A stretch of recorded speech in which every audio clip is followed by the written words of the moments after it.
Reading by Alex Foster. www.alexfoster.me.uk. The Invisible Man by H.G. Wells. Chapter 1. The Strange Man's Arrival. The stranger came early in February, one wintry day, through a biting wind and a driving snow, the last snowfall of the year. Over the down, walking from Bramblehurst railway station and carrying a little black portmanteau in his thickly gloved hand. He was wrapped up from head to foot, and the brim of his soft felt hat hid every inch of his face but the shiny tip of his nose. The snow had piled itself against his shoulders and chest, and added a white crest to the burden he carried. He staggered into the coach and horses, more dead than alive, and flung his portmanteau down. "A fire!" he cried. "In the name of human charity, a room and a fire!" He stamped and shook the snow from off himself in the bar, and followed Mrs. Hall into her guest parlour to strike his bargain. And with that much introduction, that and a couple of sovereigns flung upon the table, he took up his quarters in the inn. Mrs. Hall lit the fire and left him there, while she went to prepare him a meal with her own hands. A guest to stop at Iping in the winter-time was an unheard-of piece of luck, let alone a guest who was no haggler, and she resolved to show herself worthy of her good fortune. As soon as the bacon was well under way, and Milly, her lymphatic aid, had been brisked up a bit by a few deftly chosen expressions of contempt, she carried the cloth, plates and glasses into the parlour, and began to lay them with the utmost éclat. Although the fire was burning up briskly, she was surprised to see that her visitor still wore his hat and coat, standing with his back to her, and staring out of the window at the falling snow in the yard. His gloved hands were clasped behind him, and he seemed to be lost in thought. She noticed that the melting snow that still sprinkled his shoulders dripped upon her carpet. "Can I take your hat and coat, sir?" she said, "and give them a good dry in the kitchen?" "No," he said without turning. She was not sure she had heard him, and was about to repeat her question. He turned his head and looked at her over his shoulder. "I prefer to keep them on," he said with emphasis, and she noticed that he wore big blue spectacles with sidelights, and had a bush side whisker over his coat collar that completely hid his cheeks and face. "Very well, sir," she said. "As you like. In a bit the room will be warmer." He made no answer, and had turned his face away from her again, and Mrs. Hall, feeling that her conversational advances were ill-timed, laid the rest of the table things in a quick staccato and whisked out of the room. When she returned, he was still standing there, like a man of stone, his back hunched, his collar turned up, his dripping hat brim turned down, hiding his face and ears completely. She put down the eggs and bacon with considerable emphasis, and called rather than said to him, "Your lunch is served, sir." "Thank you," he said at the same time, and did not stir until she was closing the door. Then he swung round and approached the table with a certain eager quickness. As she went behind the bar to the kitchen, she heard a sound repeated at regular intervals. Chirk, chirk, chirk, it went, the sound of a spoon being rapidly whisked around a basin. "That girl," she said. "There, I clean forgot it. It's her being so long." And while she herself finished mixing the mustard, she gave Milly a few verbal stabs for her excessive slowness. She had cooked the ham and eggs, laid the table, and done everything, while Milly, help indeed, had only succeeded in delaying the mustard, and him a new guest and wanting to stay. Then she filled the mustard pot, and, putting it with a certain stateliness upon a golden black tea tray, carried it into the parlour. She rapped and entered promptly. As she did so, her visitor moved quickly, so that she got but a glimpse of a white object disappearing behind the table. It would seem he was picking something from the floor. She rapped down the mustard pot on the table, then she noticed the overcoat and hat had been taken off and put over a chair in front of the fire, and a pair of wet boots threatened rust to her steel fender. She went to these things resolutely. "I suppose I may have them to dry now," she said in a voice that brooked no denial. "Leave the hat," said her visitor in a muffled voice, and turning, she saw he had raised his head and was sitting and looking at her. For a moment she stood gaping at him, too surprised to speak. He held a white cloth, it was a serviette he had brought with him, over the lower part of his face, so that his mouth and jaws were completely hidden, and that was the reason of his muffled voice. But it was not that which startled Mrs. Hall. It was the fact that all his forehead above his blue glasses was covered by a white bandage, and that another covered his ears, leaving not a scrap of his face exposed, excepting only his pink, peaked nose. It was bright pink and shiny, just as it had been at first. He wore a dark brown velvet jacket, with a high, black, linen-lined collar turned up about his neck. The thick black hair, escaping as it could below and between the cross bandages, projected in curious tails and horns, giving him the strangest appearance conceivable. This muffled and bandaged head was so unlike what she had anticipated that for a moment she was rigid. He did not remove the serviette, but remained holding it, as she saw now, with a brown gloved hand, and regarding her with his inscrutable blue glasses. "Leave the hat," he said, speaking very distinctly through the white cloth. Her nerves began to recover from the shock that they had received. She placed the hat on the chair again by the fire. I didn't know, sir," she began, "that—" and she stopped, embarrassed. "Thank you," he said dryly, glancing from her to the door, then at her again. "I'll have them nicely dried, sir, at once," she said, and carried his clothes out of the room. She glanced at his white swathed head and blue goggles again as she was going out of the door, but his napkin was still in front of his face. She shivered a little as she closed the door behind her, and her face was eloquent of her surprise and perplexity. "I never," she whispered. "There." She went quite softly to the kitchen, and was too preoccupied to ask Millie what she was messing about with now, when she got there. The visitor sat and listened to her retreating feet. He glanced inquiringly at the window before he removed his serviette and resumed his meal.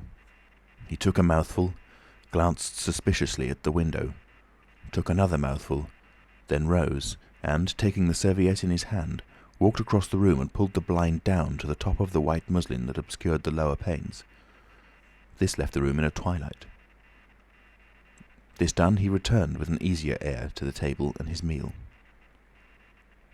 "The poor soul's had an accident or an operation or something," said Mrs. Hall. "What a turn them bandages did give me, to be sure." She put on some more coal, unfolded the clothes horse, and extended the traveller's coat upon this. "And they goggles! Why, he looked more like a diving helmet than a human man." She hung his muffler on a corner of the horse, and holding that handkerchief over his mouth all the time, talking through it. Perhaps his mouth was hurt too, maybe. She turned round, as one who suddenly remembers. "Bless my soul alive," she said, going off at a tangent. "Ain't you done them taters yet, Millie?" When Mrs. Hall went to clear away the stranger's lunch, her idea that his mouth must also have been cut or disfigured in the accident she supposed him to have suffered was confirmed, for he was smoking a pipe, and all the time that she was in the room he never loosened the silk muffler he had wrapped around the lower part of his face to put the mouthpiece to his lips. Yet it was not forgetfulness, for she saw he glanced at it as it smouldered out. He sat in the corner with his back to the window blind and spoke now, having eaten and drunk and being comfortably warmed through, with less aggressive brevity than before. The reflection of the fire lent a kind of red animation to his big spectacles that they had lacked hitherto. "I have some luggage," he said, "at Bramblehurst station." And he asked her how he could have it sent. He bowed his bandaged head quite politely in acknowledgment of her explanation. "Tomorrow," he said, "there is no speedier delivery?" And seemed quite disappointed when she answered no. Was she quite sure? No man with a trap could go over? Mrs. Hall, nothing loath, answered his questions and developed a conversation. "It's a steep road by the down, sir," she said in answer to the question about a trap, and then, snatching at an opening, said, "It was there a carriage was upsettled a year ago and more. A gentleman killed besides his coachman. Accidents, sir, happen in a moment, don't they?" But the visitor was not to be drawn so easily. "They do," he said through his muffler, eyeing her quietly through his impenetrable glasses. "But they take long enough to get well, don't they? There was my sister's son, Tom, just cut his arm with a scythe, and tumbled on it in the hayfield, and, bless me, he was 3 months tied up, sir. You hardly believe it. It's regular, given the dread of a scythe, sir." "I can quite understand that," said the visitor. "He was afraid one time that he'd have to have an operation. It was that bad, sir." The visitor laughed abruptly, a bark of a laugh that he seemed to bite and kill in his mouth. "Was he?" he said. "He was, sir, and no laughing matter to them as had for doing for him, as I had, my sister being took up with her little one so much. There was bandages to do, sir, and bandages to undo. So that, if I might be so bold as to say, sir—" "Will you get me some matches?" said the visitor quite abruptly. "My pipe is out." Mrs. Hall was pulled up suddenly. It was certainly rude of him, after telling him all she had done. She gasped at him for a moment, and then remembered the 2 sovereigns, and she went for the matches. "Thanks," he said concisely as she put them down, and turned his shoulder upon her and stared out of the window again. It was altogether too discouraging. Evidently he was sensitive on the topic of operations and bandages. She did not make so bold as to say, however, after all. But his snubbing way had irritated her, and Millie had a hot time of it that afternoon. The visitor remained in the parlour until 4 o'clock, without giving the ghost of an excuse for an intrusion. For the most part he was quite still during that time. As it would seem, he sat in the growing darkness, smoking in the firelight, perhaps dozing. Once or twice a curious listener might have heard him at the coals, and for the space of 5 minutes he was audible pacing the room. He seemed to be talking to himself. Then the armchair creaked as he sat down again. Chapter 2. Mr. Teddy Henfrey's First Impressions. At 4 o'clock, when it was fairly dark and Mrs. Hall was screwing up her courage to go in and ask her visitor if he would take some tea, Teddy Henfrey, the clock jobber, came into the bar. "My sakes, Mrs. Hall," said he, "but this is terrible weather for thin boots." The snow outside was falling faster. Mrs. Hall agreed, and then noticed he had his bag with him. "Now you're here, Mr. Teddy," said she, "I'd be glad if you'd give the old clock in the parlour a bit of a look. 'Tis going, and it strikes well and hearty, but the hour hand won't do nothing but point at 6. And, leading the way, she went across to the parlour door and rapped and entered. Her visitor, she saw as she opened the door, was seated in the armchair before the fire, dozing, it would seem, with his bandaged head drooping on one side. The only light in the room was the red glow from the fire, which lit his eyes like adverse railway signals, but left his downcast face in darkness, and the scanty vestiges of the day that came in through the open door. Everything was ruddy, shadowy, and indistinct to her, the more so since she had just been lighting the bar lamp, and her eyes were dazzled. But for a second it seemed to her that the man she looked at had an enormous mouth wide open, a vast and incredible mouth that swallowed the whole of the lower portion of his face. It was the sensation of a moment, the white bound head, the monstrous goggle eyes, and this huge yawn below it. Then he stirred, started up in his chair, put up his hand. She opened the door wide so that the room was lighter, and she saw him more clearly, with the muffler held up to his face, just as she had seen him hold the serviette before. The shadows, she fancied, had tricked her. "Would you mind, sir, this man a coming to look at the clock, sir?"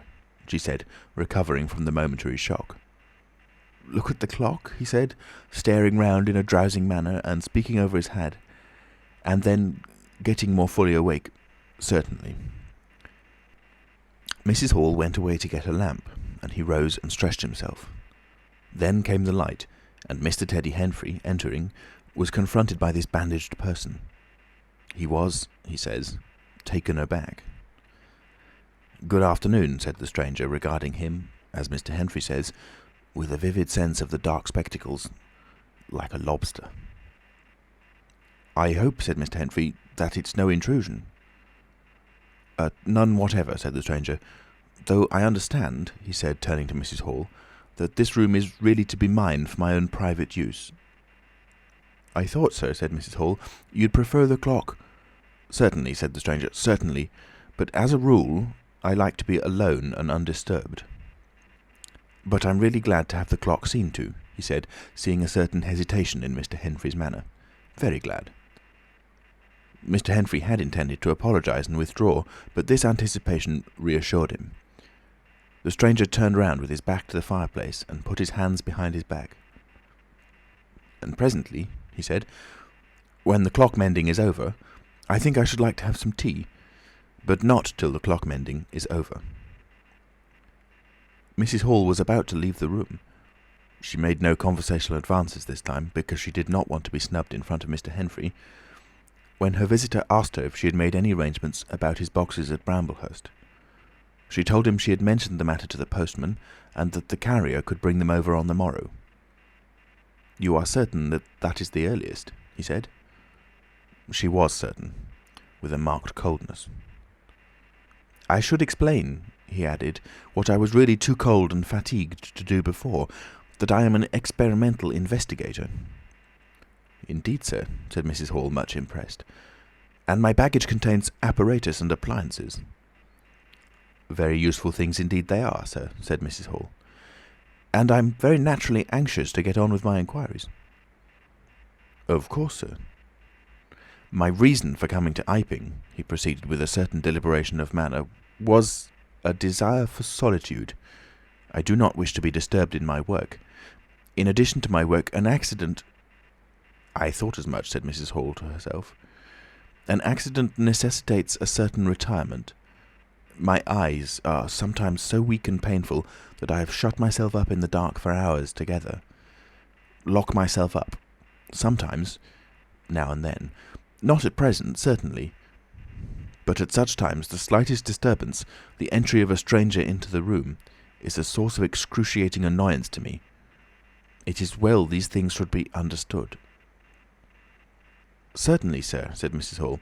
"And if I might make so bold as to ask—" "That, I think, is all," said the stranger, with that quietly irresistible air of finality he could assume at will. Mrs. Hall reserved her question and sympathy for a better occasion. After Mrs. Hall had left the room, he remained standing in front of the fire, glaring, so Mr. Henfrey puts it, at the clock mending. Mr. Henfrey not only took off the hands of the clock and the face, but extracted the works, and he tried to work in as slow and quiet and unassuming manner as possible. He worked with the lamp close to him, and the green shade threw a brilliant light upon his hands and upon the frame and wheels, and left the rest of the room shadowy. When he looked up, coloured patches swam in his eyes. Being constitutionally of a curious nature, he had removed the works, a quite unnecessary proceeding, with the idea of delaying his departure, and perhaps falling into conversation with the stranger. But the stranger stood there perfectly silent and still. So still, it got on Henfrey's nerves. He felt alone in the room and looked up, and there, grey and dim, was the bandaged head and huge blue lenses staring fixedly with a mist of green spots drifting in front of them. It was so uncanny to Henfrey that for a minute they remained staring blankly at one another. Then Henfrey looked down again. Very uncomfortable position. One would like to say something. Should he remark that the weather was very cold for the time of the year? He looked up as if to take aim with that introductory shot. "The weather—" he began. "Why don't you finish and go?" said the rigid figure, evidently in a state of painfully suppressed rage. "All you've got to do is fix the hour hand on its axle. You're simply humbugging." "Certainly, sir. 1 minute more. I overlooked—" and Mr. Henfrey finished and went. But he was feeling excessively annoyed. "Damn it," said Mr. Henfrey to himself, trudging down the village through the thawing snow. "A man must do a clock at times, surely." And again, "Can't a man look at you?" Ugly. And yet again, seemingly not. If the police was wanting you, you wouldn't be more wrapped and bandaged. At Gleason's Corner he saw Hall, who had recently married the stranger's hostess at the Coach and Horses, and who now drove the Iping conveyance, when occasional people required it, to Sidderbridge Junction, coming towards him on his return from that place. Hall had evidently been stopping a bit at Sidderbridge, to judge by his driving. "How do, Teddy?" he said, passing. "You've got a rum un up at home," said Teddy. Hall very socially pulled up. "What's that?" he said. "Rum-looking customer stopping at the Coach and Horses," said Teddy. "My sakes!" And he proceeded to give Hall a vivid description of his grotesque guest. "Looks a bit like a disguise, don't it? "I'd like to see a man's face if I had him stopping in my place," said Henfrey. "But women are that trustful when strangers are concerned." "He's took your rooms and he ain't even given a name, Hall." "You don't say so," said Hall, who was a man of sluggish apprehension. "Yes," said Teddy, "by the week. Wherever he is, you can't get rid of him under the week. And he's got a lot of luggage coming tomorrow, so he says. Let's hope it won't be stones in boxes, Hal." He told Hall how his aunt at Hastings had been swindled by a stranger with empty portmanteau. Altogether he left Hall vaguely suspicious. "Get up, old girl," said Hall. "I suppose I must see about this." Teddy trudged on his way with his mind considerably relieved.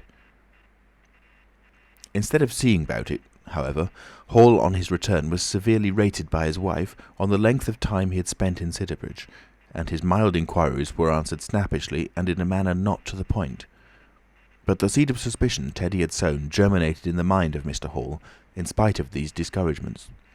"You Wim don't know anything," said Mr. Hall, resolved to ascertain more about the personality of his guest at the earliest possible opportunity.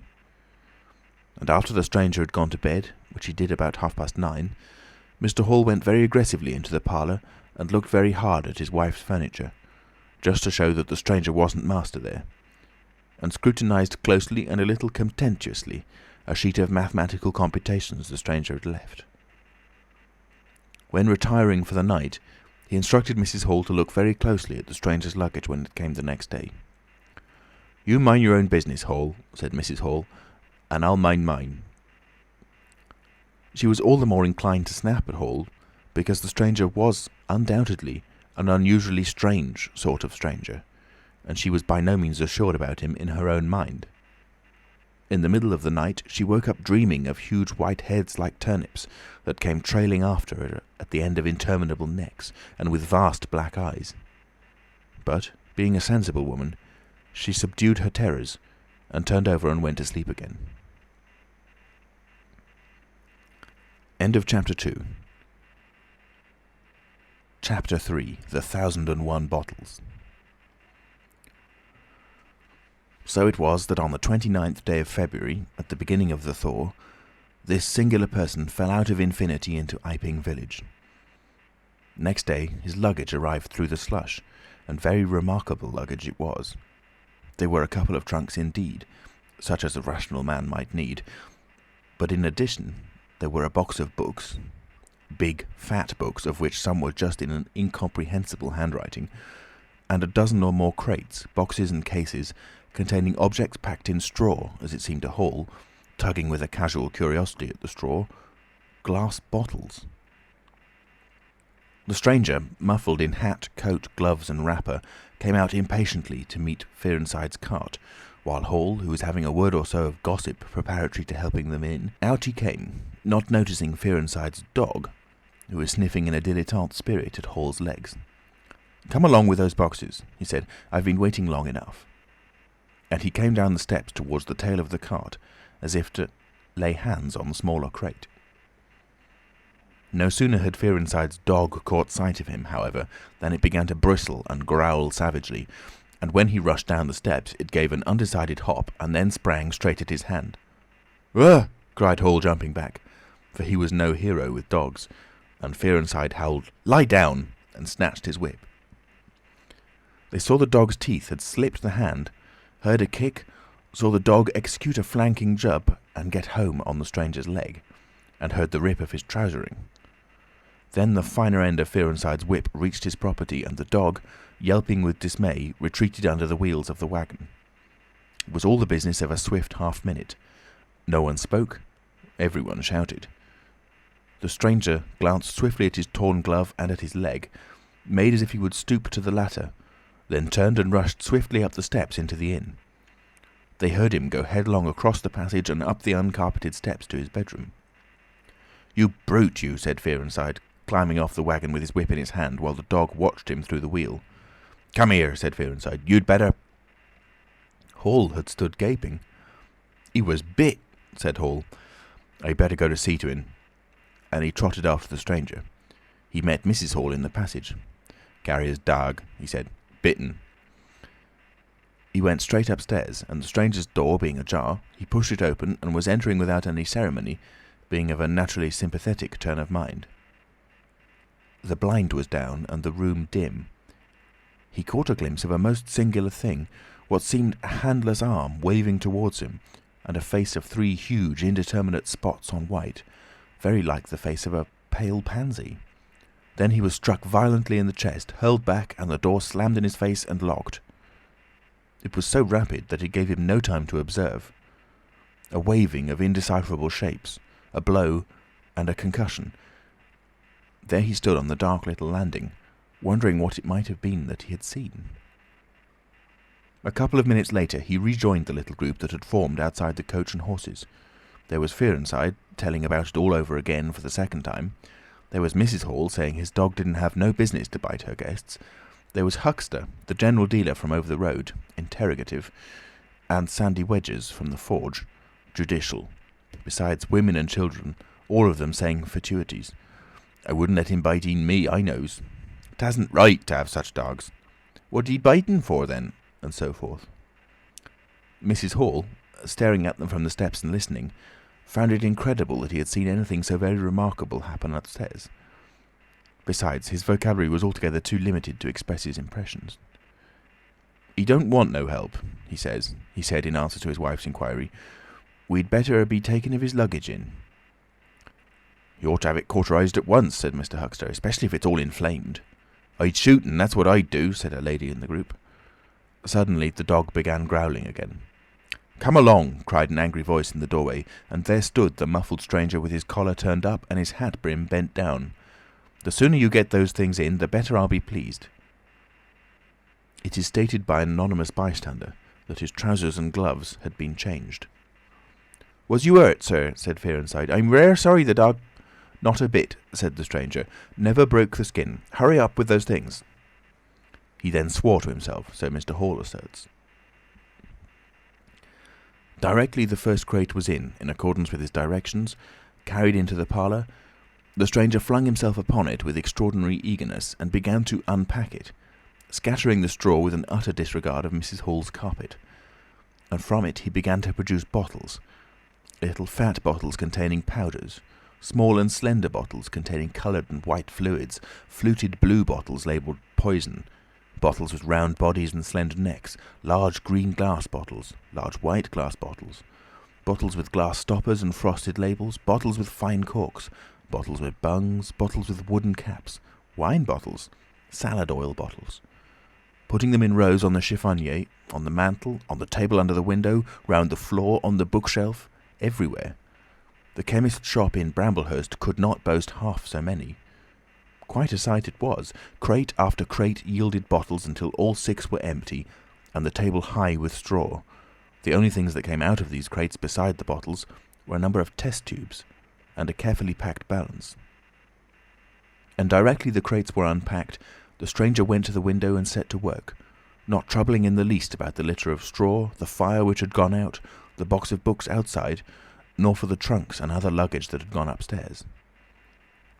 When Mrs. Hall took his dinner to him, he was already so absorbed in his work, pouring little drops out of the bottles into test tubes, that he did not hear her until she had swept away the bulk of the straw and put the tray on the table, with some little emphasis perhaps, seeing the state that her floor was in. Then he half turned his head and immediately turned it away again. But she saw he had removed his glasses. They were beside him on the table, and it seemed to her that his eye sockets were extraordinarily hollow. He put on his spectacles again and then turned and faced her. She was about to complain of the straw on the floor when he anticipated her. "I wish you wouldn't come in without knocking," he said in the tone of abnormal exasperation that seemed so characteristic of him. "I knocked, but seemingly—" "Perhaps you did. But in my investigations, my really very urgent and necessary investigations, the slightest disturbance, the jar of a door— I must ask you—" "Certainly, sir. You can turn the lock if you're like that, you know. Any time." "A very good idea," said the stranger. "This straw, sir, if I can be so bold as to remark—" "Don't. If the straw makes trouble, put it down in the bill." And he mumbled at her, words suspiciously like curses. He was so odd, standing there, so aggressive and explosive, bottle in one hand and test tube in the other, that Mrs. Hall was quite alarmed. But she was a resolute woman. "In which case, I should like to know, sir, what you consider—" "A shilling. Put down a shilling. Surely a shilling's enough." "So be it," said Mrs. Hall, taking up the tablecloth and beginning to spread it over the table. "If you're satisfied, of course." He turned and sat down, with his coat collar toward her. All the afternoon he worked with the door locked, and, as Mrs. Hall testifies, for the most part in silence. But once there was a concussion and a sound of bottles ringing together, as though the table had been hit, and the smash of a bottle flung violently down, and then a rapid pacing athwart the room. Fearing something was the matter, she went to the door and listened, not caring to knock. "I can't go on," he was raving. "I can't go on. 300,000, 400,000, the huge multitude cheated. All my life it may take me. Patience, patience indeed. Fool, fool." There was a noise of hobnails on the bricks in the bar, and Mrs. Hall had very reluctantly to leave the rest of his soliloquy. When she returned, the room was silent again, save for the faint crepitation of his chair and the occasional clink of a bottle. It was all over. The stranger had resumed his work. When she took in his tea, she saw broken glass in the corner of the room under the concave mirror, and a golden stain that had been carelessly wiped. She called attention to it. "Put it down in the bill," snapped her visitor. "For God's sake, don't worry me. If there's damage done, put it down in the bill." And he went on ticking a list in the exercise book before him. "I'll tell you something," said Fearenside mysteriously. It was late in the afternoon, and they were in the little beer shop of Iping Hanger. "Well?" said Teddy Henfrey. "This chap you're speaking of, what my dog bit, well, he's black. Leastways his legs are. I seed through the tear of his trousers and the tear of his glove. You'd have expected a sort of pinky to show, wouldn't you? Well, there wasn't none. Just blackness. I tell you he's as black as my hat." "My sakes," said Henfrey, "it's a rummy case altogether. Why, his nose is as pink as paint." "That's true," said Fearenside. "I knows that, and I tell you what I'm thinking. That man's a piebald, Teddy, black here and white there in patches. And he's ashamed of it. He's a kind of half-breed, and the colours come off patchy instead of mixing. I've heard of such things before, and it's the common way with horses, as anyone can see." Chapter 4. Mr. Cuss interviews the stranger. I have told the circumstances of the stranger's arrival in Iping with a certain fullness of detail, in order that the curious impression he created may be understood by the reader. But, excepting two odd incidents, the circumstances of his stay until the extraordinary day of the club festival may be passed over very cursorily. There were a number of skirmishes with Mrs. Hall on matters of domestic discipline, but in every case, until late April, when the first signs of penury began, he overrode her by the easy expedient of an extra payment. Hall did not like him, and whenever he dared, he talked of the advisability of getting rid of him. But he showed his dislike chiefly by concealing it ostentatiously and avoiding his visitor as much as possible. "Wait till the summer," said Mrs. Hall sagely, "when the artisks are beginning to come. Then we'll see. He may be a bit overbearing, but bills settled punctual is bills settled punctual, whatever you'd like to say." The stranger did not go to church, and indeed made no difference between Sunday and the irreligious days, even in costume. He worked, as Mrs. Hall thought, very fitfully. Some days he would come down early and be continuously busy. On others he would rise late, pace his room, fretting audibly for hours together, smoke, sleep in the armchair by the fire. Communication with the world beyond the village he had none. His temper continued very uncertain. For the most part his manner was that of a man suffering under almost unendurable provocation, and once or twice things were snapped, torn, crushed, or broken in spasmodic gusts of violence. He seemed under a chronic irritation of the greatest intensity. His habit of talking to himself in a low voice grew steadily upon him, but though Mrs. Hall listened conscientiously, she could make neither head nor tail of what she heard.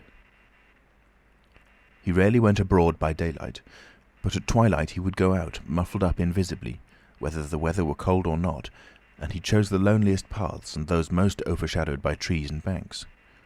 His goggling spectacles and ghastly bandaged face under the penthouse of his hat came with a disagreeable suddenness out of the darkness upon one or two home-going labourers, and Teddy Henfrey, tumbling out of the Scarlet Coat one night at 9:30, was scared shamefully by the stranger's skull-like head — he was walking hat in hand — lit by the sudden light of the opened inn door. Such children as saw him at nightfall dreamt of bogies, and it seemed doubtful whether he disliked boys more than they disliked him, or the reverse. But there was certainly a vivid enough dislike on either side. It was inevitable that a person of so remarkable an appearance and bearing should form a frequent topic in such a village as Iping.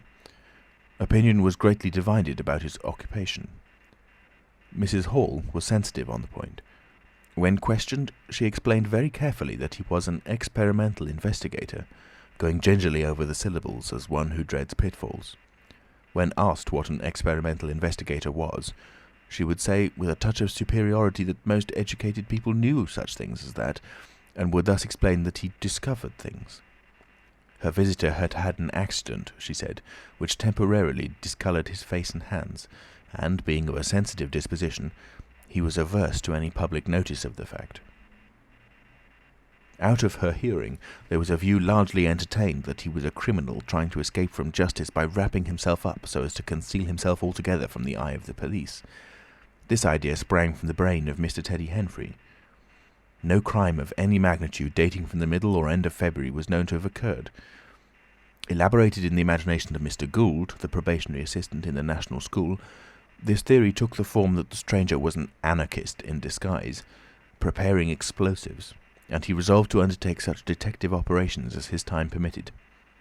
These consisted for the most part in looking very hard at the stranger whenever they met, or in asking people who had never seen the stranger leading questions about him. But he detected nothing. Another school of opinion followed Mr. Fearenside, and either accepted the piebald view or some modification of it, as, for instance, Silas Durgan, who was heard to assert, if he chooses to show himself at fairs, he'll make his fortune in no time, and, being a bit of a theologian, compared the stranger to the man with the one talent. Yet another view explained the entire man by regarding the stranger as a harmless lunatic. That had the advantage of accounting for everything straight away. Between these main groups there were waverers and compromisers. Sussex folk have few superstitions, and it was only after the events of early April that the thought of the supernatural was first whispered in the village. Even then it was only credited among the women folk. But whatever they thought of him, people in Iping on the whole agreed in disliking him. His irritability, though it might have been comprehensible to an urban brain worker, was an amazing thing to these quiet Sussex villagers. The frantic gesticulations they surprised now and then, the headlong pace after nightfall that swept him upon them round quiet corners, the inhuman bludgeoning of all tentative advances of curiosity, the taste for twilight that led to the closing of doors, the pulling of blinds, the extinction of candles and lamps. Who could agree with such goings-on? They drew aside as he passed down the village, and when he had gone by, young humorists would go up with coat collars and down with hat brims, and go pacing nervously after him in imitation of his occult bearing. There was a song popular at the time called "The Bogeyman."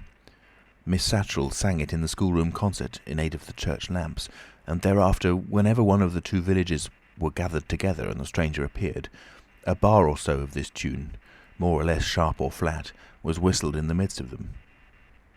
Also, belated little children would call "Bogeyman" after him, and make off tremulously elated. Cuss, the general practitioner, was devoured by curiosity. The bandages excited his professional interest. The report of the 1,001 bottles aroused his jealous regard.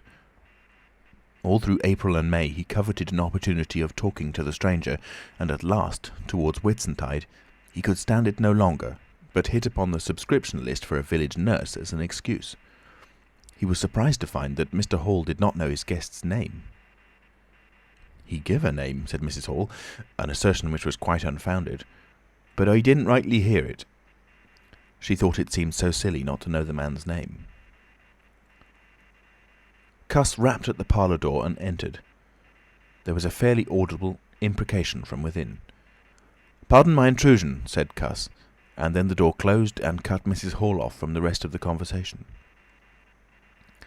She could hear the murmur of voices for the next 10 minutes, then a cry of surprise, a stirring of feet, a chair flung aside, a bark of laughter, quick steps to the door, and Cuss appeared, his face white, his eyes staring over his shoulder. He left the door open behind him, and without looking at her, strode across the hall and went down the steps, and she heard his feet hurrying along the road. He carried his hat in his hand. She stood behind the door, looking at the open door of the parlour. Then she heard the stranger laughing quietly, and his footsteps came across the room. She could not see his face where she stood. The parlour door slammed, and the place was silent again. Cuss went straight up to the village to Bunting, the vicar. "Am I mad?" Cuss began abruptly as he entered the shabby little study. "Do I look like an insane person?" "What's happened?" said the vicar, putting the ammonite on the loose sheets of his forthcoming sermon. "The chap at the inn." "Well?" "Give me something to drink," said Cuss, and he sat down. When his nerves had been steadied by a glass of cheap sherry, the only drink the good vicar had available, he told him of the interview he had just had. "Went in," he gasped, "and began to demand a subscription for that nurse fund. He'd stuck his hands in his pockets as I came in, and he sat down lumpily in his chair. Sniffed. I told him I'd heard he took an interest in scientific things. He said yes. Sniffed again. Kept on sniffing all the time, evidently recently caught an infernal cold. No wonder, wrapped up like that. I developed the nurse idea, and all the while kept my eyes open. Bottles, chemicals, everywhere. Balance, test tubes in stands, and a smell of evening primrose. Would he subscribe? Said he'd considered him. Asked him, point blank, was he researching? Said he was. A long research? Got quite cross. A damnable long research, said he, blowing the cork out, so to speak. Oh, said I. And out came the grievance. The man was just on the boil, and my question boiled him over. He had been given a prescription, a most valuable prescription, although what for he wouldn't say. Was it medical? Damn you, what are you fishing after? I apologised. Dignified sniff and cough. He resumed. He'd read it. 5 ingredients. Put it down, turned his head. Draught of air from window lifted the paper. Swish, rustle. He was working in a room with an open fireplace, he saw. Saw a flicker, and there was the prescription burning and lifting chimney wood. Rushed towards it just as it whisked up the chimney. So, just at that point, to illustrate his story, out came his arm. Well? No hand. Just an empty sleeve. Lord, I thought, that's a deformity. Got a cork arm, I suppose, and has taken it off. Then I thought, there's something odd in that. What the devil keeps the sleeve up and open if there's nothing in it? There was nothing in it, I tell you. Nothing down it, right down to the joint. I could see right down it to the elbow, and there was a glimmer of light shining in through a tear of cloth. Good God, I said. Then he stopped, stared at me with those black goggles of his, and then at his sleeve. Well? That's all. He never said a word, just glared, and put his sleeve back in his pocket quietly. I was saying, said he, that there was the prescription burning, wasn't I? Interrogative cough. How the devil, said I, can you move an empty sleeve like that? Empty sleeve? Yes, said I, an empty sleeve. It's an empty sleeve, is it? You saw it as an empty sleeve? He stood up right away. I stood up too. He came towards me in 3 very slow steps and stood quite close. Sniffed venomously. I didn't flinch, though I'm hanged if that bandaged knob of his and those blinkers aren't enough to unnerve anyone coming quietly up to you. You said it was an empty sleeve, he said. Certainly, I said. At staring and saying nothing, a barefaced man, unspectacled, starts scratch. Then very quietly he pulled his sleeve out of his pocket again and raised his arm towards me as though he would show it to me again. He did it very, very slowly. I looked at it. Seemed an age. Well, said I, clearing my throat, there's nothing in it. I had to say something. I was beginning to feel frightened. I could see right down it. He extended it straight towards me, slowly, slowly, just like that, until the cuff was 6 inches from my face. Queer thing to see an empty sleeve come at you like that. And then... Well, something, exactly like a finger and thumb it felt, nipped my nose. Bunting began to laugh. "There wasn't anything there," said Cuss, his voice running up into a shriek at the "there." "It's all very well for you to laugh, but I tell you I was so startled I hit his cuff hard and turned around and cut out of the room. I left him." Cuss stopped. There was no mistaking the sincerity of his panic. He turned round in a helpless way and took a second glass of the excellent Vicar's very inferior sherry. "When I hit his cuff," said Cuss, "I tell you it felt exactly like hitting an arm. And there wasn't an arm. There wasn't the ghost of an arm." Mr. Bunting thought it over. He looked suspiciously at Cuss. "It's a most remarkable story," he said. He looked very wise and grave indeed. "It's really," said Mr. Bunting with judicial emphasis, "a most remarkable story." End of Chapter 4. Chapter 5. The Burglary at the Vicarage. The facts of the burglary at the vicarage came to us chiefly through the medium of the vicar and his wife. It occurred in the small hours of Whit Monday, the day devoted in Iping to the club festivities. Mrs. Bunting, it seems, woke up suddenly in the stillness that comes before the dawn, with the strong impression that the door of their bedroom had opened and closed. She did not arouse her husband at first, but sat up in bed, listening. She then distinctly heard the pad, pad, pad of bare feet coming out of the adjoining dressing-room and walking along the passage towards the staircase. As soon as she felt assured of this, she aroused the Reverend Mr. Bunting as quietly as possible. He did not strike a light, but putting on his spectacles, her dressing-gown, and his bath slippers, he went out onto the landing to listen. He heard quite distinctly a fumbling going on at his study desk downstairs, and then a violent sneeze. At that he returned to his bedroom, armed himself with the most obvious weapon, the poker, and descended the staircase as noiselessly as possible. Mr. Bunting came out on the landing. The hour was about 4, and the ultimate darkness of the night was past. There was a faint shimmer of light in the hall, but the study doorway yawned impenetrably black. Everything was still except the faint creaking of the stairs under Mr. Bunting's tread and the slight movements in the study. Then something snapped, the drawer was open, and there was a rustle of papers. Then came an imprecation, and a match was struck, and the study was flooded with yellow light.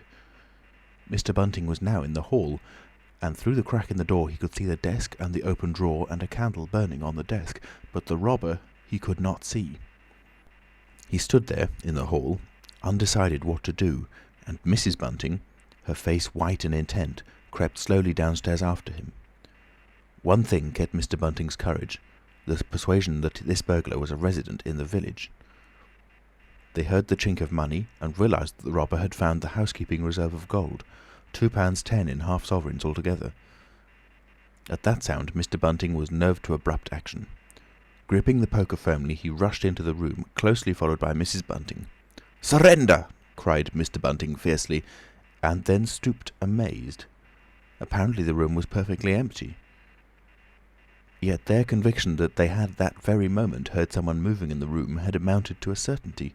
For half a minute perhaps they stood gaping. Then Mrs. Bunting went across the room and looked behind the screen, while Mr. Bunting, by a kindred impulse, peered under the desk. Then Mrs. Bunting turned back the window curtains, and Mr. Bunting looked up the chimney and probed it with the poker. Then Mrs. Bunting scrutinised the waste-paper basket, and Mr. Bunting opened the lid of the coal scuttle. Then they came to a stop and stood with eyes interrogating each other. "I could have sworn," said Mr. Bunting. "The candle," said Mrs. Bunting. "Who lit the candle?" "The drawer," said Mr. Bunting. "And the money's gone." She went hastily to the doorway. Of all the strange occurrences! There was a violent sneeze in the passage. They rushed out, and as they did so, the kitchen door slammed. "Bring the candle," said Mr. Bunting, and led the way. They both heard a sound of bolts being hastily shot back. As he opened the kitchen door, he saw through the scullery that the back door was just opening, and the faint light of early dawn displayed the dark masses of the garden beyond. He is certain that nothing went out of the door. It opened, stood open for a moment, and then closed with a slam. As it did so, the candle Mrs. Bunting was carrying from the study flickered and flared. It was a moment or more before they entered the kitchen. The place was empty. They refastened the back door, examined the kitchen, pantry and scullery thoroughly, and at last went down into the cellar. There was not a soul to be found in the house, search as they would. Daylight found the vicar and his wife, a quaintly costumed little couple, still marvelling about on their own ground floor by the unnecessary light of a guttering candle. Chapter 6. The Furniture That Went Mad. Now it happened that in the early hours of Whit Monday, before Millie was hunted out for the day, Mr. Hall and Mrs. Hall both rose and went noiselessly down into the cellar. Their business there was of a private nature, and had something to do with the specific gravity of their beer. They had hardly entered the cellar when Mrs. Hall found she had forgotten to bring down a bottle of sarsaparilla from their joint room. As she was the expert and principal operator in this affair, Hall very properly went upstairs for it. On the landing he was surprised to see that the stranger's door was ajar. He went on into his own room and found the bottle as he had been directed. But returning with the bottle, he noticed that the bolts of the front door had been shot back, that the door was in fact simply on the latch. And with a flash of inspiration he connected this with the stranger's room upstairs and the suggestions of Mr. Teddy Henfrey. He distinctly remembered holding the candle while Mrs. Hall shot these bolts overnight. At the sight he stopped, gaping, then with the bottle still in his hand went upstairs again. He rapped at the stranger's door. There was no answer. He rapped again, then pushed the door wide open and entered. It was as he had expected. The bed, the room also, was empty. And what was stranger, even to his heavy intelligence, on the bedroom chair and along the rail of the bed were scattered the garments, the only garments, so far as he knew, and the bandages of their guest. His big slouch hat even was cocked jauntily over the bedpost.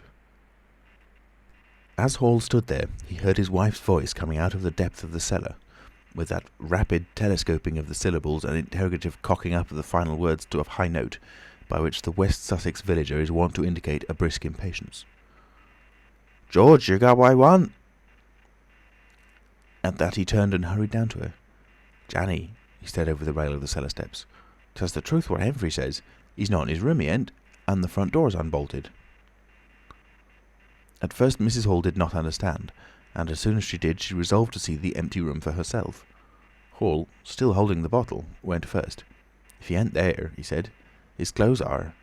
And what's he doing without his clothes then? 'Tis a most curious business." As they came up the cellar steps, they both, it was afterwards ascertained, fancied they heard the front door open and shut, but seeing it closed and nothing there, neither said a word to the other about it at the time. Mrs. Hall passed her husband in the passage and ran on first upstairs. Someone sneezed on the staircase. Hall, following 6 steps behind, thought that he heard her sneeze. She, going on first, was under the impression that Hall was sneezing. She flung open the door and stood regarding the room. "Awful curious," she said. She heard a sniff close behind her head, as it seemed, and turning, was surprised to see Hall a dozen feet off on the topmost stair. But in another moment he was beside her. She bent forward and put her hand on the pillow and then under the clothes. "Cold," she said. "He's been up this hour or more." As she did so, a most extraordinary thing happened. The bedclothes gathered themselves together, leapt suddenly into a sort of peak, and then jumped headlong over the bottom rail. It was exactly as if a hand had clutched them in the centre and flung them aside. Immediately after, the stranger's hat hopped off the bedpost, described a whirling flight in the air through the better part of a circle, and then dashed straight at Mrs. Hall's face. Then as swiftly came the sponge from the washstand, and then the chair, flinging the stranger's coat and trousers carelessly aside, and laughing dryly in a voice singularly like the stranger's, turned itself up with its 4 legs at Mrs. Hall, seemed to take aim at her for a moment, and then charged at her. She screamed and turned, and then the chair legs came gently but firmly against her back and impelled her and Hall out of the room. The door slammed violently and was locked. The chair and bed seemed to be executing a dance of triumph for a moment. Then abruptly everything was still. Mrs. Hall was left almost in a fainting condition in Mr. Hall's arms on the landings. It was with the greatest difficulty that Mr. Hall and Millie, who had been roused by her scream of alarm, succeeded in getting her downstairs and applying the restoratives customary in such cases. "'Tis spirits," said Mrs. Hall. "I know 'tis spirits. I read in papers on tables and chairs leaping and dancing." "Take a drop more, Jenny," said Hall. "'Twill steady ye." "Lock him out," said Mrs. Hall. "Don't let him come in again. I half guessed I might have known, with them goggling eyes and bandaged head and never going to church of a Sunday, and all they bottles. More'n it's right for anyone to have. He's put the spirits into the furniture. My good old furniture. 'Twas in that chair my very dear poor mother used to sit when I was a little girl. To think it should rise up against me now." "Just a drop more, Janny," said Hall. "Your nerves is all upset." They sent Millie across the street through the golden 5 o'clock sunshine to rouse up Mr. Sandy Wadgers, the blacksmith. Mr. Hall's compliments, and the furniture upstairs was behaving most extraordinary. Would Mr. Wadgers come round? He was a knowing man, was Mr. Wadgers, and very resourceful. He took quite a grave view of the case. "I'm damned if that ain't witchcraft," was the view of Mr. Sandy Wadgers. "You want horseshoes for such gentry as he." He came round greatly concerned. They wanted him to lead the way upstairs to the room, but he didn't seem to be in any hurry. He preferred to talk in the passage. Over the way, Huxter's apprentice came out and began taking down the shutters of the tobacco window. He was called over to join the discussion. Mr. Huxter naturally followed over in the course of a few minutes. The Anglo-Saxon genius for parliamentary government asserted itself. There was a great deal of talk and no decisive action. "Let's have the facts first," insisted Mr. Sandy Wadgers. "Let's be sure we be acting perfectly right in busting that there door open. A door on-bust is always open to busting, but you can't on-bust a door once you've busted in." And suddenly and most wonderfully, the door of the room upstairs opened of its own accord, and as they looked up in amazement, they saw descending the stairs the muffled figure of the stranger, staring more blankly and blankly than ever before, with those unreasonably large blue glass eyes of his. He came down stiffly and slowly, staring all the time. He walked across the passage, staring, and then stopped. "Look there," he said, and their eyes followed the direction of his gloved finger and saw a bottle of sarsaparilla hard by the cellar door. Then he entered the parlour and suddenly, swiftly, viciously slammed the door in their faces. Not a word was spoken until the last echoes of the slam had died away. They stared at one another. "Well, if that don't lick everything," said Mr. Wadgers, and left the alternative unsaid. "I'd go in and ask about it," said Wadgers to Mr. Hall. "I'd demand an explanation." It took some time to bring the landlady's husband up to that pitch. At last he rapped, opened the door, and got as far as "Excuse me." "Go to the devil," said the stranger in a tremendous voice, "and shut that door after you." So that brief interview terminated. Chapter 7. The Unveiling of the Stranger. The stranger went into the little parlour of the Coach and Horses about 5:30 in the morning, and there he remained until near midday, the blinds down, the door shut, and none, after Hall's repulse, venturing near him. All that time he must have fasted. Thrice he rang his bell, the third time furiously and continuously, but no one answered him. "Him and his go to the devil indeed," said Mrs. Hall. Presently came an imperfect rumour of the burglary at the vicarage, and two were put together. Hall, assisted by Wadgers, went off to find Mr. Shuckleforth, the magistrate, and take his advice. No one ventured upstairs. How the stranger occupied himself is unknown. Now and then he would stride violently up and down, and twice came an outburst of curses, a tearing of paper, and a violent smashing of bottles. The little group of scared but curious people increased. Mrs. Huxter came over, some gay young fellows resplendent in black ready-made jackets and piqué paper ties, for it was Whit Monday, joined the group with confused interrogations. Young Archie Harker distinguished himself by going up the yard and trying to peep under the window blinds. He could see nothing, but gave reason for supposing that he did, and others of the Iping youth presently joined him. It was the finest of all possible Whit Mondays, and down the village street stood a row of nearly a dozen booths, a shooting gallery, and on the grass by the forge were 3 yellow and chocolate wagons, and some picturesque strangers of both sexes putting up a coconut shy. The gentlemen wore blue jerseys, the ladies white aprons, and quite fashionable hats with heavy plumes. Wodger, of the Purple Fawn, and Mr. Jaggers the cobbler, who also sold old second-hand ordinary bicycles, were stretching a string of Union Jacks and Royal Ensigns, which had originally celebrated the first Victorian Jubilee, across the road. And inside, in the artificial darkness of the parlour, into which only one thin jet of sunlight penetrated, the stranger, hungry we must suppose, and fearful, hidden in his uncomfortable hot wrappings, pored through his dark glasses upon his paper, or chinked his dirty little bottles, and occasionally swore savagely at the boys, audible if invisible, outside the windows. In the corner by the fireplace lay the fragments of half a dozen smashed bottles, and a pungent twang of chlorine tainted the air. So much we know from what was heard at the time and from what was subsequently seen in the room. At noon he suddenly opened his parlour door and stood glaring fixedly at the 3 or 4 people in the bar. "Mrs. Hall," he said. Somebody went sheepishly and called for Mrs. Hall. Mrs. Hall appeared after an interval, a little short of breath, but all the fiercer for that. Hall was still out. She had deliberated over this scene, and she came holding a little tray with an unsettled bill upon it.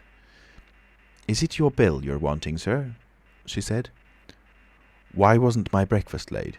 Why haven't you prepared my meals and answered my bell? Do you think I live without eating?" "Why isn't my bill paid?" said Mrs. Hall. "That's what I want to know." "I told you 3 days ago I was awaiting a remittance." "I told you 3 days ago I wasn't going to await no remittances. You can't grumble if your breakfast waits a bit if my bill's been waiting these 5 days, can you?" The stranger swore, briefly but vividly. "Nar, nar," from the bar. "And I'd thank you kindly, sir, if you'd keep your swearing to yourself, sir," said Mrs. Hall. The stranger stood looking more like an angry diving helmet than ever. It was universally felt in the bar that Mrs. Hall had the better of him. His next words showed as much. "Look here, my good woman," he began. "Don't good woman me," said Mrs. Hall. "I've told you my remittance hasn't come." "Remittance indeed," said Mrs. Hall. "Still, I dare say in my pocket." "You told me 3 days ago that you hadn't anything but a sovereign's worth of silver upon you." "Well, I've found some more." "Hullo," from the bar. "I wonder where you found it," said Mrs. Hall. That seemed to annoy the stranger very much. He stamped his foot. "What do you mean?" he said. "That I wonder where you found it," said Mrs. Hall. "And before I take any bills or get any breakfasts or do any such things whatsoever, you've got to tell me 2 things I don't understand, and what nobody don't understand, and what everybody is very anxious to understand. I want to know what you've been doing to my chair upstairs, and I want to know how 'tis your room was empty and how you got in again. Them as stops in this house comes in by the doors, that's the rule of the house, and that you didn't do. And what I want to know is how you did come in, and I want to know—" Suddenly the stranger raised his gloved hands clenched, stamped his foot, and said, "Stop!" with such extraordinary violence that he silenced her instantly. "You don't understand," he said, "who I am or what I am. I'll show you. By heaven, I'll show you." Then he put his open palm over his face and withdrew it.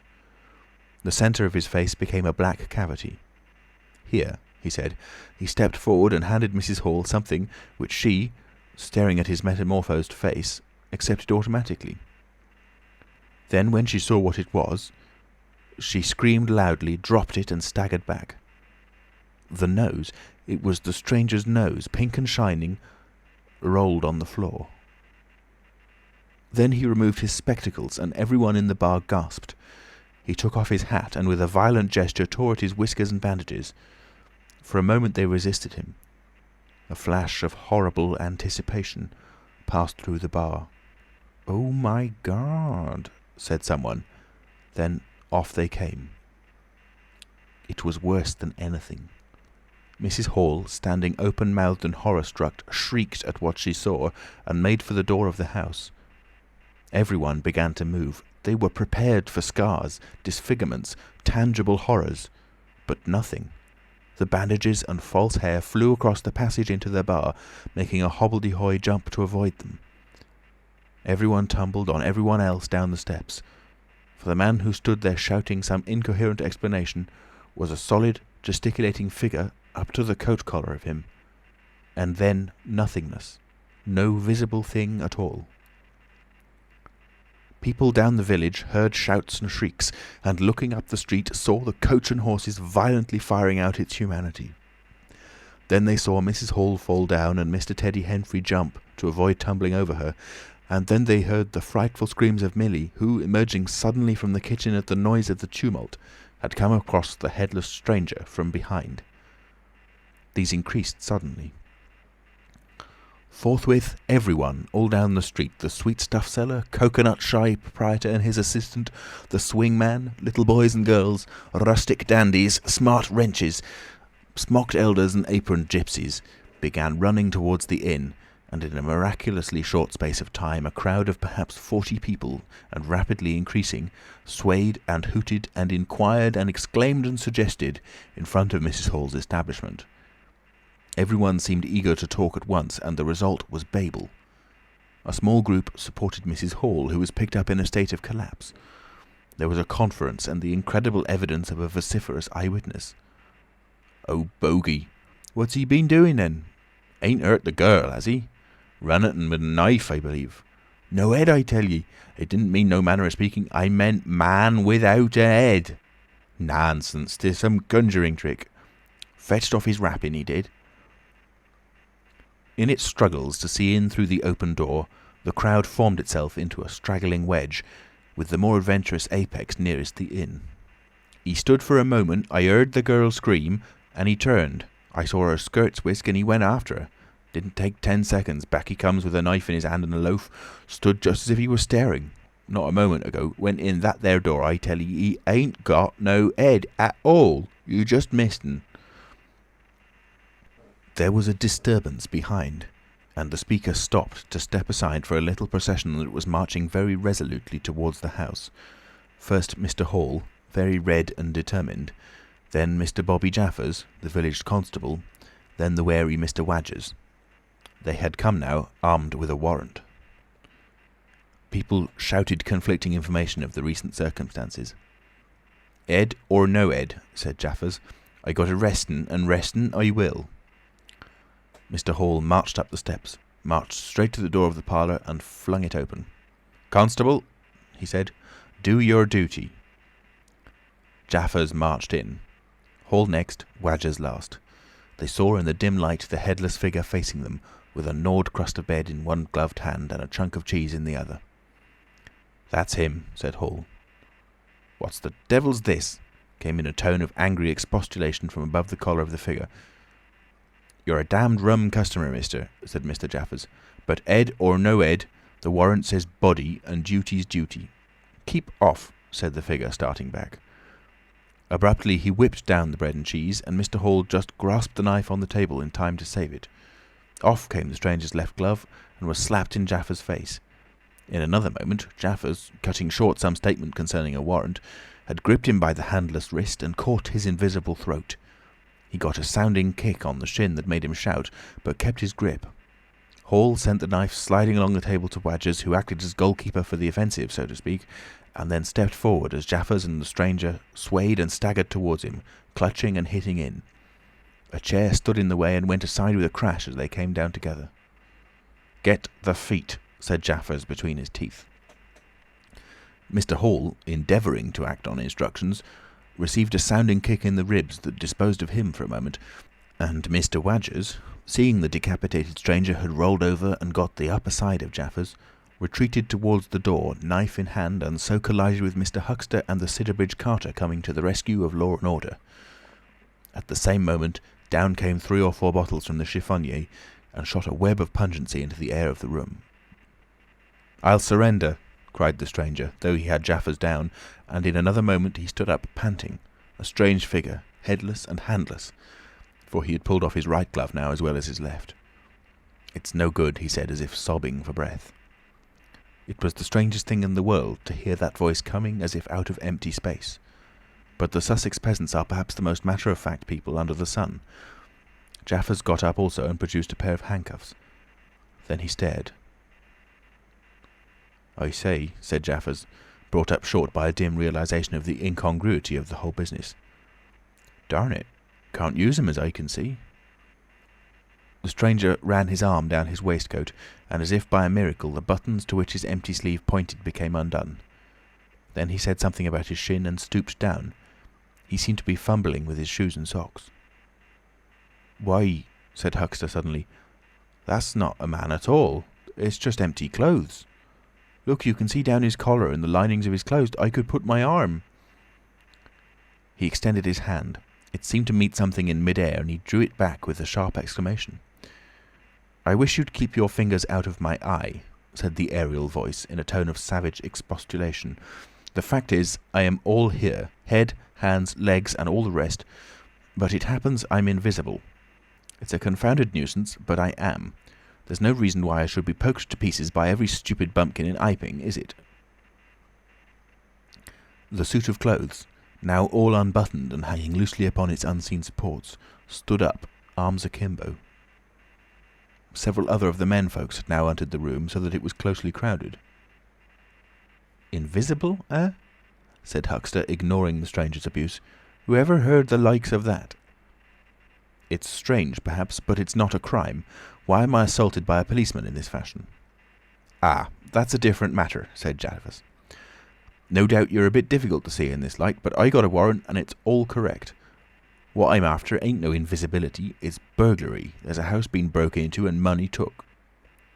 "Well, and circumstances certainly point—" "Stuff and nonsense," said the Invisible Man. "I hope so, sir, but I've got my instructions." "Well," said the stranger, I'll come, but no handcuffs." "It's the regular thing," said Jaffers. "No handcuffs," stipulated the stranger. "Pardon me," said Jaffers. Abruptly the figure sat down, and before anyone could realise what was being done, the slippers, socks and trousers had been kicked off under the table. Then he sprang up again and flung off his coat. "Here, stop that," said Jaffers, suddenly realising what was happening. He gripped at the waistcoat. It struggled, and the shirt slipped out of it and left it limply and empty in his hand. "Hold him," said Jaffers loudly. "Once he gets the things off—" "Hold him," cried everyone, and there was a rush at the fluttering white shirt, which was now all that was visible of the stranger. The shirt sleeve planted a shrewd blow in Hall's face that stopped his open-armed advance and sent him backward into old Toothsome the sexton, and in another moment the garment was lifted up, became convulsed and vacantly flapping about the arms, even as a shirt that is being thrust over a man's head. Jaffers clutched at it and only helped to pull it off. He was struck in the mouth out of the air and incontinently through his truncheon, and smote Teddy Henfrey savagely upon the crown of his head. "Look out!" said everybody, fencing at random and hitting at nothing. "Hold him! Shut the door! Don't let him loose! I got something! Here he is!" A perfect babel of noises they made. Everybody, it seemed, was being hit all at once, and Sandy Wadgers, knowing as ever, and his wits sharpened by a frightful blow in the nose, reopened the door and led the rout. The others, following incontinently, were jammed for a moment in the corner by the doorway. The hitting continued. Phipps, the Unitarian, had a front tooth broken, and Henfrey was injured in the cartilage of his ear. Jaffers was struck under the jaw, and turning, caught at something that intervened between him and Huxter in the melee and prevented their coming together. He felt a muscular chest, and in another moment the whole mass of struggling, excited men shot out into the crowded hall. "I got him!" shouted Jaffers, choking and reeling through them all, and wrestling with purple face and swelling veins against his unseen enemy. Men staggered right and left as the extraordinary conflict swayed swiftly towards the house door and went spinning down the half-dozen steps of the inn. Jaffers cried in a strangled voice, holding tight nevertheless and making play with his knee, spun around and fell heavily undermost with his head on the gravel. Only then did his fingers relax. There were excited cries of "Hold him!" "Invisible!" and so forth, and a young fellow, a stranger in the place whose name did not come to light, rushed in at once, caught something, missed his hold, and fell over the constable's prostrate body. Halfway across the road a woman screamed as something pushed by her. A dog, kicked apparently, yelped and ran howling into Huxter's yard, and with that the transit of the Invisible Man was accomplished. For a space people stood amazed and gesticulating, and then came panic and scattered them abroad through the village as a gust scatters dead leaves. But Jaffers lay quite still, face upward and knees bent, at the foot of the steps of the inn. End of Chapter 7. Chapter 8. In Transit. The 8th chapter is exceedingly brief, and relates that Gibbons, the amateur naturalist of the district, while lying out on the spacious open downs, without a soul within a couple of miles of him, as he thought, and almost dozing, heard close to him the sound of a man coughing, sneezing, and then swearing savagely to himself, and looking, beheld nothing. Yet the voice was indisputable. It continued to swear with that breadth and variety that distinguishes the swearing of a cultivated man. It grew to a climax, diminished again, and died away in the distance, going, as it seemed to him, in the direction of Adderdean. It lifted to a spasmodic sneeze and ended. Gibbons had heard nothing of the morning's occurrences, but the phenomenon was so striking and disturbing that his philosophical tranquillity vanished. He got up hastily and hurried down the steepness of the hill towards the village as fast as he could go. Chapter 9. Mr. Thomas Marvel. You must picture Mr. Thomas Marvel as a person of copious, flexible visage, a nose of cylindrical protrusion, a liquorish, ample, fluctuating mouth, and a beard of bristling eccentricity. His figure inclined to embonpoint, his short limbs accentuated this inclination. He wore a furry silk hat, and the frequent substitution of twine and shoelaces for buttons, apparent at critical points of his costume, marked a man essentially bachelor. Mr. Thomas Marvel was sitting with his feet in a ditch by the roadside over the down towards Adderdean, about 1.5 miles out of Iping. His feet, save for socks of irregular open work, were bare. His big toes were broad, and pricked like the ears of a watchful dog. In a leisurely manner, he did everything in a leisurely manner, he was contemplating trying on a pair of boots. They were the soundest boots he had come across for a long time, but too large for him, whereas the ones he had were, in dry weather, a very comfortable fit, but too thin-soled for damp. Mr. Thomas Marvel hated roomy shoes, but then he hated damp. He had never properly thought out which he hated most, and it was a pleasant day, and there was nothing better to do. So he put the 4 shoes in a graceful group on the turf and looked at them. And seeing them there among the grass and springing agrimony, it suddenly occurred to him that both pairs were exceedingly ugly to see. He was not at all startled by a voice behind him.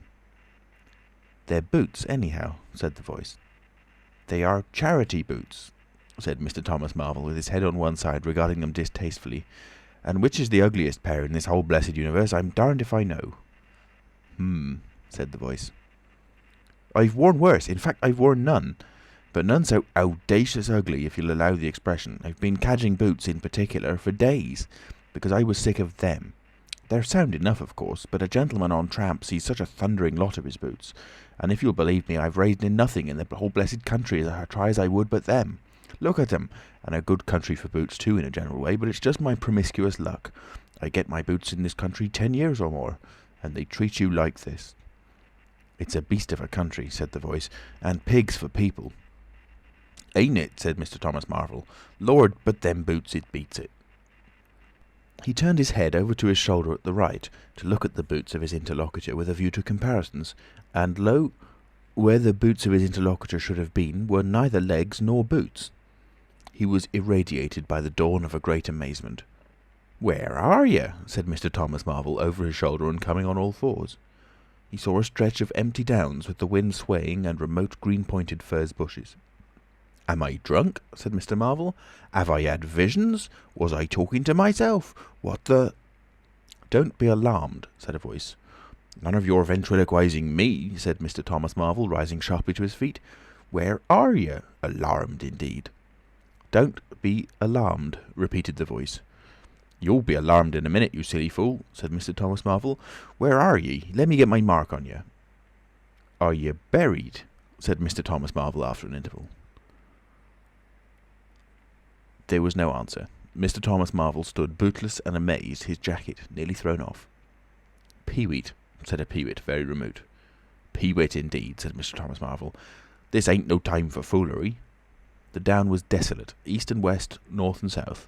The road, with its shallow ditches and white bordering stakes, ran smooth and empty north and south, and, save for that peewit, the blue sky was empty too. "So help me," said Mr. Thomas Marvel, shuffling his coat onto his shoulders again. "It's the drink. I might have known." "It's not the drink," said the voice. "You keep your nerves steady." "Ow," said Mr. Marvel, and his face grew white amidst its patches. "It's the drink," his lips repeated noiselessly. He remained staring about him, rotating slowly backwards. "I could have swore I heard a voice," he whispered. "Of course you did."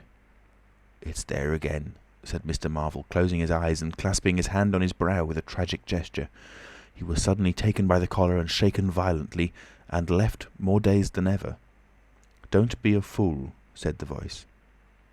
"I'm off my bloomin' chump," said Mr. Marvel. "It's no good. It's fretting about them blasted boots. I'm off my blessed bloomin' chump. Or it's spirits." "Neither one thing nor the other," said the voice. "Listen." "Chump," said Mr. Marvel. "1 minute," said the voice penetratingly, tremulous with self-control. "Well?" said Mr. Thomas Marvel, with a strange feeling of having been dug in the chest by a finger. "You think I'm just imagination? Just imagination?" "What else can you be?" said Mr. Thomas Marvel, rubbing the back of his neck. "Very well," said the voice, in a tone of relief. "Then I'm going to throw flints at you until you think differently." "But what are you?" The voice made no answer. Whiz came a flint, apparently out of the air, and missed Mr. Marvel's shoulder by a hair's breadth. Mr. Marvel, turning, saw a flint jerk up into the air, trace a complicated path, hang for a moment, then fling at his feet with almost invisible rapidity. He was too amazed to dodge. Whiz it came and ricocheted from a bare toe into the ditch. Mr. Thomas Marvel jumped a foot and howled aloud. Then he started to run, tripped over an unseen obstacle, and came head over heels into a sitting position. "Now," said the voice, as a third stone curved upward and hung in the air above the tramp, "am I imagination?" Mr. Marvel, by way of reply, struggled to his feet and was immediately rolled over again. He lay quiet for a moment. "If you struggle any more," said the voice, "I shall throw the flint at your head." "It's a fair do," said Mr. Thomas Marvel, sitting up, taking his wounded toe in hand and fixing his eye on the third missile. "I don't understand it. Stones flinging themselves, stones talking. Put yourself down. Rot away. I'm done." The third flint fell. "It's very simple," said the voice. "I'm an invisible man." "Tell us something I don't know," said Mr. Marvel, gasping with pain. "Where you've hid... how you... I don't know. I'm beat." "That's all," said the voice. "I'm invisible. That's what I want you to understand." "Anyone could see that. There's no need for you to be so confounded impatient, mister. Now then, give us a notion. How are you hid?" "I'm invisible. That's the great point, and what I want you to understand is this." "But whereabouts?" interrupted Mr. Marvel. "Here, 6 yards in front of you." "Oh, come, I ain't blind. You'll be telling me next you're just thin air. I'm not one of your ignorant tramps." "Yes, I am. Thin air. You're looking through me." "What? Ain't there any stuff to you? Vox et... oh, what is it? Jabber? Is that it?" "I'm just a human being. Solid, needing food and drink, needing covering too. But I'm invisible. You see? Invisible. Simple idea. Invisible." "What, real like?" "Yes, real." "Let's have a hand of you," said Marvel. "If you are real, won't be so darn out of the way like then." "Lord," he said, "how you made me jump, gripping me like that." He felt the hand that had closed round his wrist with his disengaged fingers, and his fingers went timorously up the arm, patted a muscular chest, and explored a bearded face. Marvel's face was astonishment. "I'm dashed," he said, "if this don't beat cockfighting. Most remarkable. And there I can see a rabbit clean through you half a mile away, not a bit of you visible except—" He scrutinised the apparently empty space keenly. "You haven't been eating bread and cheese?" he asked, holding the invisible arm. "You're quite right, and it's not quite assimilated into the system." "Ah," said Mr. Marvel. "Sort of ghostly, though." "Of course, all this isn't half wonderful, as you think." "It's quite wonderful enough for my modest wants," said Mr. Thomas Marvel. "How'd you manage it? How the deuce is it done?" "It's too long a story, and besides—" "I tell you, the whole business fairly beats me," said Mr. Marvel. "What I want to say at present is this. I need help. I have come to that. I came upon you suddenly. I was wandering, mad with rage, naked, impotent. I could have murdered, and I saw you." "Lord!" said Mr. Marvel. "I came up behind you, hesitated, went on." Mr. Marvel's expression was eloquent. "Then stopped. 'Here,' I said, 'is an outcast like myself. This is the man for me.' So I turned back and came to you, and—" "Lord!" said Mr. Marvel. "But I'm all in a tizzy. May I ask, how is it, and what you may be requiring in the way of help? Invisible. I want you to help me get clothes and shelter, and then with other things. I've left them long enough. If you won't, well, but you must." "Look here," said Mr. Marvel. "I'm too flabbergasted. Don't knock me about any more, and leave me go. I must steady a bit, and you've pretty near broken my toe. It's all so unreasonable. Empty downs, empty sky, nothing visible for miles except the bosom of nature, and then comes a voice out of heaven, and stones, and a fist. Lord!" "Pull yourself together," said the voice, "for you have to do the job I've chosen for you." Mr. Marvel blew out his cheeks, and his eyes were round. "I've chosen you," said the voice. "You are the only man, except some of those fools down there, who knows there is such a thing as an invisible man. You have to be my helper. Help me, and I will do great things for you. An invisible man is a man of power." He stopped for a moment to sneeze violently. "But if you betray me," he said, "if you fail to do as I direct you—" He paused and tapped Mr. Marvel's shoulder smartly. Mr. Marvel gave a yelp of terror at the touch. "I don't want to betray you," said Mr. Marvel, edging away from the direction of the fingers. "Don't you go a-thinking that, whatever you do. All I want to do is help you. Just tell me what I got to do. Lord! Whatever you want done, that I'm most willing to do." Chapter 10. Mr. Marvel's Visit to Iping. After the first gusty panic had spent itself, Iping became argumentative. Scepticism suddenly reared its head. Rather nervous scepticism, not at all assured of its back, but scepticism nonetheless. It is so much easier not to believe in an invisible man, and those who had actually seen him dissolve into air, or felt the strength of his arm, could be counted on the fingers of two hands. And of those witnesses, Mr. Wadgers was presently missing, having retired impregnably behind the bolts and bars of his own house, and Jaffers was lying stunned in the parlour of the Coach and Horses. Great and strange ideas transcending experience often have less effect upon men and women than smaller, more tangible considerations.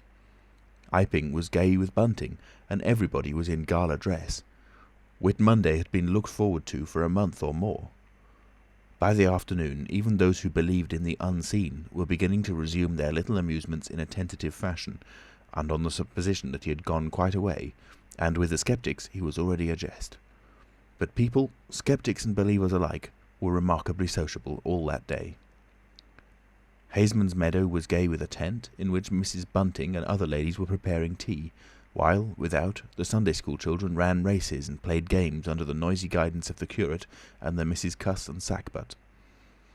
No doubt there was a slight uneasiness in the air, but people for the most part had the sense to conceal whatever imaginative qualms they experienced. On the village green, an inclined string, down which, clinging the while to a pulley-swung handle, one could be hurled violently against a sack at the other end, came in for considerable favour among the adolescent, as also did the swings and the cocoanut shies. There was also promenading, and the steam organ attached to a small roundabout filled the air with a pungent flavour of oil and with equally pungent music. Members of the club, who had attended church in the morning, were splendid in badges of pink and green, and some of the gayer-minded had adorned their bowler hats with brilliant-coloured flowers of ribbon.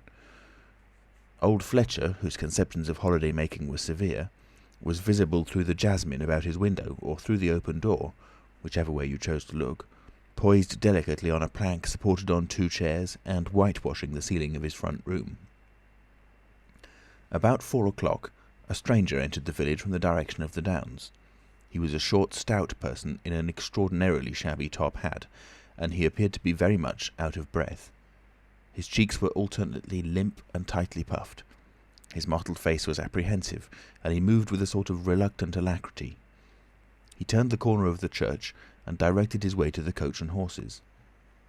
Among others, old Fletcher remembers seeing him, and indeed the old gentleman was so struck by his peculiar agitation that he inadvertently allowed a quantity of whitewash to run down the brush into the sleeve of his coat whilst regarding him. This stranger, to the perceptions of the proprietor of the cocoanut shy, appeared to be talking to himself, and Mr. Huxter remarked the same thing. He stopped at the foot of the Coach and Horses steps, and, according to Mr. Huxter, appeared to undergo a severe internal struggle before he could induce himself to enter the house. Finally he marched up the steps, and was seen by Mr. Huxter to turn to the left and open the door of the parlour. Mr. Huxter heard voices from within the room, and from the bar, apprising the man of his error. "That room's private," said Hall, and the stranger shut the door clumsily and went into the bar. In the course of a few minutes he reappeared, wiping his lips with the back of his hand with an air of quiet satisfaction that somehow impressed Mr. Huxter, as he assumed. He stood looking about him for some moments, and then Mr. Huxter saw him walk in an oddly furtive manner towards the gates of the yard, upon which the parlour window opened. The stranger, after some hesitation, leant against one of the gate-posts, produced a short clay pipe, and prepared to fill it. His fingers trembled while doing so. He lit it clumsily and folded his arms, began to smoke in a languid attitude, an attitude which his occasional glances up the yard altogether belied. All this Mr. Huxter saw over the canisters of the tobacco window, and the singularity of the man's behaviour prompted him to maintain his observation. Presently the stranger stood up abruptly and put his pipe in his pocket. Then he vanished into the yard. Forthwith Mr. Huxter, conceiving he was witness of some petty larceny, leapt around his counter and ran out into the road to intercept the thief. As he did so, Mr. Marvel reappeared, his hat askew, a big bundle in a blue tablecloth in one hand, and 3 books tied together, as it proved afterwards, with the vicar's braces, in the other. Directly he saw Huxter he gave a sort of gasp, and turning sharply to the left, began to run. "Stop, thief!" cried Huxter, and set off after him. Mr. Huxter's sensations were vivid but brief. He saw the man just before him, and spurting briskly for the church corner and the hill road. He saw the village flags and festivities beyond, and a face or so turned towards him. He bawled "Stop!" again. He had hardly gone 10 strides before his shin was caught in some mysterious fashion, and he was no longer running, but flying with inconceivable rapidity through the air. He saw the ground suddenly close to his face. The world seemed to splash into a million whirling specks of light, and subsequent proceedings interested him no more. End of Chapter 10. Chapter 11. In the Coach and Horses. Now, in order to clearly understand what had happened in the inn, it is necessary to go back to the moment when Mr. Marvel first came into view of Mr. Huxter's window. At that precise moment, Mr. Cuss and Mr. Bunting were in the parlour. They were seriously investigating the strange occurrences of the morning, and were, with Mr. Hall's permission, making a thorough examination of the invisible man's belongings. Jaffers had partially recovered from his fall, and had gone home in charge of his sympathetic friends. The stranger's scattered garments had been removed by Mrs. Hall, and the room tidied up. And on the table, under the window where the stranger had been wont to work, Cuss had hit almost at once on 3 big books in manuscript, labelled Diary. "Diary," said Cuss, putting the 3 books on the table. "Now, at any rate, we shall learn something." The vicar stood with his hands on the table. "Diary," repeated Cuss, sitting down, putting 2 volumes to support the 3rd, and opening it. No name on the flyleaf. Bother, cipher, and figures. The vicar came round to look over his shoulder. Cuss turned the pages over with a face suddenly disappointed. Oh, dear me, it's all cipher, Bunting." "There are no diagrams?" asked Mr. Bunting. "No illustrations throwing light?" "See for yourself," said Mr. Cuss. "Some of it's mathematical, and some of it's Russian, or some such language, to judge by the letters, and some of it's Greek. Now, the Greek I thought you—" "Of course," said Mr. Bunting, taking out and wiping his spectacles and feeling suddenly very uncomfortable, for he had no Greek left in his mind worth talking about. "Yes, the Greek, of course, may furnish a clue." "I'll find you a place. I'd rather glance through the volumes first," said Mr. Bunting, still wiping. A general impression first, Cuss, and then, you know, we can go looking for clues." He coughed, put on his glasses, arranged them fastidiously, coughed again, and wished something would happen to avert the seemingly inevitable exposure. Then he took the volume Cuss handed him in a leisurely manner, and then something did happen. The door opened suddenly. Both gentlemen started violently, looked around, and were relieved to see a sporadically rosy face beneath a furry silk hat. "Tap?" asked the face, and stood staring. "No," said both gentlemen at once. "Over the other side, my man," said Mr. Bunting. "And please shut that door," said Mr. Cuss, irritably. "All right," said the intruder, as it seemed in a low voice curiously different from the huskiness of its first inquiry. "Right you are," said the intruder in the former voice. "Stand clear." And he vanished and closed the door. "A sailor, I should judge," said Mr. Bunting. "Amusing fellows they are. Stand clear, indeed. A nautical term referring to his getting back out of the room, I suppose." "I dare say so," said Cuss. "My nerves are all loose today. It made me quite jump, the door opening like that." Mr. Bunting smiled as if he had not jumped. "And now," he said with a sigh, "these books." Someone sniffed as he did so. "One thing is indisputable," said Bunting, drawing a chair up next to that of Mr. Cuss. "There certainly have been very strange things happening in Iping during the last few days. Very strange. I cannot, of course, believe in this absurd invisibility story." "It's incredible," said Cuss, "incredible, but the fact remains that I certainly saw right down his sleeve." "But are you sure? Suppose a mirror, for instance. Hallucinations are so easily produced. I don't know if you've ever seen a really good conjurer." "I won't argue again," said Cuss. "We've thrashed that out, Bunting. And just now there's these books. Ah, here's some of what I take to be Greek. Greek letters, certainly." He pointed to the middle of the page. Mr. Bunting flushed slightly and brought his face nearer, apparently finding some difficulty with his glasses. Suddenly he became aware of a strange feeling at the nape of his neck. He tried to raise his head and encountered an immovable resistance. The feeling was a curious pressure, the grip of a heavy, firm hand, and it bore his chin irresistibly to the table. "Don't move, little men," whispered a voice, "or I'll brain you both." Mr. Bunting looked into the face of Cuss, close to his own, and each saw a horrified reflection of his own sickly astonishment. "I'm sorry to handle you so roughly," said the voice, "but it's unavoidable. Since when did you learn to pry into an investigator's private memoranda?"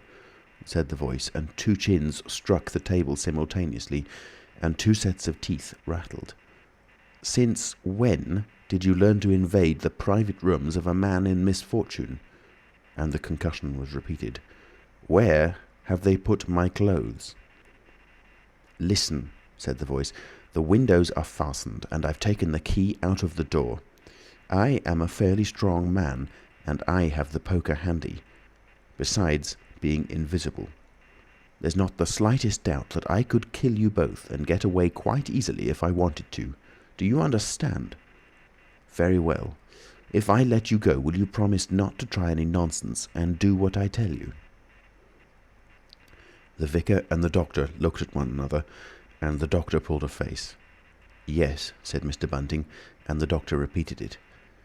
Then the pressure on the necks relaxed, and the doctor and the vicar sat up, both very red in the face and wriggling their heads. "Please keep sitting where you are," said the invisible man. "Here's the poker, you see." "When I came into this room," continued the invisible man, after presenting the poker to the tip of the nose of each of his visitors, "I did not expect to find it occupied, and I expected to find, in addition to my books of memoranda, an outfit of clothing. Where is it? No, don't rise, I can see it's gone. Now, just at present, though the days are quite warm enough for an invisible man to run about stark, the evenings are quite chilly. I want clothing and other accommodation, and I must also have those 3 books." Chapter 12. The Invisible Man Loses His Temper. It is unavoidable that at this point the narrative should break off again, for a certain very painful reason that will presently be apparent. While these things were going on in the parlour, and while Mr. Huxter was watching Mr. Marvel smoking his pipe against the gate not a dozen yards away, Mr. Hall and Teddy Henfrey were discussing in a state of cloudy puzzlement the one Iping topic. Suddenly there came a violent thud against the door of the parlour, a sharp cry, and then silence. "Hullo," said Teddy Henfrey. "Hullo," from the tap. Mr. Hall took things in slowly but surely. "That ain't right," he said, and came round from behind the bar towards the parlour door. He and Teddy approached the door together with intent faces. Their eyes considered. "Summat wrong," said Hall, and Henfrey nodded agreement. Whiffs of an unpleasant chemical odour met them. There was a muffled sound of conversation, very rapid and subdued. "You all right there?" asked Hall, rapping. The muttered conversation ceased abruptly. For a moment, silence. Then the conversation was resumed in hissing whispers. Then a sharp cry of, "No, no, you don't." There came a sudden motion and the oversetting of a chair. A brief struggle. Silence again. "What the deuce?" exclaimed Henfrey sotto voce. "You all right there?" asked Mr. Hall, sharply again. The vicar's voice answered with a curious, jerking intonation. Quite right. Please don't interrupt." "Odd," said Mr. Henfrey. "Odd," said Mr. Hall. "Says don't interrupt," said Henfrey. "I heard'n," said Hall. "And a sniff," said Henfrey.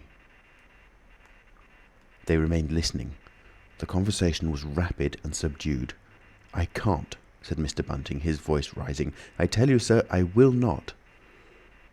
"What was that?" asked Henfrey. "Says he winert. Weren't speaking to us, was he?" "Disgraceful," said Mr. Bunting within. "Disgraceful," said Mr. Henfrey. "I heard it distinct." "Who's that speaking now?" asked Henfrey. "Mr. Cuss, I suppose," said Hall. "Can you hear anything?" Silence. The sounds within indistinct and perplexing. "Sounds like throwing the tablecloth about," said Hall. Mrs. Hall appeared behind the bar. Hall made gestures of silence and invitation. This aroused Mrs. Hall's wifely opposition. "What you listening there for, Hall? Ain't you nothing better to do, busy day like this?" Hall tried to convey everything by grimaces and dumb show, but Mrs. Hall was obdurate. She raised her voice. So Hall and Henfrey, rather crestfallen, tiptoed back to the bar, gesticulating to explain to her. At first she refused to see anything in what they had heard at all. Then she insisted on Hall keeping silence while Henfrey told her his story. She was inclined to think the whole business nonsense. Perhaps they were just moving the furniture about. "I heard'n say disgraceful. That I did," said Hall. "I heard that, Mrs. Hall," said Henfrey. "Like as not," began Mrs. Hall. "Shh!" said Mr. Teddy Henfrey. "Didn't I hear the window?" "What window?" asked Mrs. Hall. "Parlour window," said Henfrey.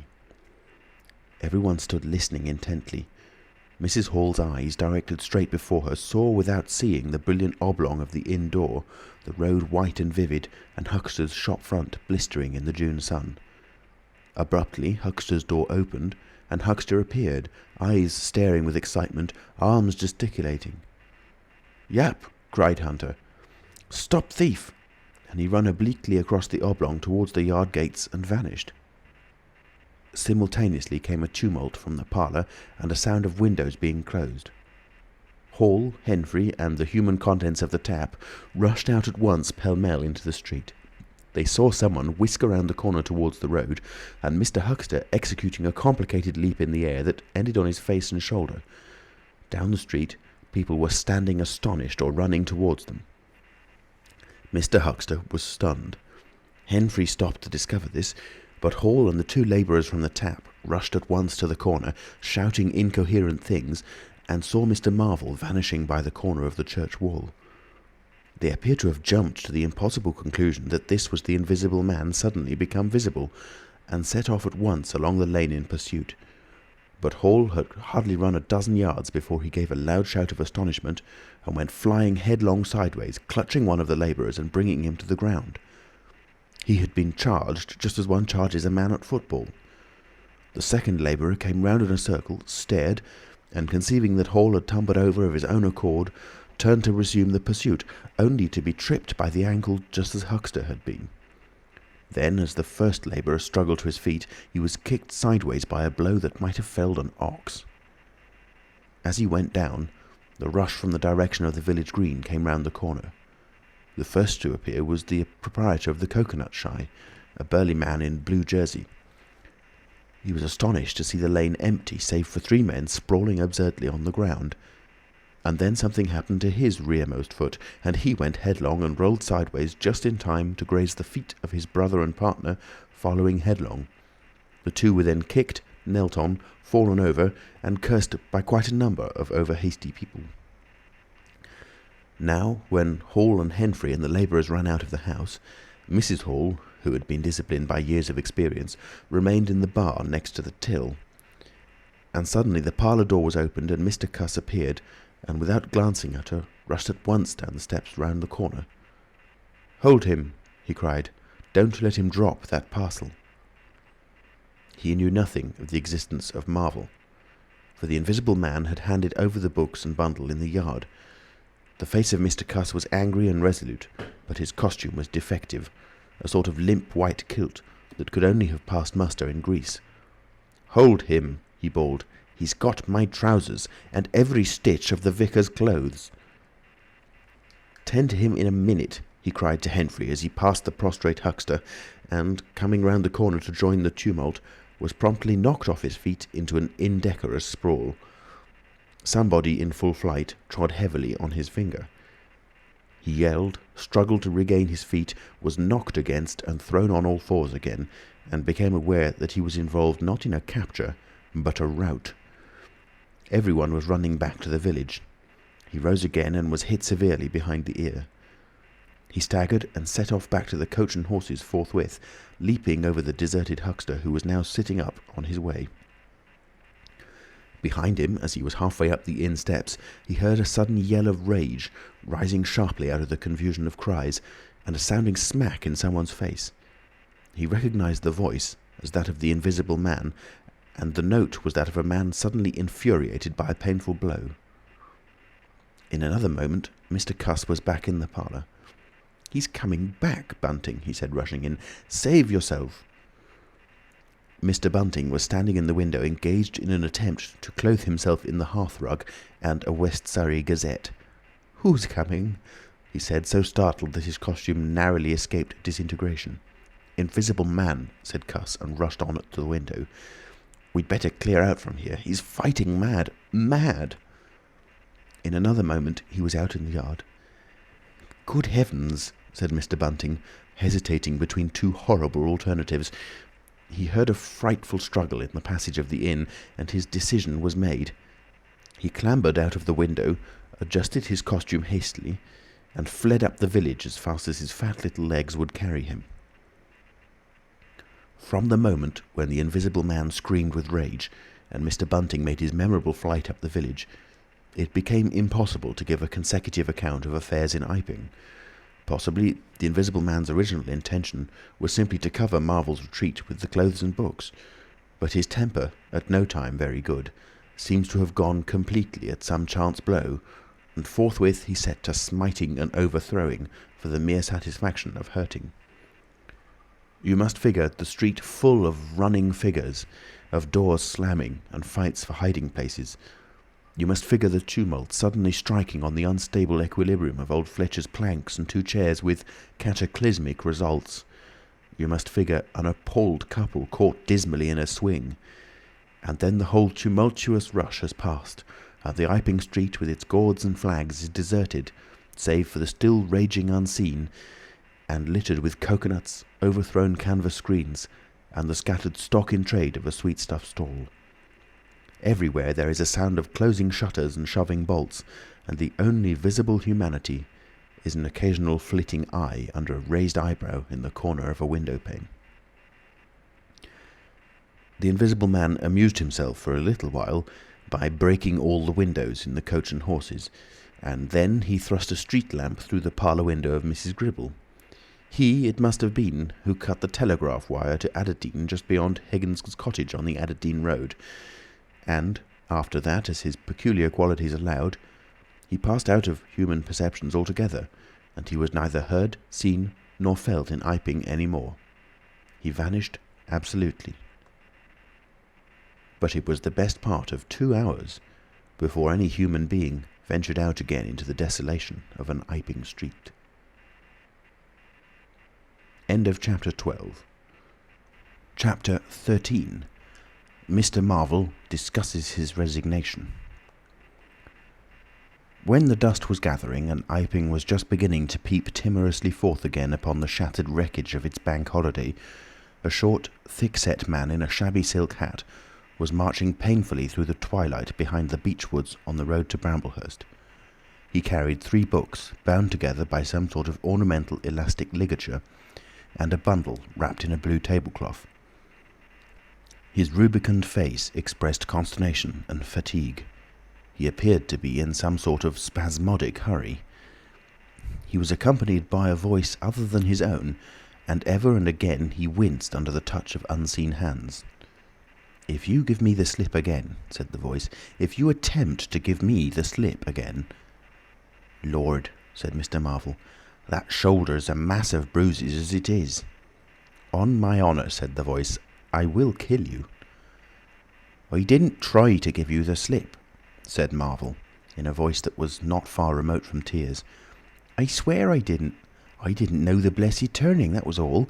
How the devil was I to know the blessed turning? As it is, I've been knocked about." "You'll get knocked about a great deal more if you don't mind," said the voice, and Mr. Marvel abruptly became silent.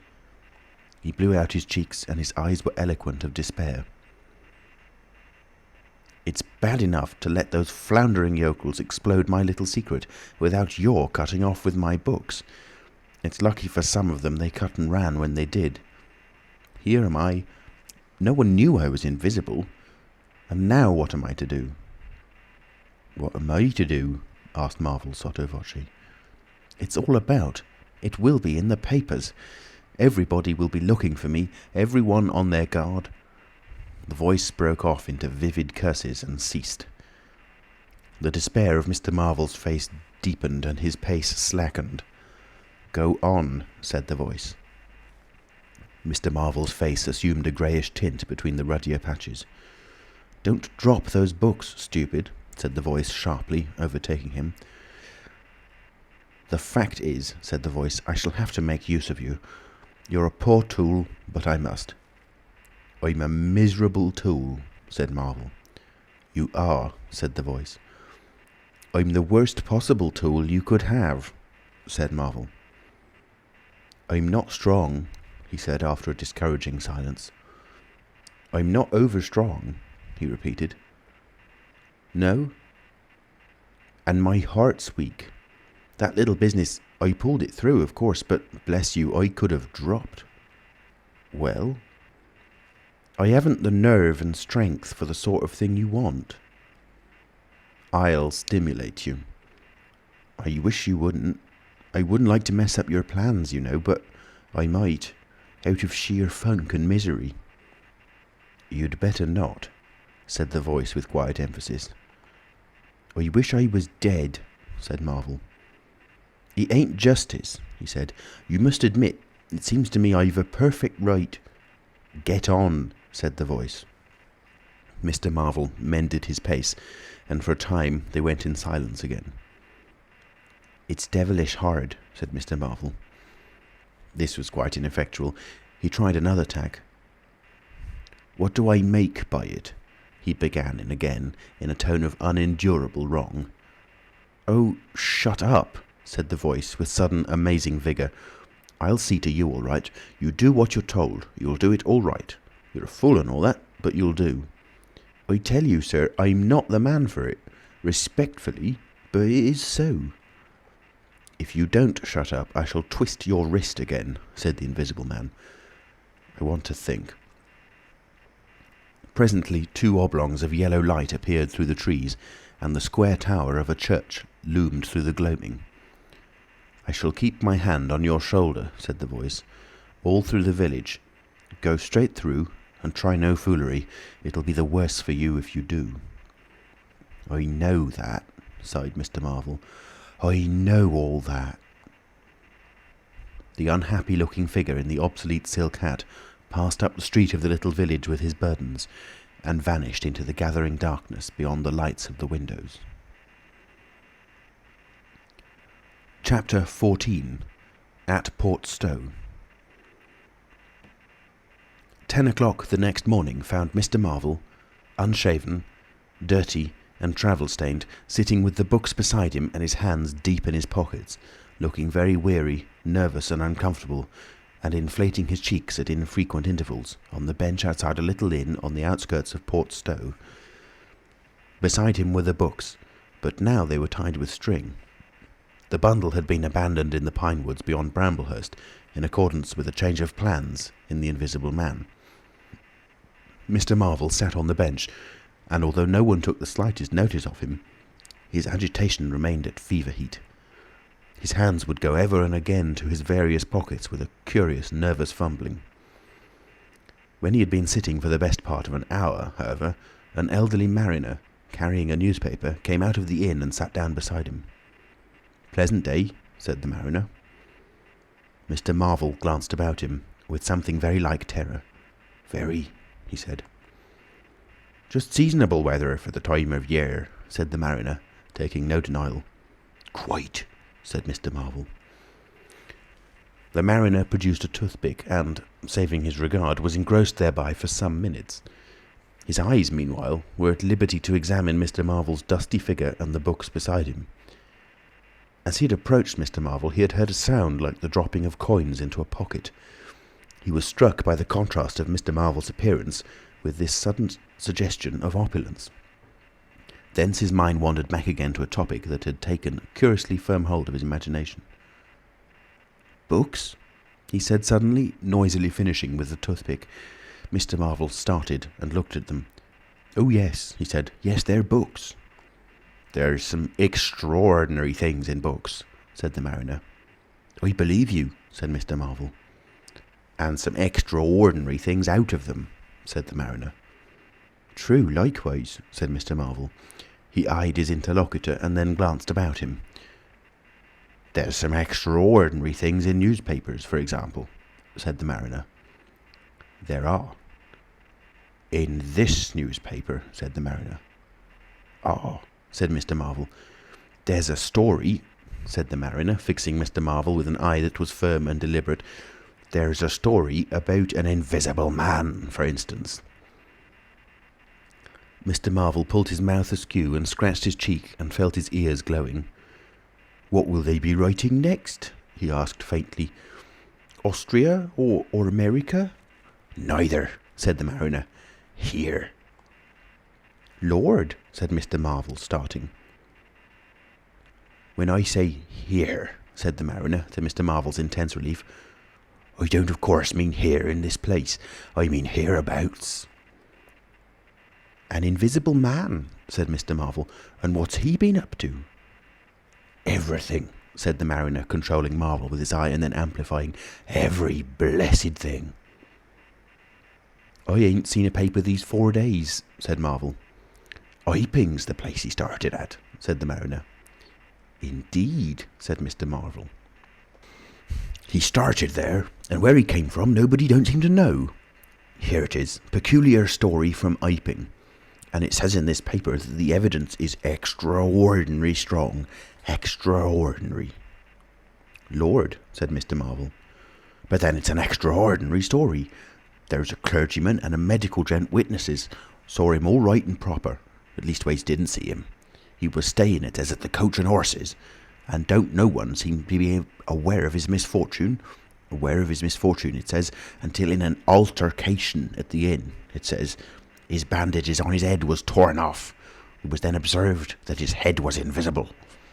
Attempts were at once made to secure him, but casting off his garments, it says, he succeeded in escaping, but not until after a desperate struggle in which he had inflicted serious injuries, it says, on our worthy and able constable, Mr. J. A. Jaffers. Pretty straight story, eh? Names and everything. Lord, said Mr. Marvel, looking nervously about him, trying to count the money in his pockets by his unaided sense of touch, and full of a strange and novel idea. It sounds most astonishing. Don't it? Extraordinary, I call it. Never heard tell of invisible men before, I haven't, but nowadays one hears such a lot of extraordinary things that... That all he did? Asked Marvel, trying to seem at his ease. It's enough, ain't it? Said the mariner. Didn't go back by any chance? Asked Marvel. Just escaped and that's all, eh? All? Said the mariner. Why, ain't it enough? Quite enough, said Marvel. I should think it was enough, said the mariner. I should think it was enough. He didn't have any pals? It don't say he had any pals, does it? Asked Mr. Marvel, anxious. Ain't one of a sort enough for you? Asked the mariner. No, thank heaven, as one say. He didn't. He nodded his head slowly. It makes me regular uncomfortable, the bare thought of that chap running about the country. He is at present at large, and from certain evidence it is supposed that he has took, I suppose they mean, the road to Port Stowe. You see, we're right in it. None of your American wonders this time, and just think of the things he might do. Where'd you be if he took a drop over and above and had a fancy to go for you? Supposing he wants to rob, who can prevent him? He can trespass, he can burgle, he could walk through the cordon of a policeman as easy as me, or you could give the slip to a blind man. Easier, for these here blind chaps hear uncommon sharp, I'm told. And wherever there was liquor, he fancied. He's got a tremendous advantage, certainly, said Mr. Marvel. And, well, you're right, said the mariner. He has. All of this time, Mr. Marvel had been glancing about him intently, listening for faint footfalls, trying to detect imperceptible movements. He seemed on the point of some great resolution. He coughed behind his hand. He looked about him again, listened, bent towards the mariner, and lowered his voice. The fact of it is, I happen to know just a thing or two about this invisible man from private sources. Oh, said the mariner, interested. You? Yes, said Mr. Marvel. Me. Indeed, said the mariner. And may I ask? You will be astonished, said Mr. Marvel behind his hand. It's tremendous. Indeed, said the mariner. The fact is, began Mr. Marvel eagerly in a confidential undertone. Suddenly his expression changed marvellously. Ow! He said. He rose stiffly in his seat. His face was eloquent of physical suffering. Wow! He said. What's up? Said the mariner, concerned. Toothache, said Mr. Marvel, and put his hand to his ear. He caught hold of his books. I must be getting on, I think. He edged in a curious way along the seat away from his interlocutor. But you was just a-going to tell me about this here invisible man, protested the mariner. Mr. Marvel seemed to consult with himself. Hoax, said a voice. It's a hoax, said Mr. Marvel. But it's in the paper, said the mariner. Hoax all the same, said Marvel. I know the chap that started the lie. There ain't no invisible man whatsoever. Blimey. But how about this paper? Do you mean to say? Not a word of it, said Marvel stoutly. The mariner stared, paper in hand. Mr. Marvel jerkily faced about. Wait a bit, said the mariner, rising and speaking slowly. Do you mean to say? I do, said Mr. Marvel. Then why'd you let me go on and tell you all this blasted stuff then? What do you mean by letting a man make a fool of himself like that for, eh? Mr. Marvel blew out his cheeks. The mariner was suddenly very red indeed. He clenched his hands. I've been talking here this 10 minutes, he said. And you little pot-bellied, leathery-faced son of an old boot, couldn't have the elementary manners." "Don't you come bandying words with me," said Mr. Marvel. "Bandying words! I've a jolly good mind." "Come up," said a voice, and Mr. Marvel was suddenly whirled about and started marching off in a curious spasmodic manner. "You'd better move on," said the mariner. "Who's moving on?" said Mr. Marvel.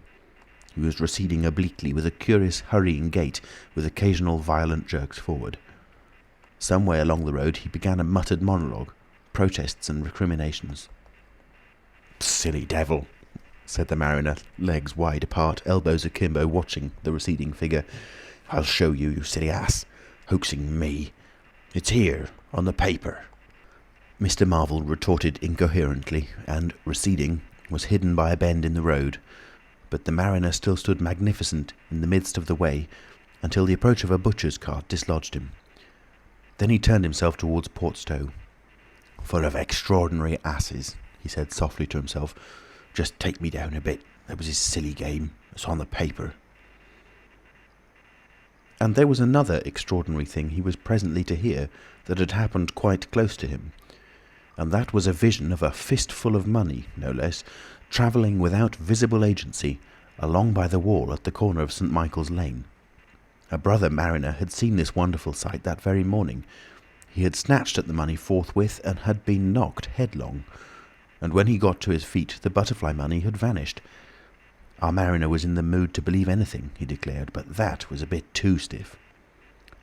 Afterwards, however, he began to think things over.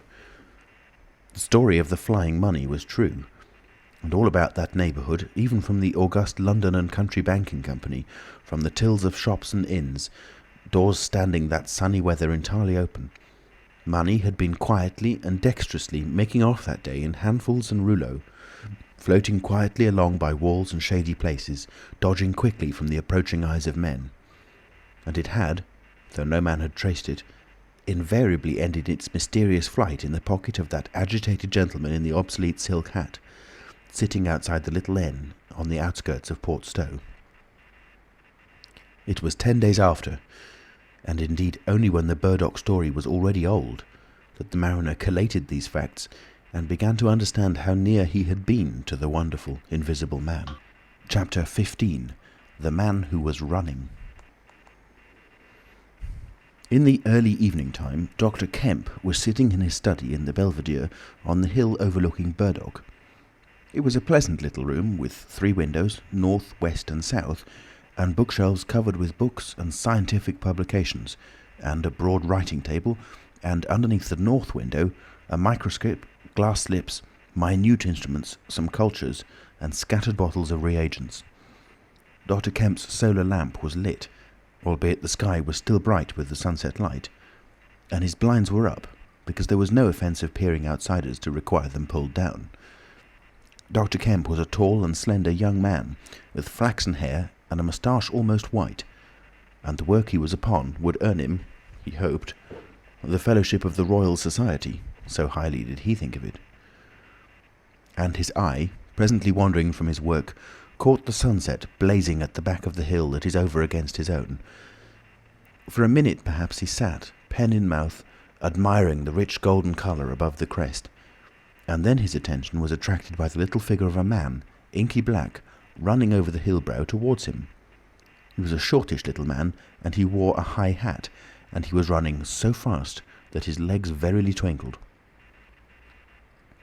"Another of those fools," said Dr. Kemp, "like that ass who ran into me this morning around a corner with 'Visible Man' a-coming, sir. I can't imagine what possesses people. One might think we were in the 13th century." He got up, went to the window and stared at the dusky hillside and the dark little figure tearing down it. "He seems in a confounded hurry," said Dr. Kemp. "But he doesn't seem to be getting on. If his pockets were full of lead, he couldn't run heavier." "Spurted, sir," said Dr. Kemp. In another moment, the higher of the villas that had clambered up the hill from Burdock had occluded the running figure.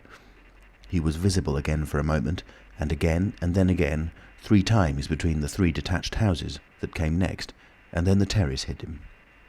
"Asses," said Dr. Kemp, swinging around on his heel and walking back to his writing table.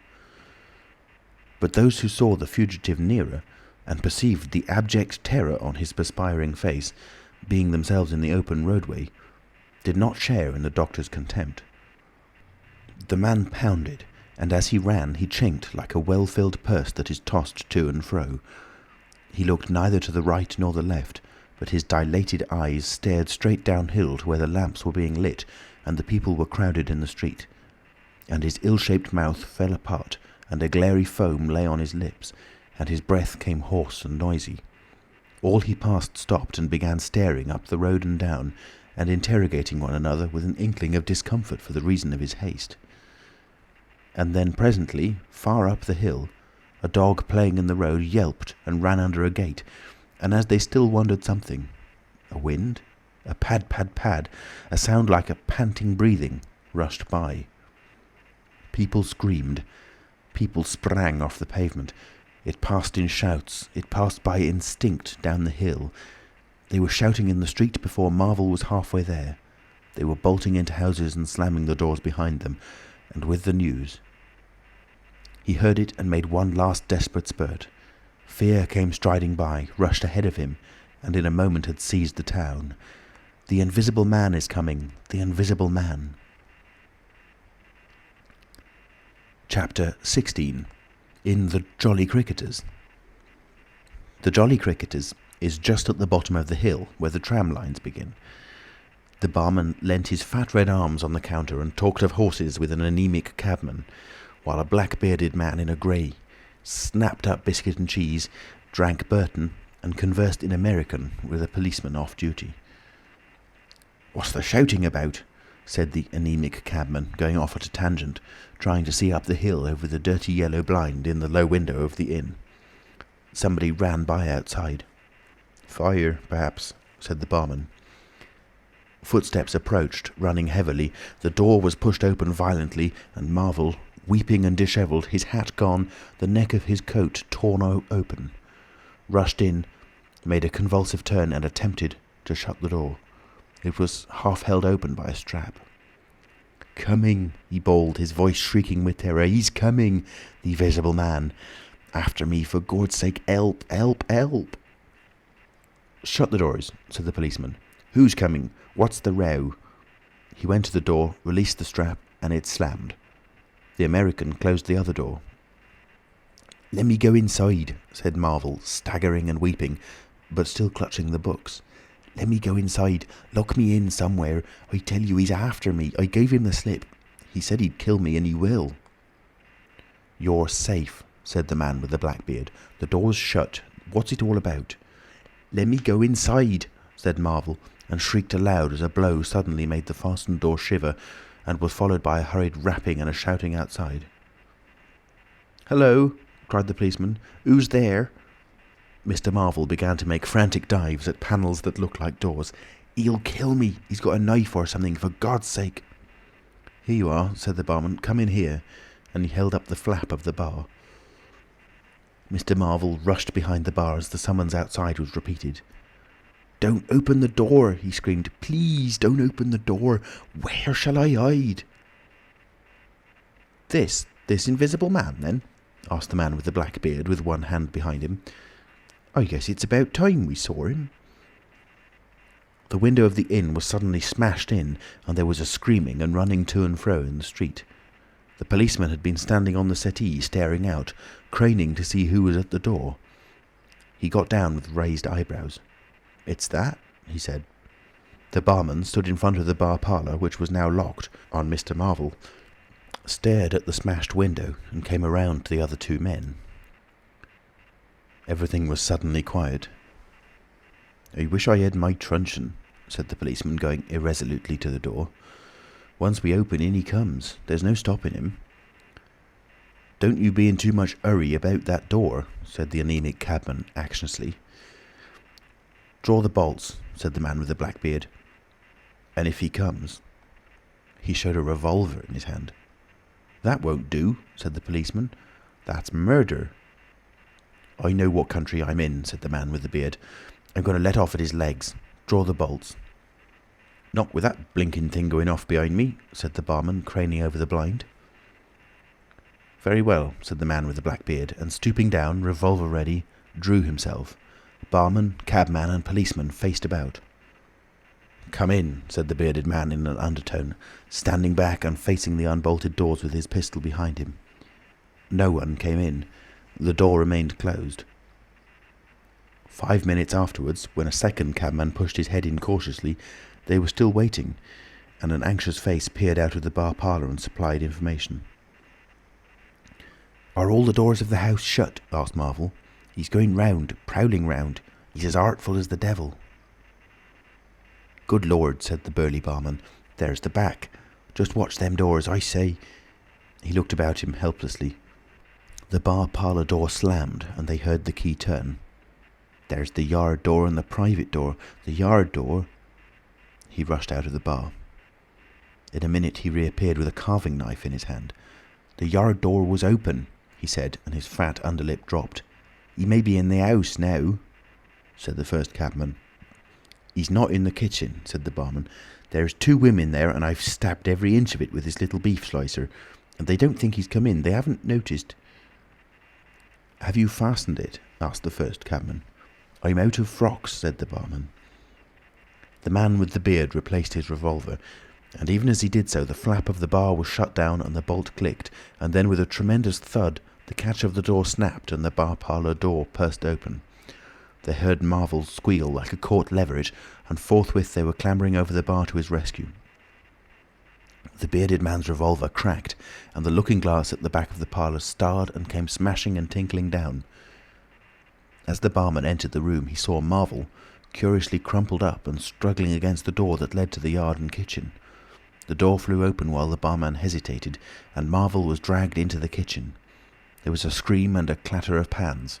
Marvel, head down and lugging back obstinately, was forced to the kitchen door, and the bolts were drawn. Then the policeman, who had been trying to pass the barman, rushed in, followed by one of the cabmen, grabbed the wrist of the invisible hand that collared Marvel, was hit in the face and went reeling back. The door opened, and Marvel made a frantic effort to obtain a lodgment behind it. Then the cabman collared something. "I got him," said the cabman. The barman's red hands came clawing at the unseen. "Here he is," said the barman. Mr. Marvel, released, suddenly dropped to the ground and made an attempt to crawl behind the legs of the fighting men. The struggle blundered around the edge of the door. The voice of the invisible man was heard for the first time, yelling out sharply as the policeman trod on his foot. Then he cried out passionately, and his fists flew round like flails. The cabman suddenly whooped and doubled up, kicked under the diaphragm. The door into the bar parlour from the kitchen slammed and covered Mr. Marvel's retreat. The men in the kitchen found themselves clutching at and struggling with empty air. "Where's he gone?" cried the man with the beard. "Out?" "This way," said the policeman, stepping into the yard and stopping. A piece of tile whizzed by his head and smashed among the crockery on the kitchen table. "I'll show him," shouted the man with the black beard, and suddenly a steel barrel shone over the policeman's shoulder, and 5 bullets had followed one another into the twilight whence the missile had come. As he fired, the man with the beard moved his hand in a horizontal curve so that his shots radiated out into the narrow yard like spokes from a wheel. A silence followed. 5 cartridges, said the man with the black beard. "That's the best of all. 4 aces and a joker. Get a lantern, someone, and come and feel about for his body." Chapter 17. Dr. Kemp's Visitor. Dr. Kemp had continued writing in his study until the shots aroused him. Crack, crack, crack, they came, one after another. "Hello," said Dr. Kemp, putting his pen into his mouth again and listening. "Who's letting revolvers off in Burdock? What are the asses at now?" He went to the south window, threw it up, and leaning out stared down on the network of windows, beaded gas lamps and shops, with its black interstices of roof and yard that made up the town at night. "Looks like a crowd down the hill," he said, "by the cricketers," and remained watching. Thence his eyes wandered over the town to far away where the ship's lights shone and the pier glowed, a little illuminated faceted pavilion like a gem of yellow light. The moon in his first quarter, hung over the westward hill, and the stars were clear and almost tropically bright. After 5 minutes, during which his mind had travelled into a remote speculation of social conditions of the future, and lost itself at last over the time dimension, Dr. Kemp roused himself with a sigh, pulled down the window again, and returned to his writing desk. It must have been about an hour after this that the front doorbell rang. He had been writing slackly and with intervals of abstraction since the shots. He sat listening. He heard the servant answer the door and waited for her feet on the staircase, but she did not come. "Wonder what that was," said Dr. Kemp. He tried to resume his work, failed, got up, went downstairs from his study to the landing, rang, and called over the balustrade to the housemaid as she appeared in the hall below. "Was that a letter?" he asked. "Only a runaway ring, sir," she answered. "I'm restless tonight," he said to himself. He went back to his study and this time attacked his work resolutely. In a little while he was hard at work again, and the only sounds in the room were the ticking of the clock and the subdued shrillness of his quill, hurrying in the very centre of the circle of light his lampshade threw on his table. It was 2 o'clock before Dr. Kemp had finished his work for the night. He rose, yawned, and went downstairs to bed. He had already removed his coat and vest when he noticed that he was thirsty. He took a candle and went down to the dining room in search of a siphon and whisky. Dr. Kemp's scientific pursuits have made him a very observant man, and as he recrossed the hall, he noticed a dark spot on the linoleum near the mat at the foot of the stairs. He went on upstairs, and then it suddenly occurred to him to ask himself what the spot on the linoleum might be. Apparently some subconscious element was at work. At any rate, he turned with his burden, went back to the hall, put down the siphon and whisky, and, bending down, touched the spot. Without any great surprise, he found it had the stickiness and colour of drying blood. He took up his burden again and returned upstairs, looking about him and trying to account for the blood spot. On the landing he saw something and stopped astonished. The door handle of his own room was blood-stained. He looked at his own hand. It was quite clean, and then he remembered the door of his room had been open when he came down from his study, and that consequently he had not touched the handle at all. He went straight into his room, his face quite calm, perhaps a trifle more resolute than usual. His glance, wandering inquisitively, fell on the bed. On the counterpane was a mess of blood, and the sheet had been torn. He had not noticed this before because he had walked straight to the dressing table. On the further side, the bedclothes were depressed, as if someone had recently been sitting there. Then he had an odd impression that he heard a low voice say, "Good heavens, Kemp!" But Dr. Kemp was no believer in voices. He stood staring at the tumbled sheets. Was that really a voice? He looked about again, but noticed nothing further than the disordered and blood-stained bed. Then he distinctly heard a movement across the room, near the wash-hand stand. All men, however highly educated, retain some superstitious inklings. The feeling that is called eerie came upon him. He closed the door of the room, came forward to the dressing table and put down his burdens. Suddenly, with a start, he perceived a coiled and blood-stained bandage of linen rag hanging in mid-air between him and the wash-hand stand. He stared at this in amazement. It was an empty bandage, a bandage properly tied, but quite empty. He would have advanced to grasp it, but a touch arrested him, and a voice speaking quite close to him. "Kemp," said the voice. "Eh?" said Kemp with his mouth open. "Keep your nerve," said the voice. "I'm an invisible man." Kemp made no answer for a space, simply stared at the bandage. "Invisible man," he said. "I am an invisible man," repeated the voice. The story he had been active to ridicule only that morning rushed through Kemp's brain. He does not appear to have been either very much frightened or very greatly surprised at the moment. Realization came later. "I thought it was all a lie," he said. The thought uppermost in his mind was the reiterated arguments of the morning. "Have you a bandage on?" he asked. "Yes," said the invisible man. "Oh," said Kemp, and then roused himself. "I say," he said, "but this is nonsense. It's some trick." He stepped forward suddenly, and his hand, extended towards the bandage, met invisible fingers. He recoiled at the touch, and his colour changed. "Keep steady, Kemp, for God's sake. I want help badly. Stop." The hand gripped his arm. He struck at it. "Kemp!" cried the voice. "Kemp, keep steady!" And the grip tightened. A frantic desire to free himself took possession of Kemp. The hand of the bandaged arm gripped his shoulder, and he was suddenly tripped and flung backwards upon the bed. He opened his mouth to shout, and the corner of the sheet was thrust between his teeth. The Invisible Man had him down grimly, but his arms were free, and he struck and tried to kick savagely. "Listen to reason, will you?" said the Invisible Man, sticking to him in spite of a pounding in the ribs. "By heaven, you'll madden me in a minute." "Lie still, you fool," bawled the Invisible Man in Kemp's ear. Kemp struggled for another moment and then lay still. "If you shout, I'll smash your face," said the Invisible Man, relieving his mouth. "I'm an Invisible Man. It's no foolish and no magic. I really am an Invisible Man, and I want your help. I don't want to hurt you, but if you behave like a frantic rustic, I must. Don't you remember me, Kemp? Griffin of University College?" "Let me get up," said Kemp. "I'll stop where I am, and let me sit quiet for a minute." He sat up and felt his neck. "I am Griffin of University College, and I have made myself invisible. I am just an ordinary man, a man you have known, made invisible." "Griffin?" said Kemp. "Griffin," answered the voice.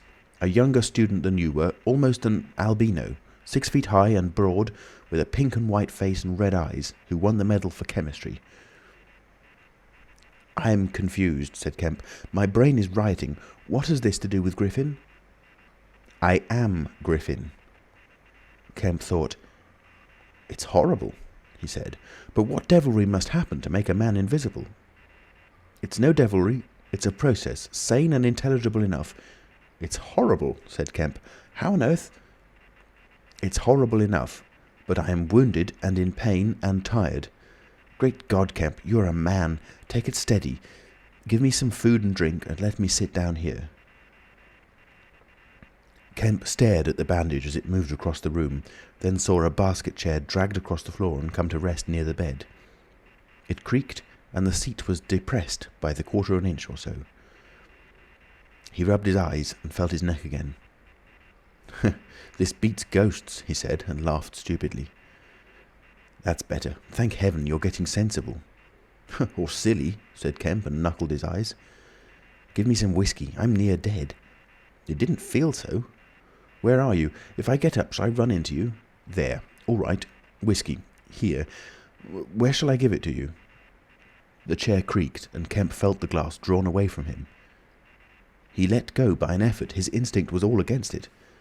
It came to rest, poised 20 inches above the front edge of the seat of the chair. He stared at it in infinite perplexity. This must be hypnotism. You have suggested you are invisible." "Nonsense," said the voice. "It's frantic. Listen to me. I demonstrated conclusively this morning," began Kemp, "that invisibility—" "Never mind what you've demonstrated. I'm starving," said the voice, "and the night is chilly to a man without clothes." "Food?" said Kemp. The tumbler of whiskey tilted itself. "Yes," said the Invisible Man, rapping it down. "Have you a dressing gown?" Kemp made some exclamation in an undertone. He walked to a wardrobe and produced a robe of dingy scarlet. "This do?" he asked. It was taken from him. It hung limp for a moment in mid-air, fluttered weirdly, stood full and decorously buttoning itself, and sat down in his chair. "Drawers, socks, slippers would be a comfort," said the Unseen curtly. "And food." "Anything. But this is the insanest thing I was ever in my life." He turned out his drawers for the articles, and then went downstairs to ransack his larder. He came back with some cold cutlets and bread, pulled up a light table and placed them before his guest. "Never mind knives," said his visitor, and a cutlet hung in mid-air with a sound of gnawing. "Invisible," said Kemp, and sat down on a bedroom chair. "I always like to get something about me before I eat," said the Invisible Man, with a full mouth, eating greedily. "Queer fancy." "I suppose that wrist is all right," said Kemp. "Trust me," said the Invisible Man. "Of all the strange and wonderful—" "Exactly. But it's odd I should blunder into your house to get my bandaging. My first stroke of luck. Anyhow, I meant to sleep in this house tonight. You must stand that. It's a filthy nuisance, my blood showing, isn't it? Quite a clot over there. Gets visible as it coagulates, you see. It's the only living tissue I've changed, and only for as long as I'm alive. I've been in the house 3 hours. "But how's it done?" began Kemp in a tone of exasperation. "Confound it, the whole business. It's unreasonable from beginning to end." "Quite reasonable," said the Invisible Man. "Perfectly reasonable." He reached over and secured the whisky bottle. Kemp stared at the devouring dressing-gown. A ray of candlelight penetrating a torn patch in the right shoulder made a triangle of light under the left ribs.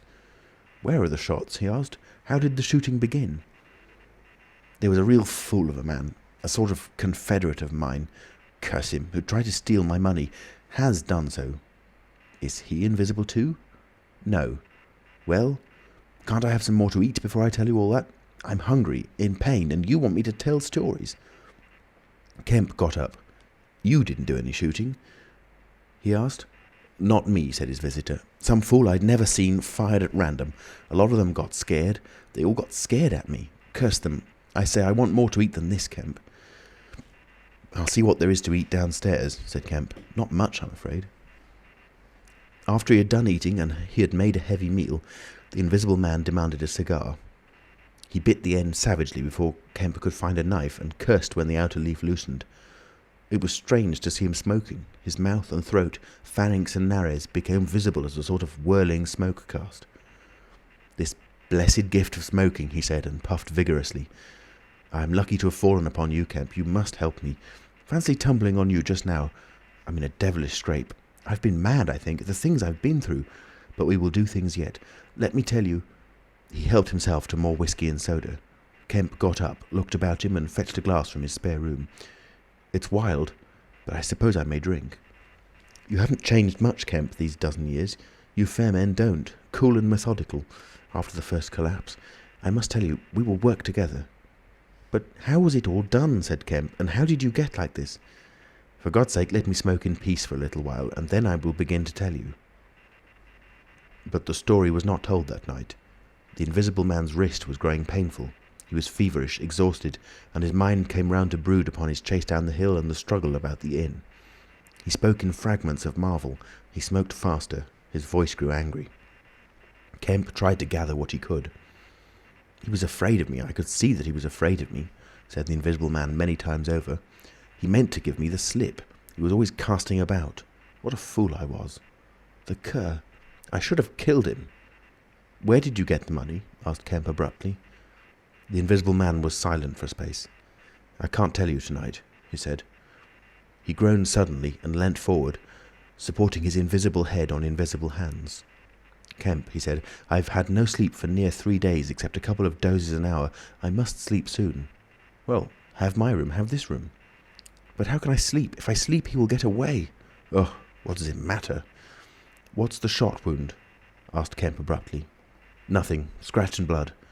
"Oh God, how I want sleep." "Why not?" The Invisible Man appeared to be regarding Kemp. "Because I've a particular objection to being caught by my fellow men," he said slowly. Kemp started. "Fool that I am," said the Invisible Man, striking the table smartly. "I've put the idea into your head." End of chapter 17. Chapter 18. The Invisible Man Sleeps. Exhausted and wounded as the Invisible Man was, he refused to accept Kemp's word that his freedom should be respected. He examined the 2 windows of the bedroom, drew up the blinds and opened the sashes to confirm Kemp's statement that a retreat by them would be possible.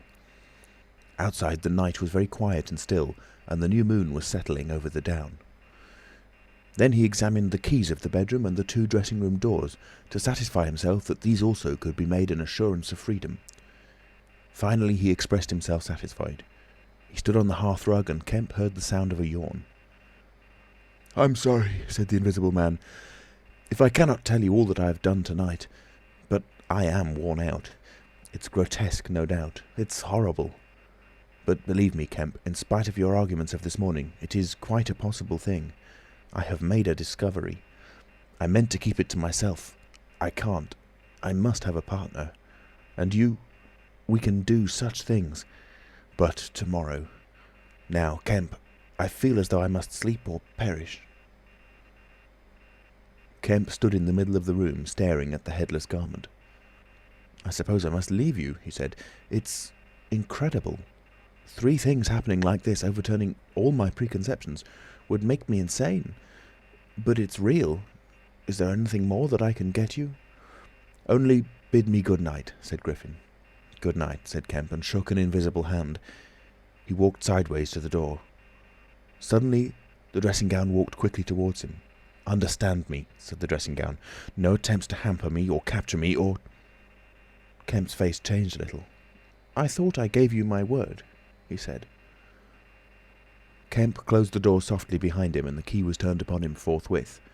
Then, as he stood with an expression of passive amazement on his face, the rapid feet came to the door of the dressing-room, and that too was locked. Kemp slapped his brow with his hand. "Am I dreaming? Has the world gone mad, or have I?" He laughed and put his hand to the locked door. "Barred out of my own bedroom by a flagrant absurdity," he said. He walked to the head of the staircase, turned and stared at the locked doors. "It's fact," he said. He put his fingers to his slightly bruised neck. "Undeniable fact."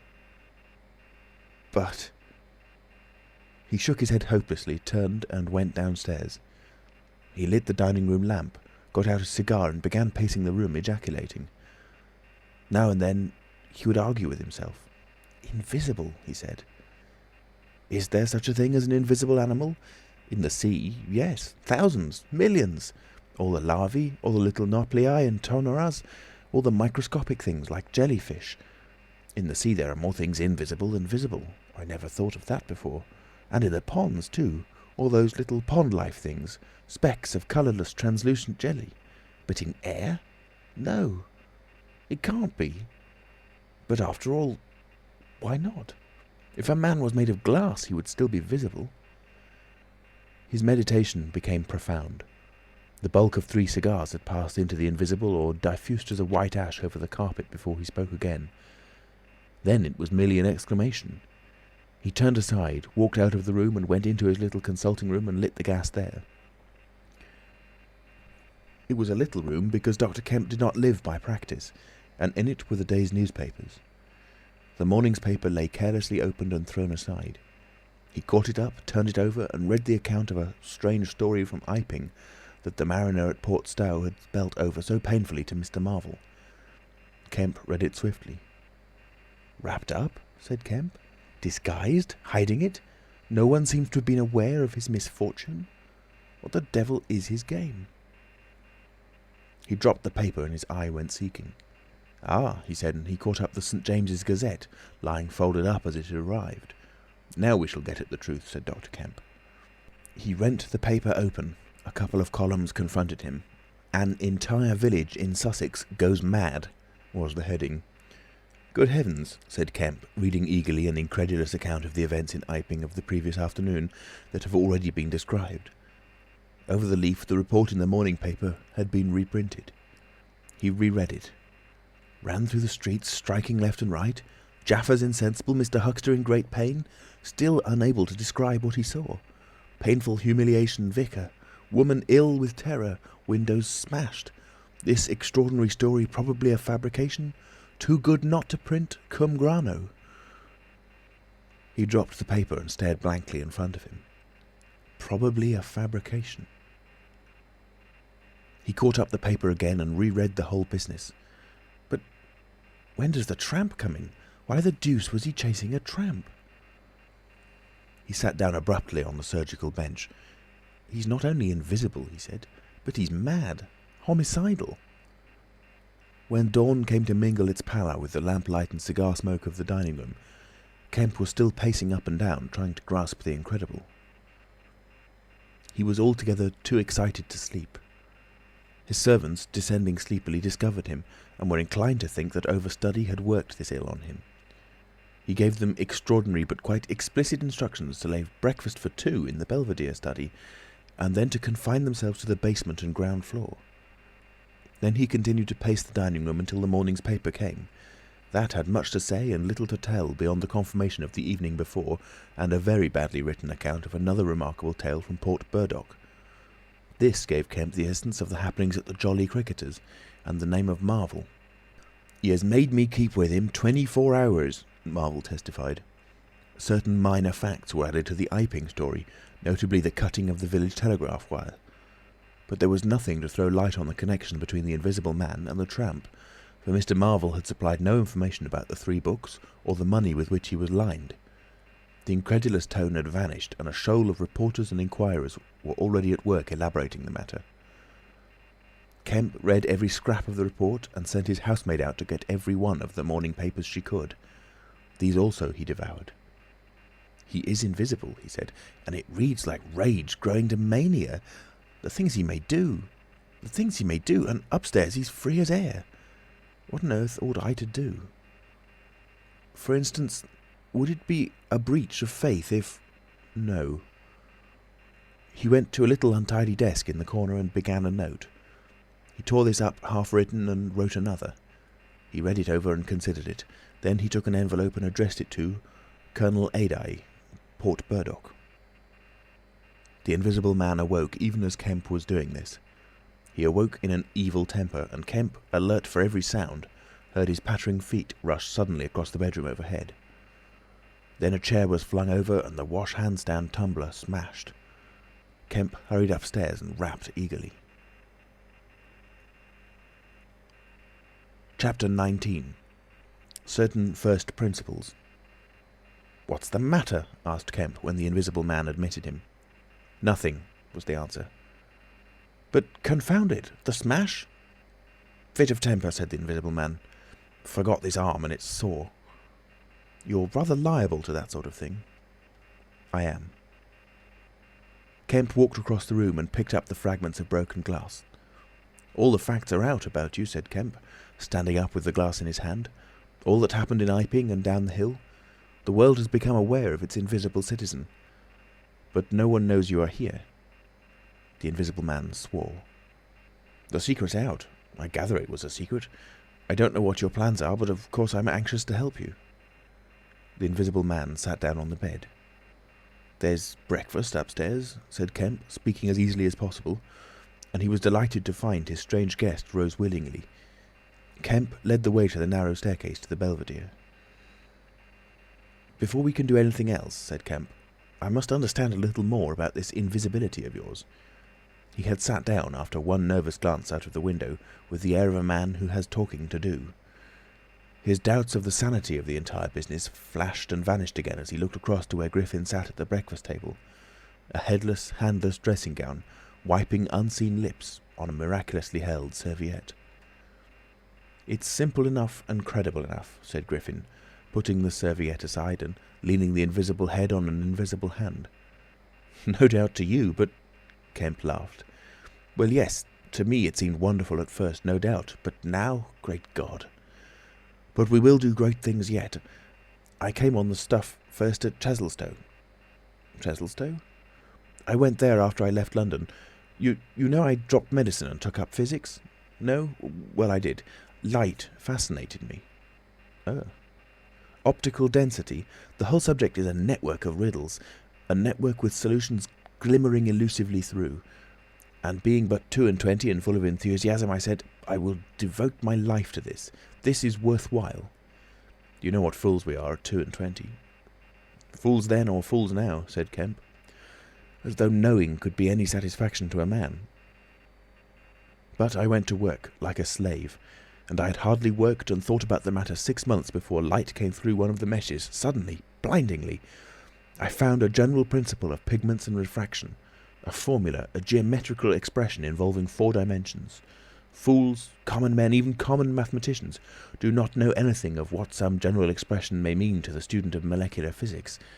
In the books that tramp has hidden, there are marvels, miracles. But this was not a method, it was an idea that might lead to a method by which it would be possible, without changing any other property of matter, except in some instances colours, to lower the refractive index of a substance, solid or liquid, to that of air, so far as all practical purposes are concerned." "Phew," said Kemp, "that's odd. But still I don't quite see—" I can understand that thereby you could spoil a valuable stone, but personal invisibility is a far cry." "Precisely," said Griffin. "But consider, visibility depends on the action of the visible bodies on light.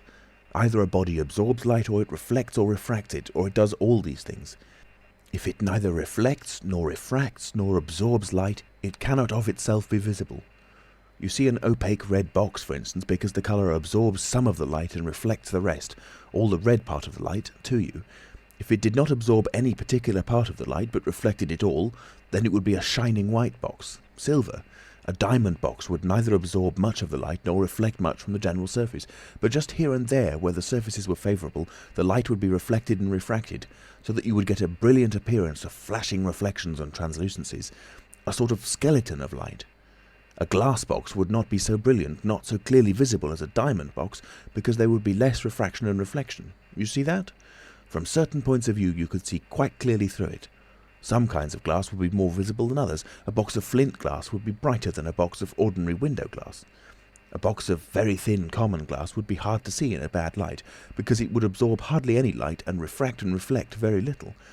And if you put a sheet of common white glass in water, still more if you put it in some denser liquid than water, it would vanish almost altogether, because light passing from water to glass is only slightly reflected or indeed affected in any way.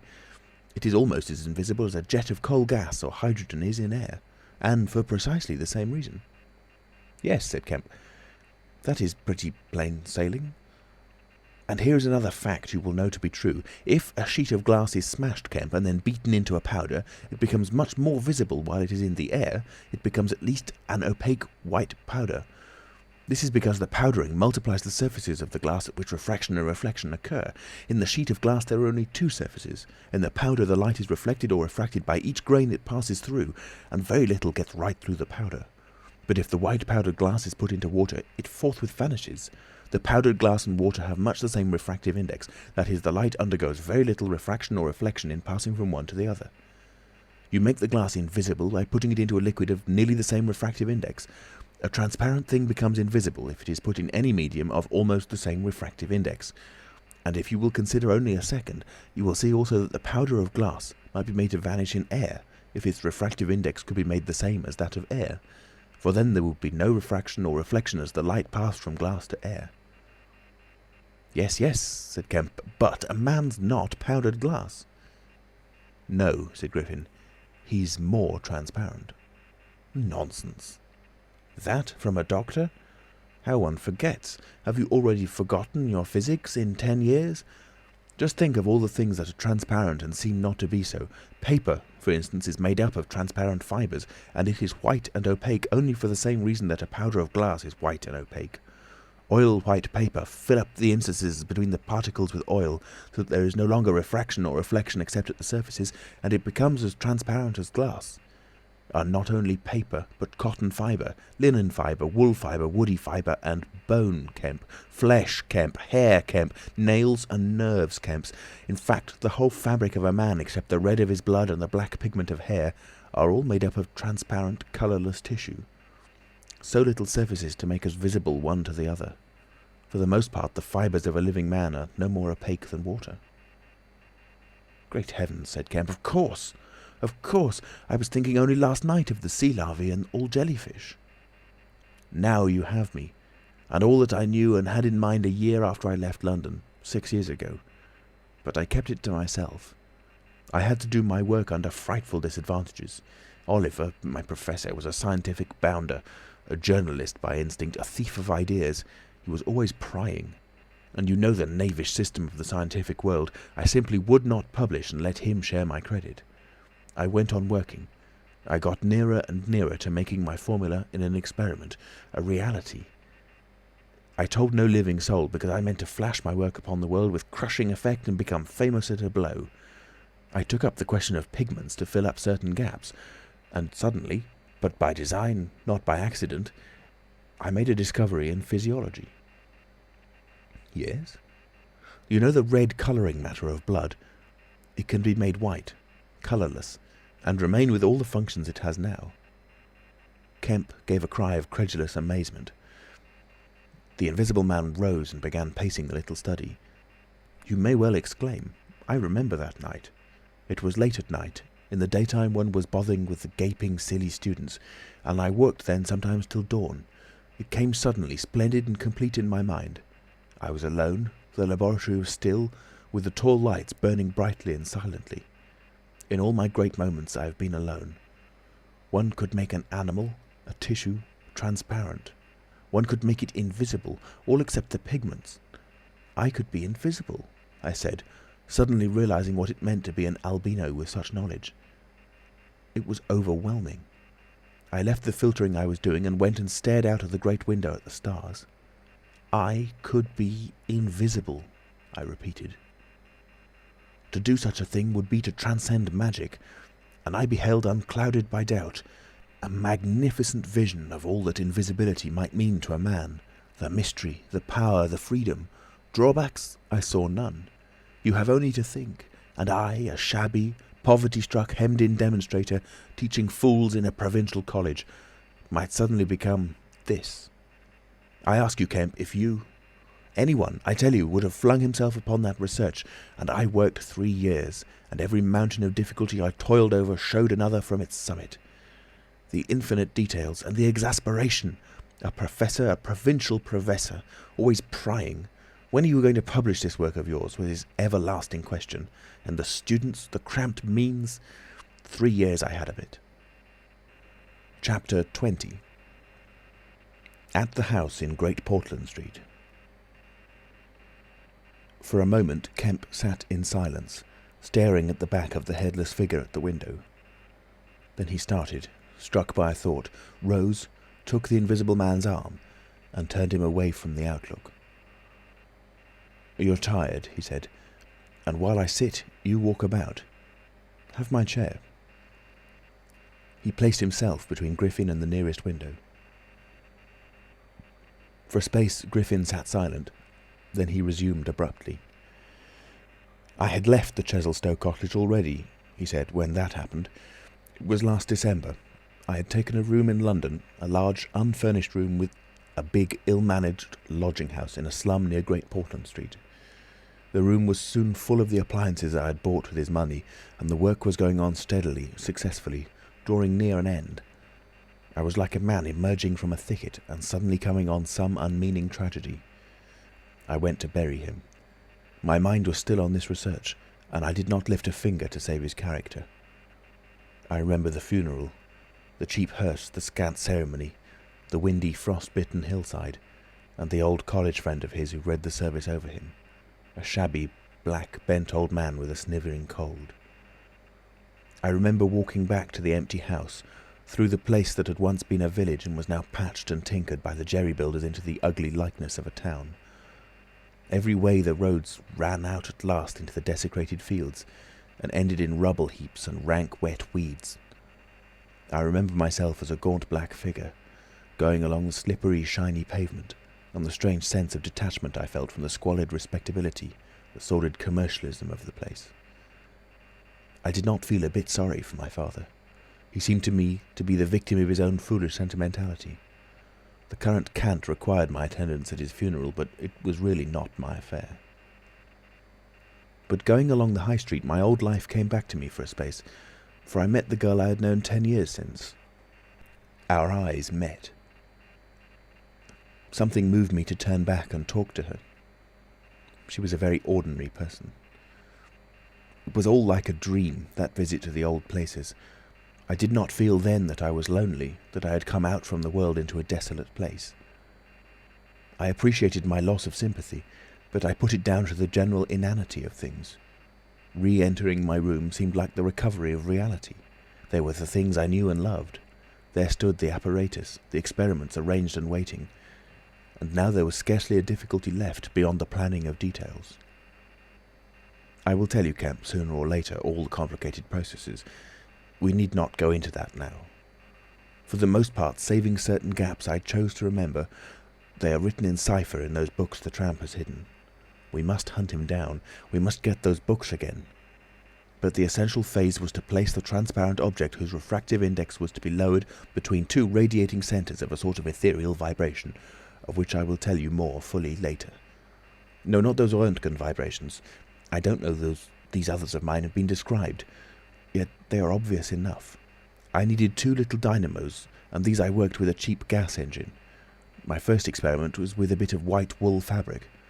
It was the strangest thing in the world to see it in the flicker of the flashes, soft and white, and then to watch it fade like a wreath of smoke and vanish. I could scarcely believe I had done it. I put my hand into the emptiness, and there was the thing, as solid as ever. I felt it awkwardly and threw it on the floor. I had a little trouble finding it again. And then came a curious experience. I heard a meow behind me, and turning, saw a lean white cat, very dirty, on the cistern cover outside the window. A thought came into my head. "Everything ready for you," I said, and I went to the window, opened it, and called softly. She came in, purring. The poor beast was starving, and I gave her some milk.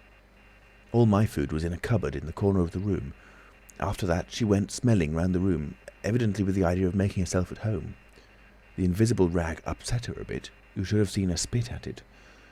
But I made her comfortable on the pillow of my truckle bed, and I gave her butter to get her to wash. "And you processed her?" "I processed her. But giving drugs to a cat is no joke, Kemp, and the process failed." "Failed?" "In 2 particulars. These were the claws and the pigment stuff. What is it? At the back of the eye in a cat, you know? Tapetum? Yes, the tapetum. It didn't go. After I'd given the stuff to bleach the blood and done certain other things to her, I gave the beast opium and put her and the little pillow she was sleeping on the apparatus. And after all the rest had faded and vanished, there remained 2 little ghosts of her eyes." "Odd." "I can't explain it. She was bandaged and clamped, of course, so I had her safe. But she woke while she was still misty and meowed dismally, and someone came knocking. It was an old woman from downstairs who suspected me of vivisecting, a drink-sodden old creature with only a white cat to care for in all the world. I whipped out some chloroform, applied it, and answered the door. "Did I hear a cat?" she asked. "My cat?" "Not here," said I very politely. She was a little doubtful, and tried to peer past me into the room, strange enough to her, no doubt, bare walls, uncurtained windows, truckle bed, with the gas engine vibrating and the seethe of the radiant points, and that faint ghastly stinging of chloroform in the air. She had to be satisfied at last, and went away again. "How long did it take?" asked Kemp. 3 or 4 hours, the cat. The bones and sinews and the fat were the last to go, and the tips of the coloured hairs. And, as I say, the back part of the eye, tough, iridescent stuff that it is, wouldn't go at all. It was night outside long before the business was over, and nothing was to be seen but the dim eyes and the claws. I stopped the gas engine, felt for and stroked the beast, which was still insensible, and then, being tired, left it sleeping on the invisible pillow, and went to bed. I found it hard to sleep. I lay awake thinking weak, aimless stuff, going over the experiment over and over again, or dreaming feverishly of things growing misty and vanishing about me until everything, the ground I stood on, vanished. And so I came to that sickly falling nightmare one gets. About 2, the cat began meowing about the room. I tried to hush it by talking to it, and then I decided to turn it out. I remember the shock when I had striking a light. They were just the round eyes shining green, and nothing round them. I would have given it milk, but I hadn't any. It wouldn't be quiet, it just sat down and meowed at the door. I tried to catch it with the idea of putting it out of the window, but it wouldn't be caught. It vanished. Then it began meowing in different parts of the room. At last I opened the window and made a bustle. I suppose it went out at last. I never saw any more of it. Then, heaven knows why, I fell thinking of my father's funeral again, and the dismal windy hillside until the day had come. I found sleeping was hopeless, and, locking my door after me, wandered out into the morning streets. "You don't mean to say there's an invisible cat at large?" said Kemp. "If it hasn't been killed," said the invisible man. "Why not?" "Why not?" said Kemp. I didn't mean to interrupt. "It's very probably been killed. It was alive 4 days afterwards. I know, and down a grating in Great Titchfield Street, because I saw a crowd round the place trying to see whence the meowing came." He was silent for the best part of a minute. Then he resumed abruptly. "I remember that morning before the change very vividly. I must have gone up Great Portland Street. I remember the barracks in Albany Street and the horse soldiers coming out, and at last I found the summit of Primrose Hill. It was a sunny day in January, one of those sunny, frosty days that come before the snow this year. My weary brain tried to formulate the position, to plot out a plan of action. I was surprised to find, now that the prize was within my grasp, how inconclusive its attainment seemed. As a matter of fact, I was worked out. The intense stress of nearly 4 years' continuous work left me incapable of any strength of feeling. I was apathetic, and I tried in vain to recover the enthusiasm of my first inquiries, the passion of discovery that had enabled me to compass even the downfall of my father's grey hairs. Nothing seemed to matter. I saw pretty clearly this was a transient mood due to overwork and want of sleep, and that either by drugs or rest it would be possible to recover my energies. All I could think clearly was that the thing had to be carried through. The fixed idea still ruled me, and soon, for the money I had was almost exhausted. I looked about me at the hillside with children playing and girls watching them, and tried to think of all the fantastic advantages an invisible man would have in the world. After a time I crawled home, took some food and a strong dose of strychnine, and went to sleep in my clothes on my unmade bed. Strychnine is a grand tonic, Kemp, to take the flabbiness out of a man. "It's the devil," said Kemp. "It's the Paleolithic in a bottle." I awoke vastly invigorated and rather irritable. "You know?" "I know the stuff." And there was someone rapping at the door. It was my landlord, with threats and inquiries, an old Polish Jew in a long grey coat and greasy slippers. I had been tormenting a cat in the night, he was sure. The old woman's tongue had been busy. He insisted on knowing all about it. The laws in this country against vivisection were very severe. He might be liable. I denied the cat. Then the vibration of the little gas engine could be felt all over the house, he said. That was true, certainly. He edged around me into the room, peering about over his German silver spectacles, and a sudden dread came into my mind that he might carry away something of my secret. I tried to keep between him and the concentrating apparatus I had arranged, and that only made him more curious. What was I doing? Why was I always alone and secretive? Was it legal? Was it dangerous? I paid nothing but the usual rent. His had always been a most respectable house in a disreputable neighbourhood. Suddenly my temper gave way. I told him to get out. He began to protest, to jabber of his right of entry. In a moment I had him by the collar, something ripped, and he went spinning out into his own passage. I slammed and locked the door and sat down quivering. He made a fuss outside, which I disregarded, and after a time he went away. But this brought matters to a crisis. I did not know what he would do, nor even what he had power to do. To move to fresh apartments would have meant delay. Altogether I had barely £20 left in the world, for the most part in a bank, and I could not afford that. Vanish? It was irresistible. Then there would be an inquiry, the sacking of my room. At the thought of the possibility of my work being exposed or interrupted at its very climax, I became angry and active. I hurried out with my 3 books of notes, my cheque-book, the tramp has them now, and directed them from the nearest post office to a house of call for letters and parcels in Great Portland Street. I tried to go out noiselessly. Coming in, I found my landlord going quietly upstairs. He had heard the door close, I suppose. You would have laughed to see him jump aside on the landing as I came tearing up after him. He glared at me as I went by him, and I made the house quiver with my slamming of the door. I heard him come shuffling up to my floor, hesitate, and go down. I set to work upon my preparations forthwith. It was all done that evening and night.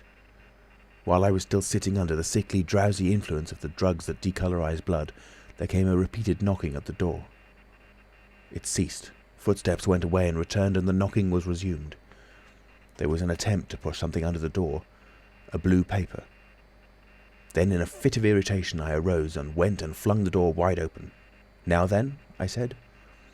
It was my landlord with a notice of ejectment or something. He held it out to me, saw something odd about my hands, I expected, and lifted his eyes to my face. For a moment he gaped. Then he gave a sort of inarticulate cry, dropped candle and writ together, and went blundering down the dark passage to the stairs. I shut the door, locked it, and went to the looking-glass. Then I understood his terror. My face was white, like white stone. But it was all horrible, I had not expected the suffering. A night of racking anguish, sickness and fainting. I set my teeth, though my skin was presently afire, all my body afire, but I lay there like grim death. I understood now how it was that the cat had howled until I chloroformed it. Lucky it was I lived alone and untended in my room. There were times when I sobbed and groaned and talked, but I stuck to it. I became insensible and woke languid in the darkness. The pain had passed. I thought I was killing myself, and I did not care. I shall never forget that dawn, and the strange horror of seeing that my hands had become as clouded glass, and watching them grow clearer and thinner as the day went by, until at last I could see the sickly disorder of my room through them, though I closed my transparent eyelids. My limbs became glassy, the bones and arteries faded, vanished, and the little white nerves went last. I gritted my teeth and stayed there to the end. At last only the dead tips of the fingernails remained, pallid and white, and the brown stain of some acid upon my fingers. I struggled up. At first I was as incapable as a swathed infant, stepping with limbs I could not see. I was weak and very hungry. I went and stared at nothing in my shaving glass, at nothing save where an attenuated pigment still remained behind the retina of my eyes, fainter than mist. I had to hang onto the table and press my forehead against the glass. It was only by frantic effort of will that I dragged myself back to the apparatus and completed the process. I slept during the forenoon, pulling the sheet over my eyes to shut out the light, and about midday I was awakened again by a knocking. My strength had returned. I sat up and listened and heard a whispering. I sprang to my feet and, as noiselessly as possible, began to detach the connections of my apparatus and to distribute it about the room so as to destroy the suggestions of its arrangement. Presently the knocking was renewed and voices called, first my landlord's and then 2 others. To gain time, I answered them. The invisible rag and pillow came to hand, and I opened the window and pitched them out onto the cistern cover. As the window opened, a heavy crash came at the door. Someone had charged it with the idea of smashing the lock, but the stout bolts I had screwed up some days before stopped him. That startled me, made me angry. I began to tremble and do things hurriedly. I tossed together some loose paper, straw, packing paper and so forth in the middle of the room and turned on the gas. Heavy blows began to rain upon the door. I could not find the matches. I beat my hands on the wall with rage. I turned the gas again, stepped out of the window on the cistern cover, very softly lowered the sash and sat down, secure and invisible but quivering with anger to watch events. They split a panel I saw, and in another moment they had broken away the staples of the bolts and stood in the open doorway. It was the landlord and his 2 stepsons, sturdy young men of 3 or 4 and 20. Behind them fluttered the old hag of a woman from downstairs. You may imagine their astonishment to find the room empty. One of the younger men rushed to the window at once, flung it up and stared out. His staring eyes and thick-lipped, bearded face came a foot from my face. I was half-minded to hit his silly countenance, but I arrested my doubled fist.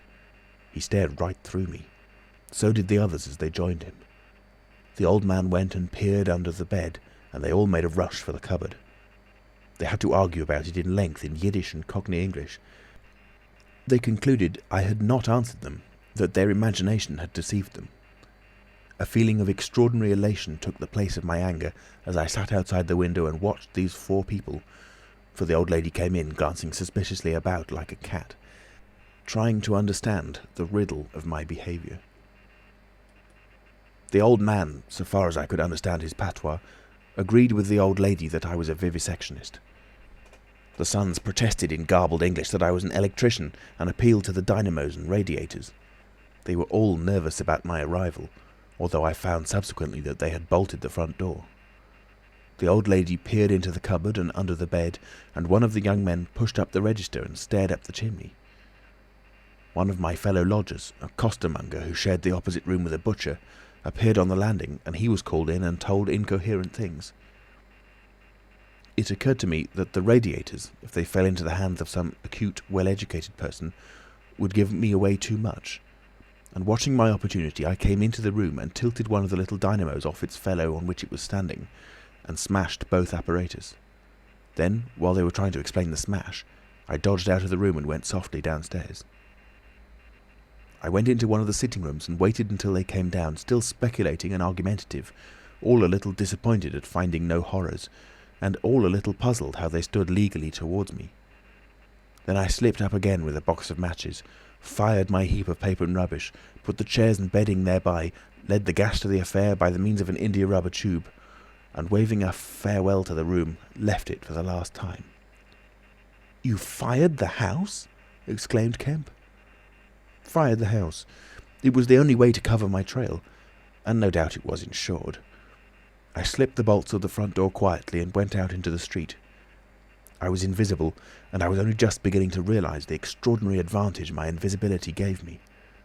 My head was already teeming with plans of all the wild and wonderful things I now had impunity to do. End of Chapter 20. Chapter 21. In Oxford Street. In going downstairs the first time, I found an unexpected difficulty because I could not see my feet. Indeed, I stumbled twice, and there was an unaccustomed clumsiness in gripping the bolt. By not looking down, however, I managed to walk on the level passably well. My mood, I say, was one of exaltation. I felt as a seeing man might do with padded feet and noiseless clothes in a city of the blind. I experienced a wild impulse to jest, to startle people, to clap men on the back, fling people's hats astray, and generally revel in my extraordinary advantage.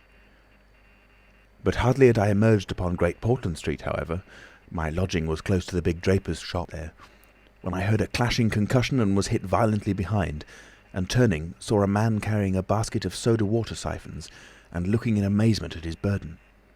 Although the blow had really hurt me, I found something so irresistible in his astonishment that I laughed aloud.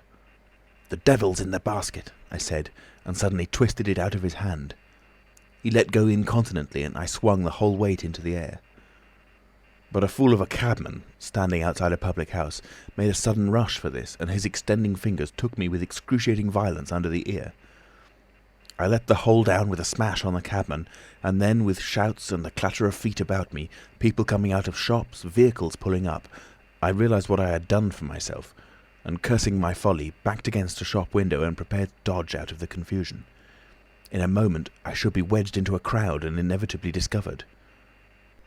I pushed by a butcher boy, who luckily did not turn to see the nothingness that shoved him aside, and dodged behind the cabman's four-wheeler.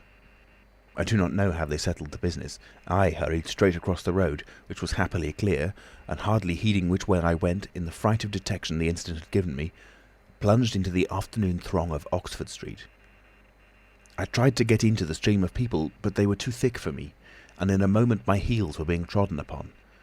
I took to the gutter, the roughness of which I found painful to my feet, and forthwith the shaft of a crawling hansom dug me forcibly under the shoulder blade, reminding me that I was already bruised severely. I staggered out of the way of the cab, avoided a perambulator by a convulsive movement, and found myself behind the hansom. A happy thought saved me, and as this drove slowly along, I followed in its immediate wake, trembling and astonished at the turn of my adventure. And not only trembling, but shivering. It was a bright day in January, and I was stark naked, and the thin slime of mud that covered the road was freezing. Foolish as it seems to me now, I had not reckoned that, transparent or not, I was still amenable to the weather and all its consequences. Then suddenly a bright idea came into my head. I ran round and got into the cab.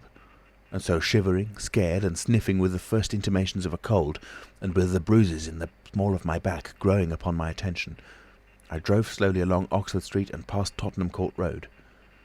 My mood was as different from that in which I had sallied forth 10 minutes ago as it is possible to imagine. This invisibility indeed. The one thought that possessed me was, how was I to get out of the scrape I was in? We crawled past Moody's, and there a tall woman with 5 or 6 yellow-labelled books hailed my cab, and I sprang out just in time to escape her, shaving a railway van narrowly in my flight. I made off up the roadway to Bloomsbury Square, intending to strike north past the museum and so get into the quiet district. I was now cruelly chilled, and the strangeness of my situation so unnerved me that I whimpered as I ran. At the northward corner of the square a little white dog ran out of the Pharmaceutical Society's offices and incontinently made for me, nose down. I had never realised it before, but the nose is to the mind of a dog what the eye is to the mind of a seeing man. Dogs perceive the scent of a man moving as men perceive his vision. This brute began barking and leaping, showing, as it seemed to me, only too plainly that he was aware of me. I crossed Great Russell Street, glancing over my shoulder as I did so, and went some way along Montague Street before I realised what I was running towards.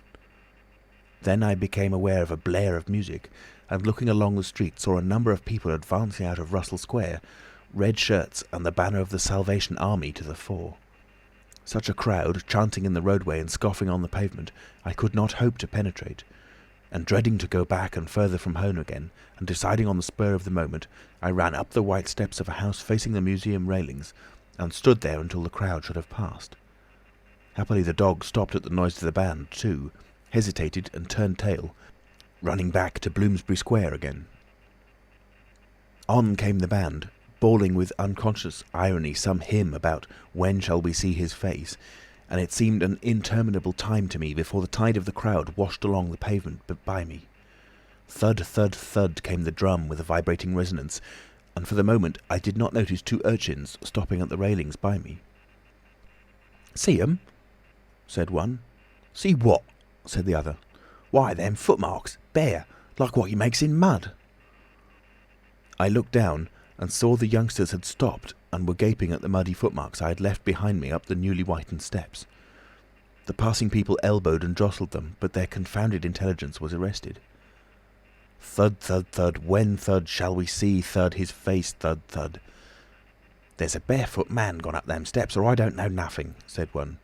"And he ain't never come down again, and his foot was a-bleeding." The thick of the crowd had already passed. "Look'ee here, Ted," quoth one of the younger of the detectives, with the sharpness of surprise in his voice, and pointed straight to my feet. I looked down and saw at once the dim suggestion of their outline sketched in splashes of mud. For a moment I was paralysed. "Why, that's rum," said the elder. "Dashed rum, it's like the ghost of a foot, ain't it?" He hesitated and advanced with outstretched hand. A man pulled up short to see what he was catching, and then a girl. In another moment he would have touched me. Then I saw what to do. I made a step. The boy started back with an exclamation, and with a rapid movement I swung myself over into the portico of the next house. But the smaller boy was sharp-eyed enough to follow the movement, and before I was well down the steps and upon the pavement, he had recovered from his momentary astonishment and was shouting out that the feet had gone over the wall. They rushed round and saw my new footmarks flash into being upon the lower step and upon the pavement. "What's up?" asked someone. "Feet! Look! Feet running!" Everybody in the road, except my three pursuers, was pouring along after the Salvation Army, and this blow not only impeded me, but them. There was an eddy of surprise and interrogation. At the cost of bowling over one young fellow, I got through, and in another moment I was rushing headlong round the circuit of Russell Square, with 6 or 7 astonished people following my footmarks. There was no time for explanations, or else the whole host would have been after me. Twice I doubled round corners, thrice I crossed the road and came back upon my tracks, and then as my feet grew hot and dry, the damp impressions began to fade. At last I had a breathing space and rubbed my feet clean with my hands, and so got away altogether. The last I saw of the chase was a little group of a dozen people perhaps, studying with infinite perplexity a slowly drying footprint that had resulted from a puddle in Tavistock Square, a footprint as isolated and incomprehensible to them as Crusoe's solitary discovery. This running warmed me to a certain extent, and I went on with a better courage through the maze of less frequented roads that runs hereabouts. My back had now become very stiff and sore, my tonsils were painful from the cabman's fingers, and the skin of my neck had been scratched by his nails. My feet hurt exceedingly, and I was lame from a little cut on one foot.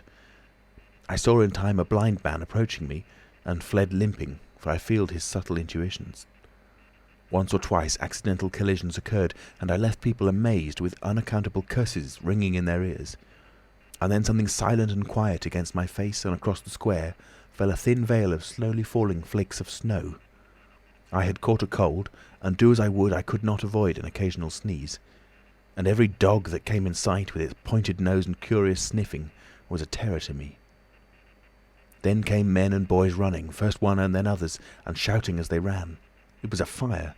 They ran in the direction of my lodging, and looking back down a street I saw a mass of black smoke streaming up above roofs and telephone wires. It was my lodging burning. My clothes, my apparatus, all my resources indeed, except my cheque-book and the 3 volumes of memoranda that awaited me in Great Portland Street, were there. Burning. I had burnt my boats, if ever a man did. The place was blazing. The Invisible Man paused and thought. Kemp glanced nervously out of the window.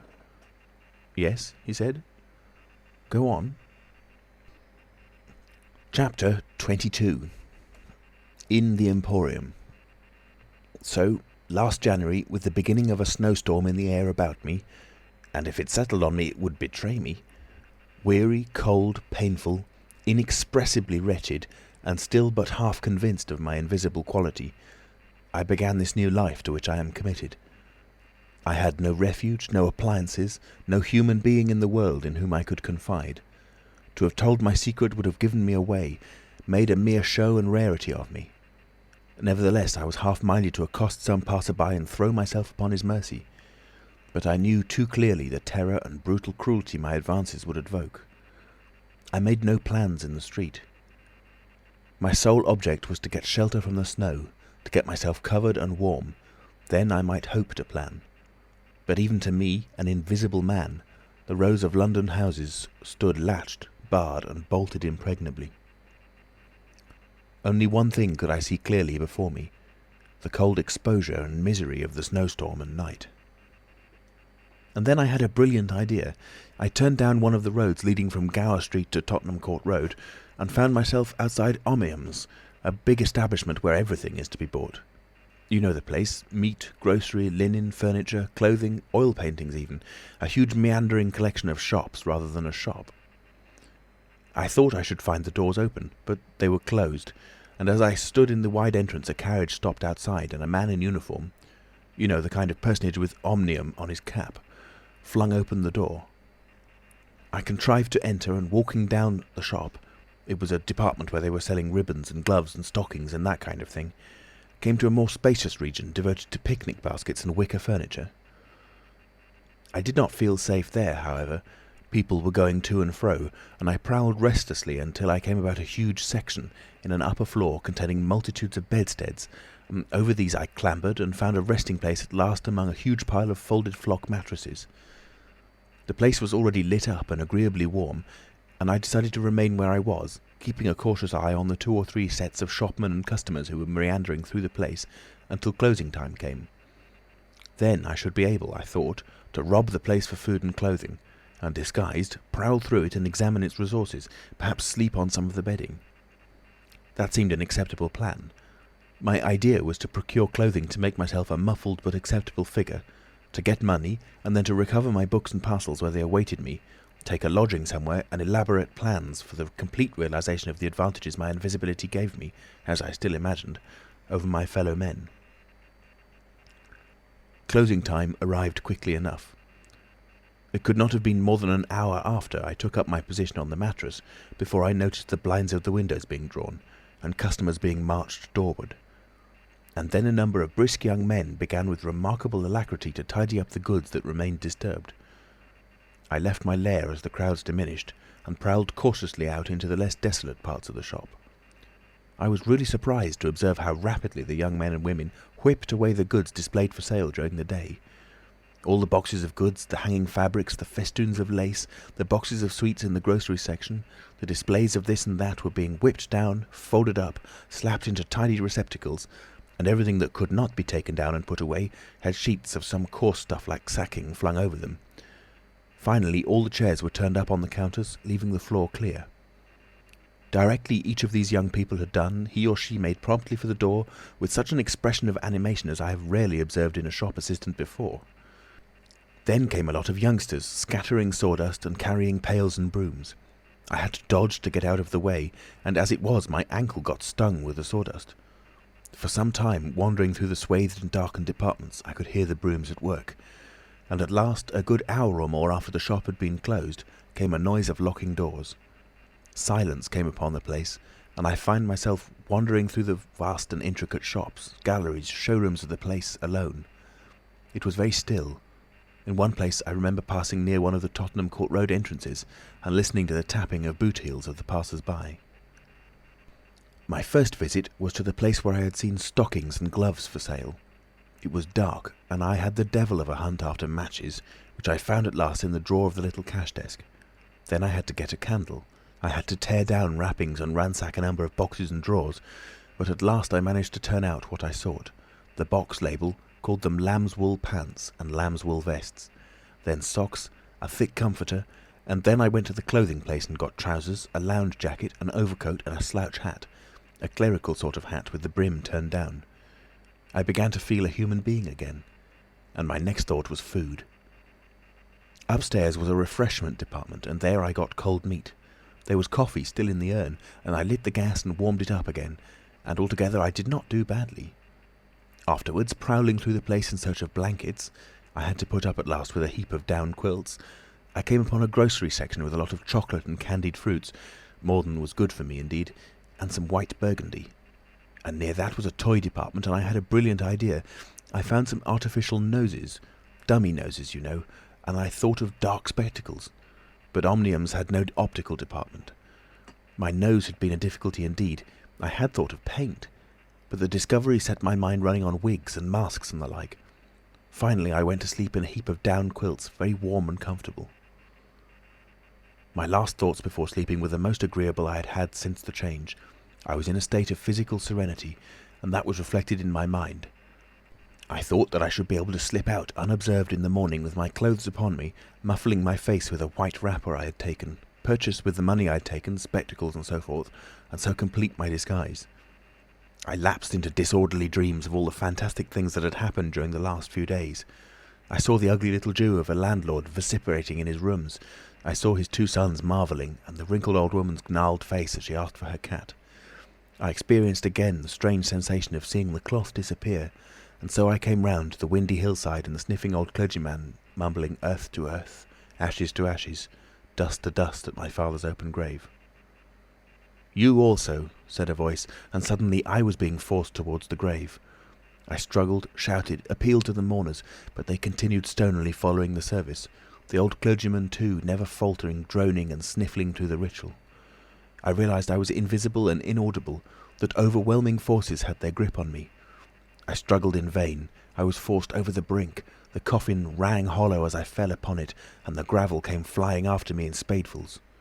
Nobody heeded me. Nobody's aware of me. I made convulsive struggles and awoke. The pale London dawn had come. The place was full of a chilly grey light that filtered around the edges of the window blinds. I sat up, and for a time I could not think where this ample apartment with its counters, its piles of rolled stuff, its heap of quilts and cushions, its iron pillars might be. Then as recollection came back to me, I heard voices in conversation. Then far down the place, in the brighter light of some department which had already raised its blinds, I saw two men approaching. I scrambled to my feet, looking about me for some way of escape, and even as I did so, the sound of my movement made them aware of me. I suppose they saw merely a figure moving quietly and quickly away. "Who's that?" cried one, and "Stop there!" cried the other. I dashed around a corner and came full tilt, a faceless figure, mind you, on a lanky lad of 15. He yelled, and I bowled him over, rushed past him, turned another corner, and by happy inspiration threw myself behind a counter. In another moment feet went running past, and I heard voices shouting, "All hands to the doors," asking what was up, and giving one another advice how to catch me. Lying on the ground, I felt scared out of my wits, but, odd as it may seem, it did not occur to me at that moment to take off my clothes as I should have done. I had made up my mind, I suppose, to get away in them, and that ruled me. And then down the vista of the counters came a bawling of, "Here he is!" I sprang to my feet, whipped a chair off the counter and sent it whirling at the fool who had shouted, turned, came into another round a corner, sent him spinning and rushed up the stairs. He kept his footing, gave a view halloo, and came up the staircase hot after me. Up the staircase were piled a multitude of those bright-coloured pot things. What are they? "Art pots," suggested Kemp. "That's it, art pots. Well, I turned at the top step and swung round, plucked one out of a pile and smashed it on his silly head as he came at me. The whole pile of pots went headlong, and I heard shouting and footsteps running from all parts. I made a mad rush for the refreshment place, and there was a man in white, like a man cook, who took up the chase. I made one last desperate turn and found myself among lamps and ironmongery. I went behind the counter of this and waited for my cook, and as he bolted in at the head of the chase, I doubled him up with a lamp. Down he went, and I crouched down behind the counter and began whipping off my clothes as fast as I could. Coat, jacket, trousers, shoes were all right, but a lamb's-wool vest fits a man like a skin. I heard more men coming. My cook was lying quiet on the other side of the counter, stunned or scared speechless, and I had to make another dash for it, like a rabbit hunted out of a woodpile. "This way, policeman!" I heard someone shouting, and I found myself in my bedstead storeroom again, and at the end of a wilderness of wardrobes. I rushed among them, went flat, got rid of my vest after infinite wriggling, and stood a free man again, panting and scared, as the policeman and 3 of the shopmen came round the corner. They made a rush for the vest and pants, and collared the trousers. "He's dropping his plunder," said one of the young men. "He must be somewhere here." But they did not find me all the same. I stood watching them hunt for me for a time, and cursing my ill luck in losing the clothes. Then I went into the refreshment room, drank a little milk I found there, and sat down by the fire to consider my position. In a while, 2 assistants came in and began to talk over the business very excitedly, and like the fools they were. I heard a magnified account of my depredations, and other speculations as to my whereabouts. Then I fell to scheming again. The insurmountable difficulty of the place, especially now it was alarmed, was to get any plunder out of it. I went down into the warehouse to see if there was any chance of packing and addressing a parcel, but I could not understand the system of checking. About 11 o'clock, the snow having thawed as it fell, and the day being finer and a little warmer than the previous one, I decided that the emporium was hopeless, and went out again, exasperated at my want of success, with only the vaguest plans of action in my mind. End of chapter 22. Chapter 23. In Drury Lane. "But you begin now to realise," said the Invisible Man, "the full disadvantage of my condition. I had no shelter, no covering. To get clothing was to forego all my advantage, to make myself a strange and terrible thing. I was fasting, for to eat, to fill myself with unassimilated matter, would become grotesquely visible again." "I never thought of that," said Kemp. "Nor had I, and the snow had warned me of other dangers. I could not go abroad in snow, it would settle on me and expose me. Rain, too, would make me a water outline, a glistening surface of a man, a bubble. And fog, I should be like a fainter bubble in a fog, a surface, a greasy glimmer of humanity.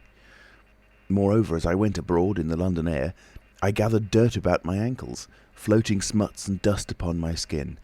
I did not know how long it would be before I should come visible from that cause also. But I saw clearly it could not be for long, not in London at any rate. I went into the slums towards Great Portland Street and found myself at the end of the street in which I had lodged. I did not go that way because of the crowd halfway down it, opposite, still looking at the smoking ruins of the house I had fired. My most immediate problem was to get clothing. What to do with my face puzzled me. Then I saw one of those little miscellaneous shops, news, sweets, toys, stationery, belated Christmas tomfoolery and so forth, an array of masks and noses. I realised the problem was solved. In a flash I saw my course. I turned about, no longer aimless, and went, circuitously, in order to avoid the busy ways, towards the back streets north of the Strand, for I remembered, though not very distinctly where, that some theatrical costumiers had shops in that district. The day was cold, with a nipping wind down the northward running streets. I walked fast to avoid being overtaken. Every crossing was a danger, every passenger a thing to watch alertly. One man, I was about to pass him at the top of Bedford Street, turned upon me abruptly and came into me, sending me into the road and almost under the wheel of a passing hansom. The verdict of the cab rank was that he had some sort of stroke. I was so unnerved by this encounter that I went into Covent Garden Market and sat down for some time in a quiet corner by a stall of violets, panting and trembling.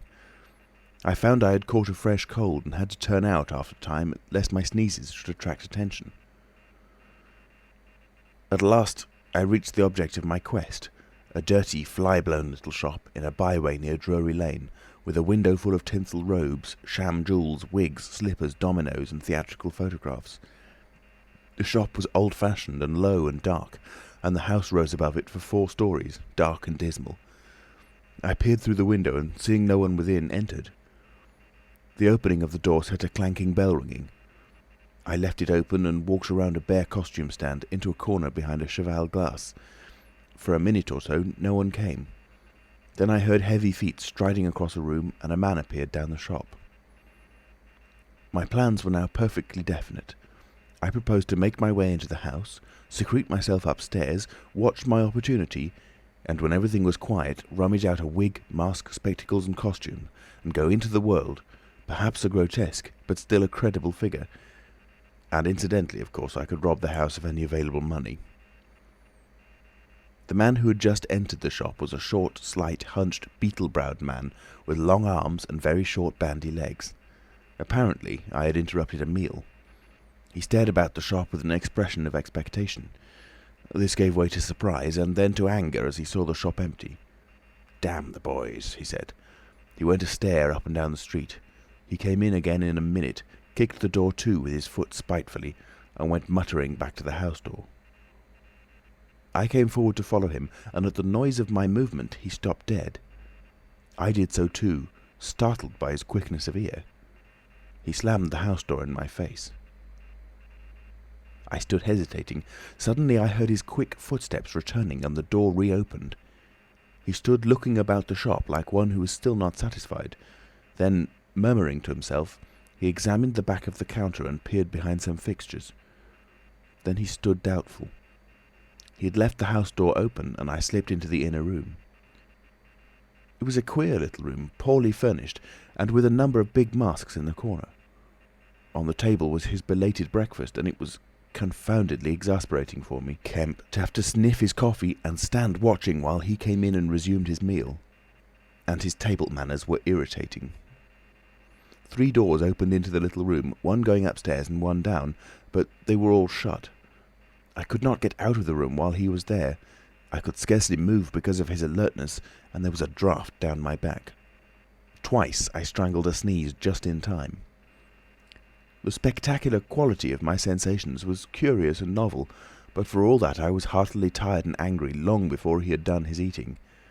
But at last he made an end, and putting his beggarly crockery on the black tin tray upon which he had had his teapot, and gathering all the crumbs up on the mustard-stained cloth, he took the whole lot of things after him. His burden prevented his shutting the door behind him, as he would have done. I had never seen such a man for shutting doors, and I followed him into a very dirty underground kitchen and scullery. I had the pleasure of seeing him begin to wash up, and then, finding no good in keeping down there, and the brick floor being cold on my feet, I returned upstairs and sat in his chair by the fire. It was burning low, and scarcely thinking I put on a little coal. The noise of this brought him up at once, and he stood aglare. He peered about the room and was within an ace of touching me. Even after that examination, he scarcely seemed satisfied. He stopped in the doorway and took a final inspection before he went down. I waited in the little parlour for an age, and at last he came up and opened the upstairs door. I just managed to get by him. On the staircase he stopped suddenly, so that I very nearly blundered into him. He stood looking right back into my face and listening. "I could have sworn," he said. His long hairy hand pulled at his lower lip. His eye went up and down the staircase.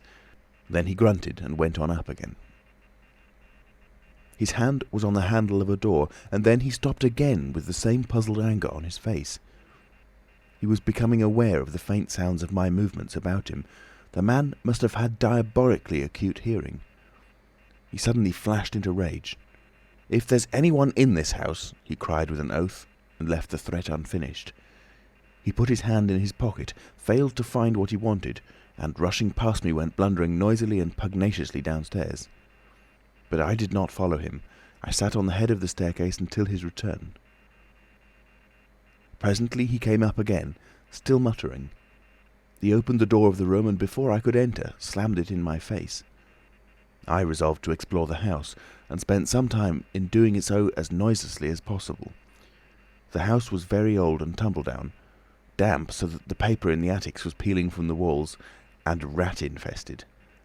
Some of the door handles were stiff, and I was afraid to turn them. Several rooms I did inspect were unfurnished, and others were littered with theatrical lumber, bought second-hand, I judged from its appearance. In one room next to his I found a lot of old clothes, I began rooting among these, and in my eagerness forgot again the evident sharpness of his ears.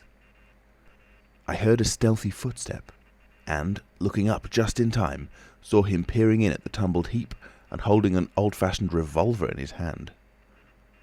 I stood perfectly still while he stared about open-mouthed and suspicious.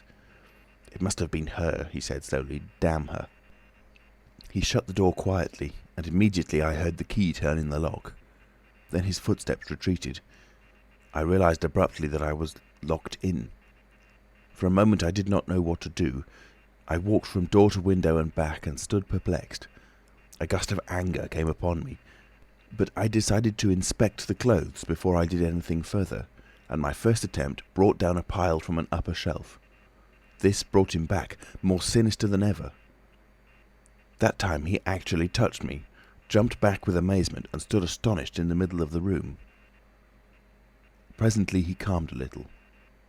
"Rats," he said in an undertone, fingers on lips. He was evidently a little scared.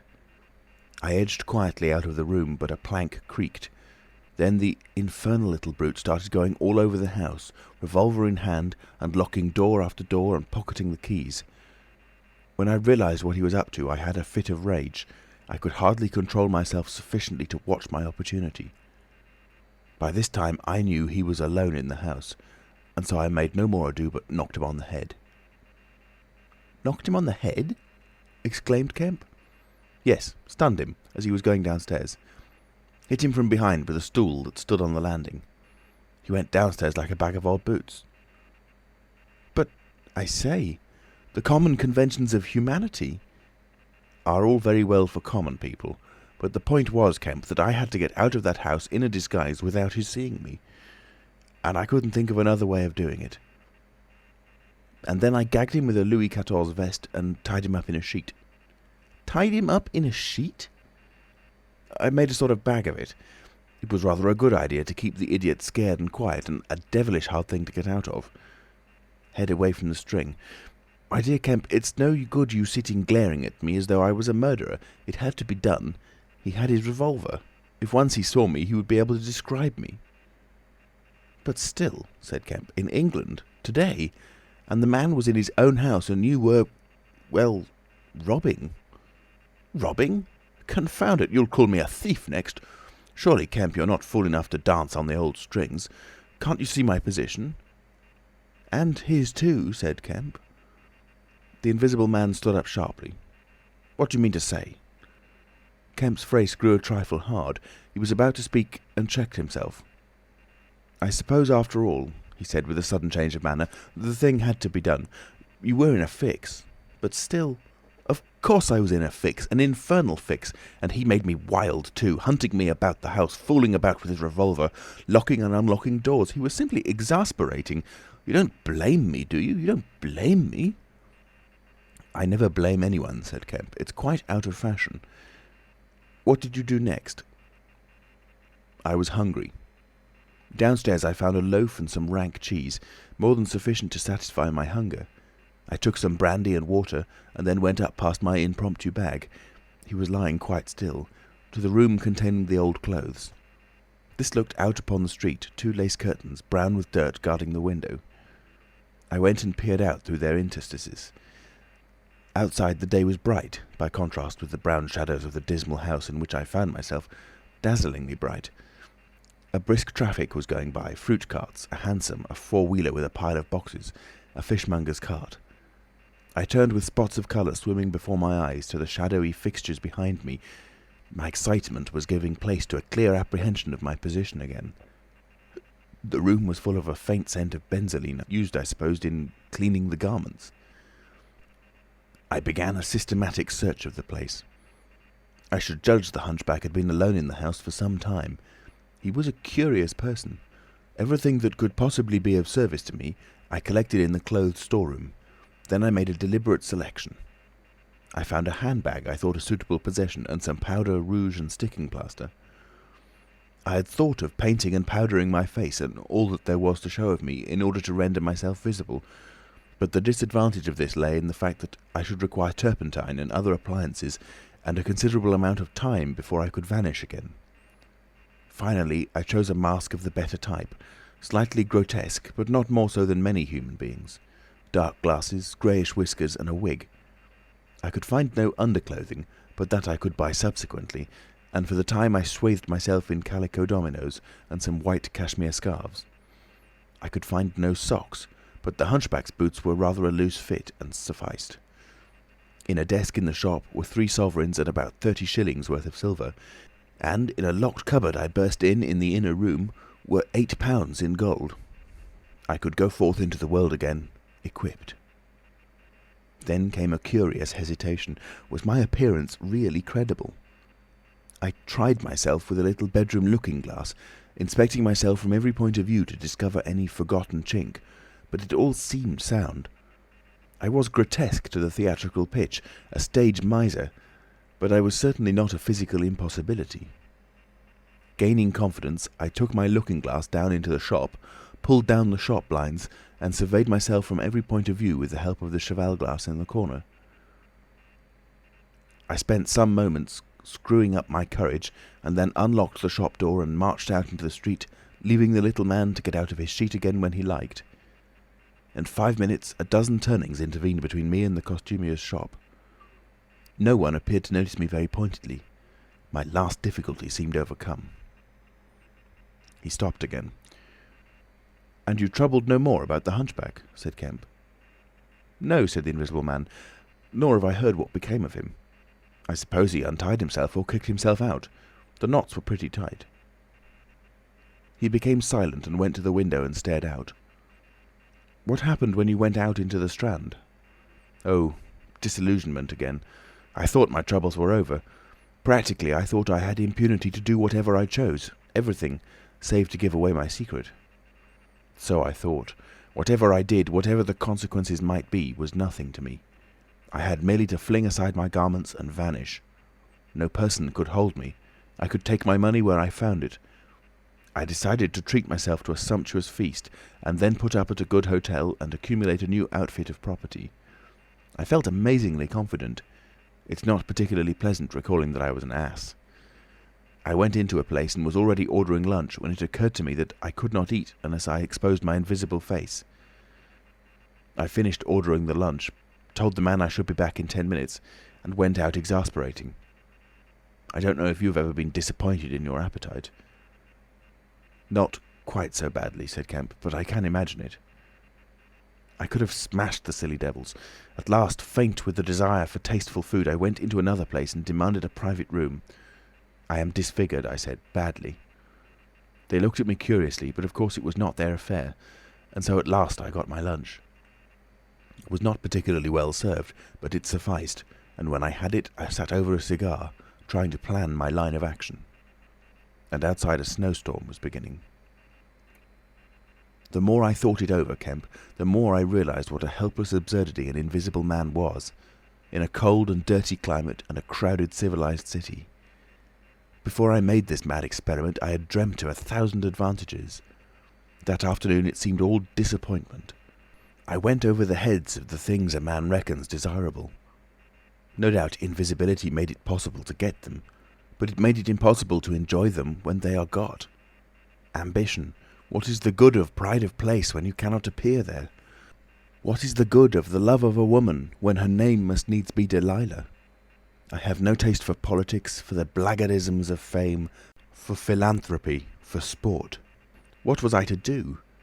And for this I had become a wrapped-up mystery, a swathed and bandaged caricature of a man. He paused, and his attitude suggested a roving glance at the window. "But how did you get to Iping?" said Kemp, anxious to keep his guest busy talking. "I went there to work. I had one hope. It was a half idea. I have it still. It is a full-blown idea now, a way of getting back, of restoring what I have done. When I choose, when I have done all I mean to do invisibly, and that is what I chiefly want to talk to you about now." "You went straight to Iping?" "Yes. I had simply to get my 3 volumes of memoranda and my cheque-book, my luggage and underclothing, order a quantity of chemicals to work out this idea of mine. I will show you the calculations as soon as I get my books. And then I started. Jove, I remember the snowstorm now, and the accursed bother it was to keep the snow from damping my pasteboard nose." "At the end," said Kemp, "the day before yesterday, when they found you out, you rather, to judge by the papers—" "I did, rather. Did I kill that fool of a constable?" "No," said Kemp. "He's expected to recover." "That's his luck, then. I clean lost my temper, the fools. Why couldn't they leave me alone? And that grocer lout?" "There are no deaths expected," said Kemp. "I don't know about that tramp of mine," said the Invisible Man with an unpleasant laugh. "By heaven, Kemp, you don't know what rage is. To have worked for years, to have planned and plotted, and then to get some fumbling, purblind idiot messing across your course. Every conceivable sort of silly creature that has ever been created has been sent to cross me. If I have much more of it, I shall go wild. I shall start mowing 'em. As it is, they've made things 1,000 times more difficult." "No doubt it's exasperating," said Kemp dryly. End of chapter 23. Chapter 24. The Plan That Failed. "But now," said Kemp with a side glance out of the window, "what are we to do?" He moved near his guest as he spoke in such a manner as to prevent the possibility of a sudden glimpse of the three men who were advancing up the hill road, with an intolerable slowness, it seemed to Kemp. "What were you planning to do when you were heading for Port Burdock? Had you any plan?" "I was going to clear out of the country. But I have altered that plan rather since seeing you. I thought it would be wise, now that the weather is hot and invisibility possible, to make for the south, especially as my secret was known and everybody would be on the lookout for a masked and muffled man. You have a line of steamers from here to France. My idea was to get aboard one and run the risks of the passage. Thence I could go by train into Spain or else get to Algiers. It would not be difficult. There a man might always be invisible and yet live and do things. I was using that tramp as a money box and luggage carrier, until I decided how to get my books and things sent over to meet me." "That's clear. And then the filthy brute must needs try to rob me. He has hidden my books, Kemp, hidden my books. If I can lay my hands on him—" "Best plan to get the books out of him first." "But where is he? Do you know?" "He's in the town police station, locked up, by his own request, in strongest cell in the place." "Cur," said the Invisible Man. "But that hangs up your plans a little. We must get those books. Those books are vital." "Certainly," said Kemp, a little nervously, wondering if he heard footsteps outside. "Certainly we must get those books. But that won't be difficult if he doesn't know they're for you." "No," said the Invisible Man, and thought. Kemp tried to think of something to keep the talk going, but the Invisible Man resumed of his own accord. "Blundering into your house, Kemp, changes all my plans. For you are a man that can understand. In spite of all that has happened, in spite of this publicity, of the loss of my books, of what I have suffered, there still remain great possibilities, huge possibilities." "You have told no one that I'm here?" he asked abruptly. Kemp hesitated. "That was implied," he said. "No one?" insisted Griffin. "Not a soul." "Ah, now." The Invisible Man stood up, and sticking his arms akimbo, began to pace the study. "I made a mistake, Kemp, a huge mistake in carrying this thing through alone. I have wasted strength, time, opportunities. Alone, it is wonderful how little a man can do alone. To rob a little, to hurt a little, and there is the end. What I want, Kemp, is a goalkeeper, a helper and a hiding place, an arrangement whereby I can sleep and eat and rest in peace, and unsuspected. I must have a confederate. With a confederate, with food and rest, 1,000 things are possible. Hitherto I have gone on vague lines. We have to consider all that invisibility means, all that it does not mean. It means little advantage for eavesdropping and so forth. One makes sounds. It's of little help, a little help perhaps, in housebreaking and so forth. Once you have caught me, you could easily imprison me. But on the other hand, I am hard to catch. This invisibility, in fact, is only good in 2 cases. It's useful in getting away. It's useful in approaching. It's particularly useful, therefore, in killing. I can walk round a man, whatever weapon he has, choose my point, strike as I like, dodge as I like, escape as I like." Kemp's hand went to his moustache. Was that a movement downstairs? "And it is killing we must do, Kemp." "It is killing we must do?" repeated Kemp. "I'm listening to your plan, Griffin, but I'm not agreeing, mind. Why killing? Not wanton killing, but a judicious slaying. The point is, they know there is an invisible man, as well as we know there is an invisible man. And that invisible man, Kemp, must now establish a reign of terror. Yes, no doubt it's startling, but I mean it, a reign of terror. He must take some town like your Burdock and terrify and dominate it. He must issue his orders. He can do that in 1,000 ways. Scraps of paper thrust under doors would suffice, and all who disobey his orders he must kill, and kill all who would defend them." "Humph," said Kemp, no longer listening to Griffin, but to the sound of his front door opening and closing. "It seems to me, Griffin," he said to cover his wandering attention, "that your confederate would be in a difficult position." "No one would know he was a confederate," said the Invisible Man eagerly, and then suddenly, "Hush! What's that downstairs?" "Nothing," said Kemp, and suddenly began to speak loud and fast. "I don't agree to this, Griffin," he said. "Understand me, I don't agree to this. Why dream of playing a game against the race? How can you hope to gain happiness? Don't be a lone wolf. Publish your results. Take the world, take the nation at least, into your confidence. Think what you might do with 1,000,000 helpers." The Invisible Man interrupted, arm extended. "There are footsteps coming upstairs," he said in a low voice. "Nonsense," said Kemp. "Let me see," said the Invisible Man, and advanced, arm extended, to the door. And then things happened very swiftly. Kemp hesitated for a second and then moved to intercept him. The Invisible Man started and stood still. "Traitor!" cried the voice, and suddenly the dressing gown opened, and sitting down, the unseen began to disrobe. Kemp made 3 swift steps to the door, and forthwith the Invisible Man, his legs had vanished, sprang to his feet with a shout.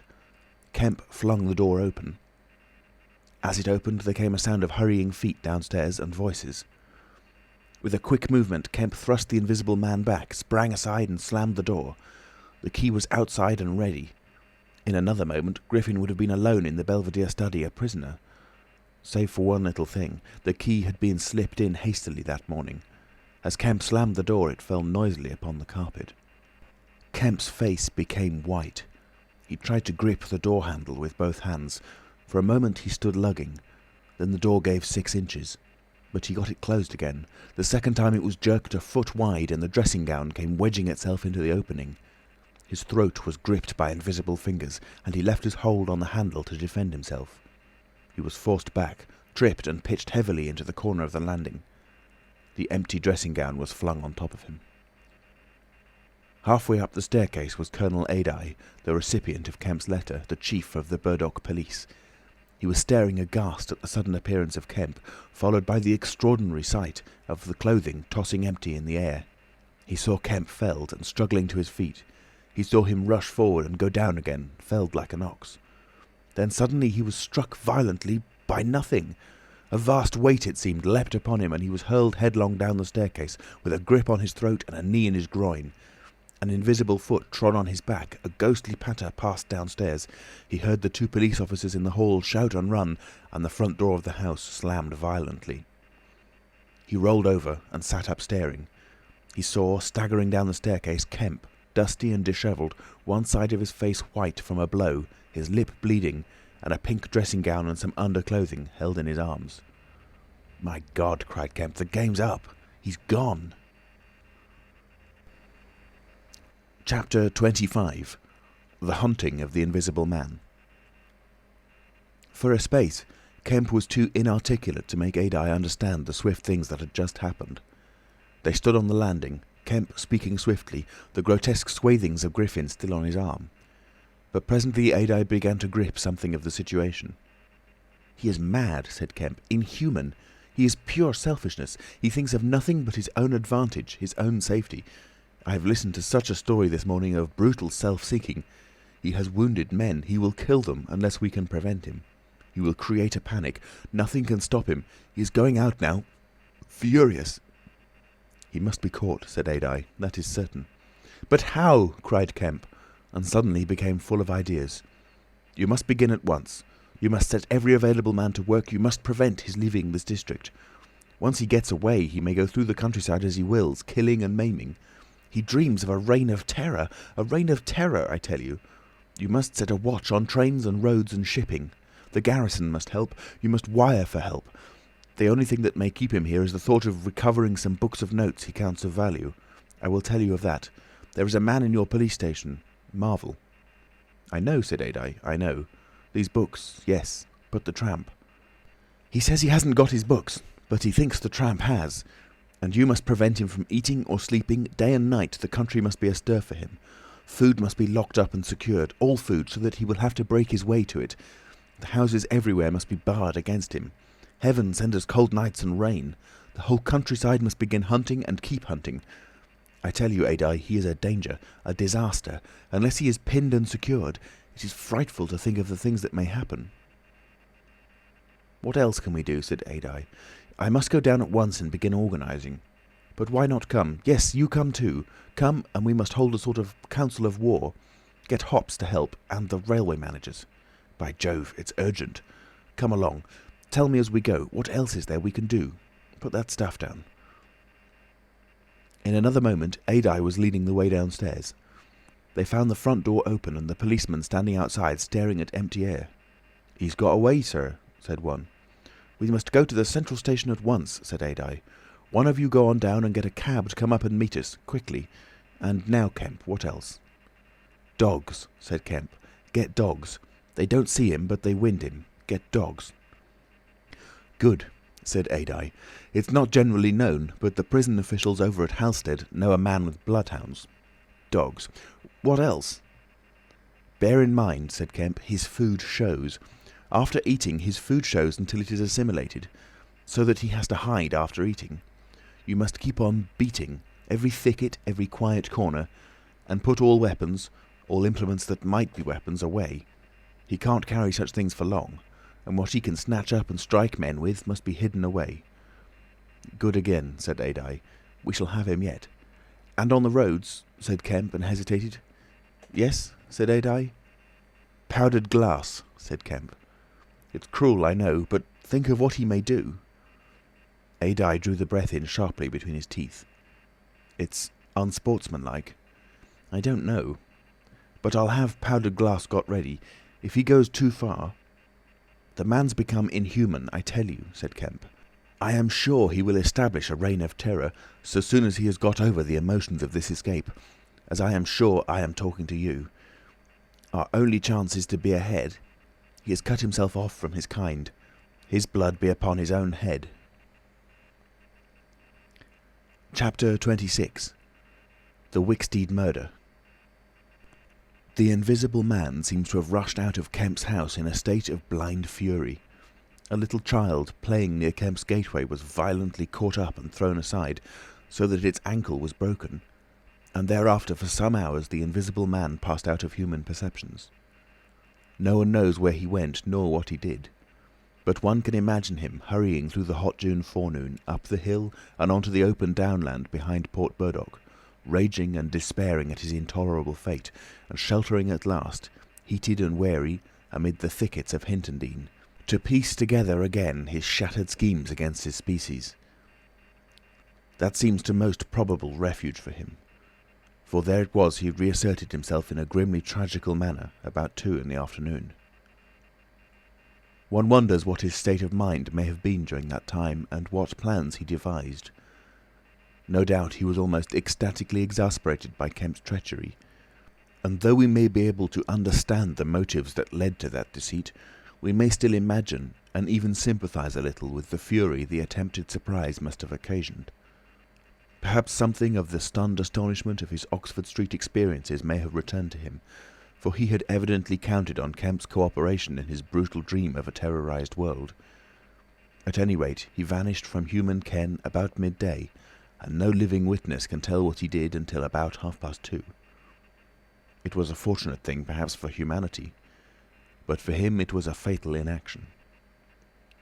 During that time, a growing multitude of men scattered over the countryside were busy. In the morning he had still been simply a legend, a terror. In the afternoon, by virtue chiefly of Kemp's dryly worded proclamation, he was presented as a tangible antagonist, to be wounded, captured, or overcome, and the countryside began organising itself with inconceivable rapidity. By 2 o'clock, even he might still have removed himself out of the district by getting aboard a train, but after 2 that became impossible. Every passenger train along the lines on a great parallelogram between Southampton, Manchester, Brighton and Horsham travelled with locked doors, and the goods traffic was almost entirely suspended. And in a great circle of 20 miles around Port Burdock, men armed with guns and bludgeons were presently setting out in groups of 3 and 4 with dogs to beat the roads and fields. Mounted policemen rode along the country lanes, stopping at every cottage and warning the people to lock up their houses and keep indoors unless they were armed, and all the elementary schools had broken up by 3 o'clock, and the children, scared and keeping together in groups, were hurrying home. Kemp's proclamation, signed indeed by Adye, was posted over almost the whole district by 4 or 5 o'clock in the afternoon. It gave briefly but clearly all the conditions of the struggle, the necessity of keeping the Invisible Man from food and sleep, the necessity for incessant watchfulness, and for a prompt attention to any evidence of his movements.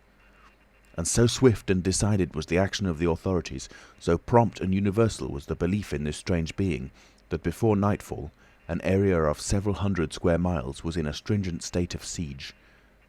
And before nightfall, too, a thrill of horror went through the whole watching, nervous countryside.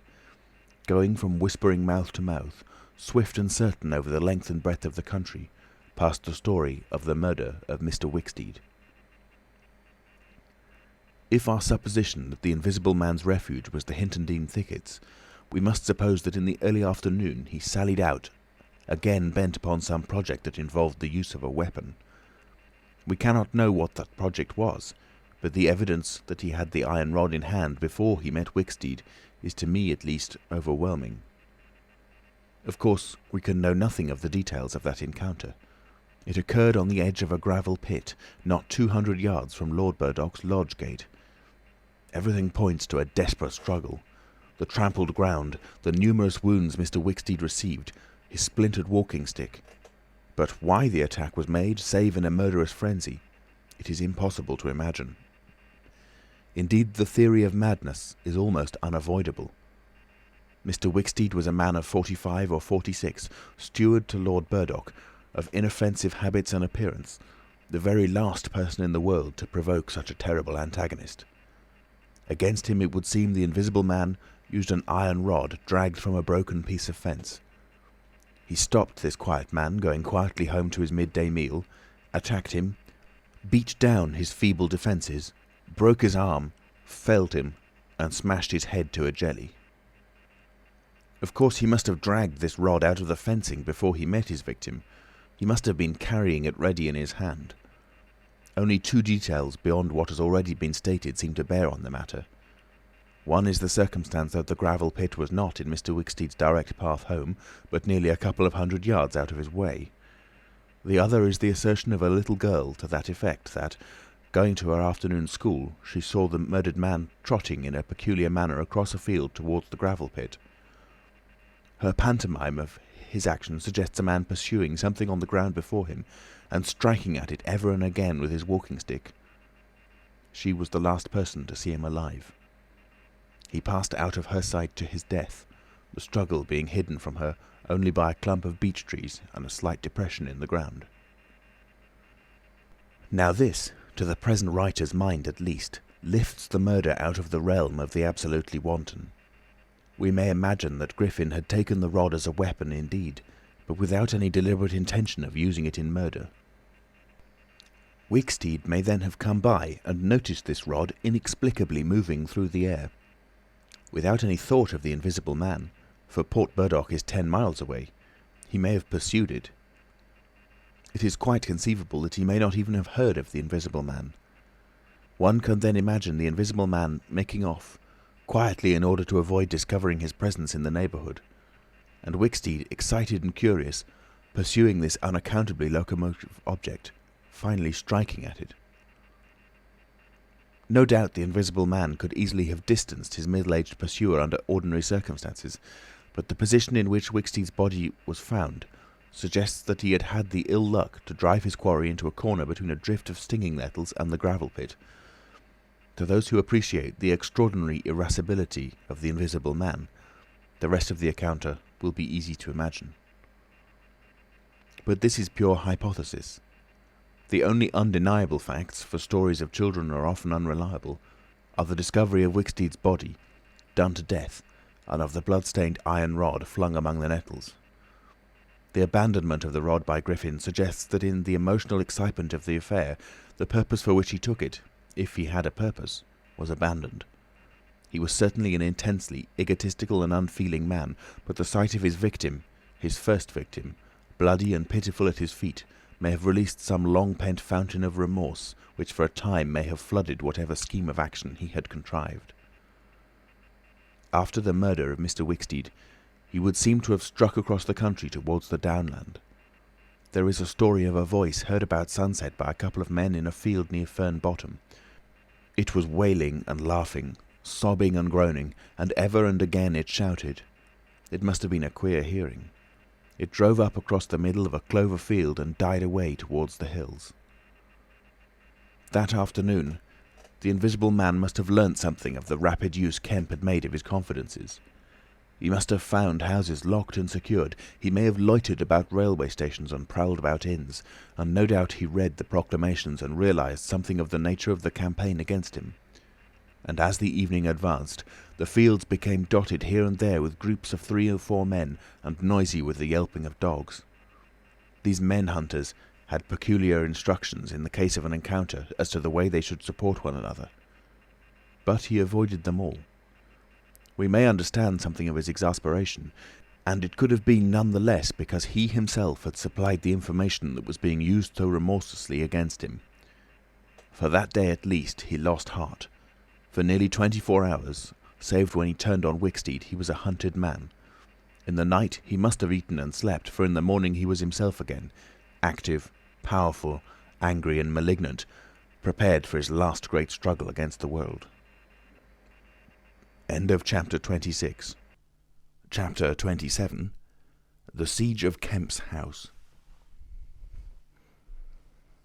Kemp read a strange missive, written in pencil on a greasy sheet of paper. "You have been amazingly energetic and clever," this letter ran, "though what you stand to gain by it I cannot imagine. You are against me. For a whole day you have chased me. You have tried to rob me of a night's rest. But I have had food in spite of you. I have slept in spite of you, and the game is only beginning. The game is only beginning. There is nothing for it but to start the terror. This announces the first day of the terror. Port Burdock is no longer under the Queen, tell your Colonel of Police, and the rest of them, it is under me, the Terror. This is day 1 of year 1 of the new epoch, the epoch of the Invisible Man. I am Invisible Man the First. To begin with, the rule will be easy. The first day there will be one execution for the sake of example, a man named Kemp. Death starts for him today. He may lock himself away, hide himself away, get guards about him, put on armour if he likes. Death, the unseen death, is coming. Let him take precautions. It will impress my people. Death starts from the pillar box by midday. The letter will fall in as the postman comes along, then off. The game begins. Death starts.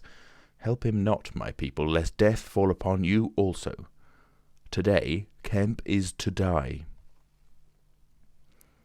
Kemp read this letter twice. "It's no hoax," he said. "That's his voice, and he means it." He turned the folded sheet over and saw on the addressed side of it the postmark, Hintondean, and the prosaic detail, 2d to pay. He got up slowly, leaving his lunch unfinished, the letter had come by the 1 o'clock post, and went into his study. He rang for his housekeeper and told her to go round the house at once, examining all the fastenings of the windows and closing all the shutters. He closed the shutters of his study himself. From a locked drawer in his bedroom he took a little revolver, examined it carefully, and put it into the pocket of his lounge jacket. He wrote a number of brief notes, one to Colonel Adye, gave them to his servant to take, with explicit instructions as to her way of leaving the house. "There is no danger," he said, and added a mental reservation, "to you." He remained meditative for a space after doing this, and then returned to his cooling lunch. He ate with gaps of thought. Finally he struck the table sharply. "We will have him," he said, "and I am the bait. He will come too far." He went up to the belvedere, carefully shutting every door after him. "It's a game," he said, "an odd game, but the chances are all for me, Mr. Griffin, in spite of your invisibility. Griffin contra mundum, with a vengeance." He stood at the window, staring at the hot hillside. He must get food every day, and I don't envy him. Did he really sleep last night? Out in the open somewhere, secure from collisions. I wish we could get some good, cold, wet weather instead of the heat. He may be watching me now. He went to close the window. Something rapped smartly against the brickwork over the frame and made him start violently back. "I'm getting nervous," said Kemp. But it was 5 minutes before he went to the window again. "It must have been a sparrow," he said. Presently he heard the front doorbell ringing and hurried downstairs. He unbolted and unlocked the door, examined the chain, put it up, and opened cautiously without showing himself. A familiar voice hailed him. It was Adye. "Your servant's been assaulted, Kemp," he said round the door. "What?" exclaimed Kemp. "Had that note of yours taken away from her. He's close about here. Let me in." Kemp released the chain, and Adye entered through as narrow an opening as possible. He stood in the hall, looking with infinite relief at Kemp refastening the door. Note was snatched out of her hand, scared her horribly. She's down at the station. Hysterics. He's close here. What was it about? Kemp swore. "What a fool I was," said Kemp. "I might have known. It's not an hour's walk from Hintondean. Already?" "What's up?" said Adye. "Look here," said Kemp, and led the way into his study. He handed Adye the Invisible Man's letter. Adye read it and whistled softly. "And you?" said Adye. "Proposed a trap, like a fool," said Kemp, "and sent my proposal out by a maidservant. To him." Adye followed Kemp's profanity. "He'll clear out," said Adye. "Not he," said Kemp. A resounding smash of glass came from upstairs. Adye had a silvery glimpse of a little revolver half out of Kemp's pocket. "It's a window upstairs," said Kemp, and led the way up. There came a second smash while they were still on the staircase. When they reached the study, they found 2 of the 3 windows smashed, half the room littered with splintered glass, and one big flint lying on the writing table. The 2 men stopped in the doorway, contemplating the wreckage. Kemp swore again, and as he did so the 3rd window went with a snap like a pistol, hung starred for a moment, and collapsed in jagged, shivering triangles into the room. "What's this for?" said Adye. "It's a beginning," said Kemp. "There's no way of climbing up here." "Not for a cat," said Kemp. "No shutters?" "Not here. All the downstairs room." "Hullo?" Smash and then whack of boards hit hard came from downstairs. "Confound him," said Kemp. "That must be... Yes, it's one of the bedrooms. He's going to do all the house. But he's a fool. The shutters are up, and the glass will fall outside. He'll cut his feet." Another window proclaimed its destruction. The 2 men stood on the landing, perplexed. "I have it," said Adye. "Let me have a stick or something. I'll go down to the station and get the bloodhounds put on. That ought to settle him. They're hard by, not 10 minutes." Another window went the way of its fellows. "You haven't a revolver?" asked Adye. Kemp's hand went to his pocket. Then he hesitated. "I haven't one. At least, to spare." "I'll bring it back," said Adye. "You'll be safe here." Kemp, ashamed of his momentary lapse from truthfulness, handed him the weapon. "Now for the door," said Adye. As they stood hesitating in the hall, they heard one of the 1st-floor bedroom windows crack and clash. Kemp went to the door and began to slip the bolts as silently as possible. His face was a little paler than usual. "You must step straight out," said Kemp. In another moment, Adye was on the doorstep and the bolts were dropping back into the staples. He hesitated for a moment, feeling more comfortable with his back against the door. Then he marched, upright and square, down the steps. He crossed the lawn and approached the gate. A little breeze seemed to ripple over the grass. Something moved near him. "Stop a bit," said a voice. And Adye stopped dead, and his hand tightened on the revolver. "Well?" said Adye, white and grim, and every nerve tense. "Oblige me by going back to the house," said the voice, as tense and grim as Adye's. "Sorry," said Adye a little hoarsely, and moistened his lips with his tongue. The voice was on his left front, he thought. Suppose he were to take his luck with a shot. "What are you going for?" said the voice, and there was a quick movement of the two, and a flash of sunlight from the open lip of Adye's pocket. Adye desisted and thought. "Where I go," he said slowly, "is my own business." The words were still on his lips when an arm came round his neck, his back felt a knee, and he was sprawling backward. He drew clumsily and fired absurdly, and in another moment he was struck in the mouth, and the revolver wrested from his grip. He made a vain clutch at a slippery limb, tried to struggle up, and fell back. "Damn," said Adye. The voice laughed. "I'd kill you now if it wasn't the waste of a bullet," he said. He saw the revolver in mid-air, 6 feet off, covering him. "Well?" said Adye, sitting up. "Get up," said the voice. Adye stood up. "Attention," said the voice, and then fiercely, "Don't try any games. Remember, I can see your face, if you can't see mine. You've got to go back to the house." "He won't let me in," said Adye. "That's a pity," said the Invisible Man. "I've got no quarrel with you." Adye moistened his lips again. He glanced away from the barrel of the revolver and saw the sea far off, very blue and dark under the midday sun, the smooth green down, the white cliff of the head and the multitudinous town, and suddenly he knew that life was very sweet. His eyes came back to this little metal thing hanging between heaven and earth 6 yards away. "What am I to do?" he said sullenly. "What am I to do?" asked the Invisible Man. "You will get help. The only thing is for you to go back." "I will try. If he lets me in, will you promise not to rush the door?" "I've got no quarrel with you," said the voice. Kemp had hurried upstairs after letting Adye out, and now, crouching among the broken glass and peering cautiously over the edge of the study window-sill, he saw Adye stand parleying with the unseen. "Why doesn't he fire?" whispered Kemp to himself. Then the revolver moved a little, and the glint of the sunlight flashed in Kemp's eyes. He shaded his eyes and tried to see the source of the blinding beam. "Surely," he said, "Adye has given up the revolver." "Promise not to rush the door," Adye was saying. "Don't push a winning game too far. Give a man a chance." "You go back to the house. I tell you flatly, I will not promise anything." Adye's decision seemed suddenly made. He turned towards the house, walking slowly with his hands behind him. Kemp watched him, puzzled. The revolver vanished, flashed again into sight, vanished again, and became evident on a closer scrutiny as a little dark object following Adye. Then things happened very quickly. Adye leapt backwards, swung around, clutched at this little object, missed it, threw up his hands and fell forward on his face, leaving a little puff of blue in the air. Kemp did not hear the sound of the shot.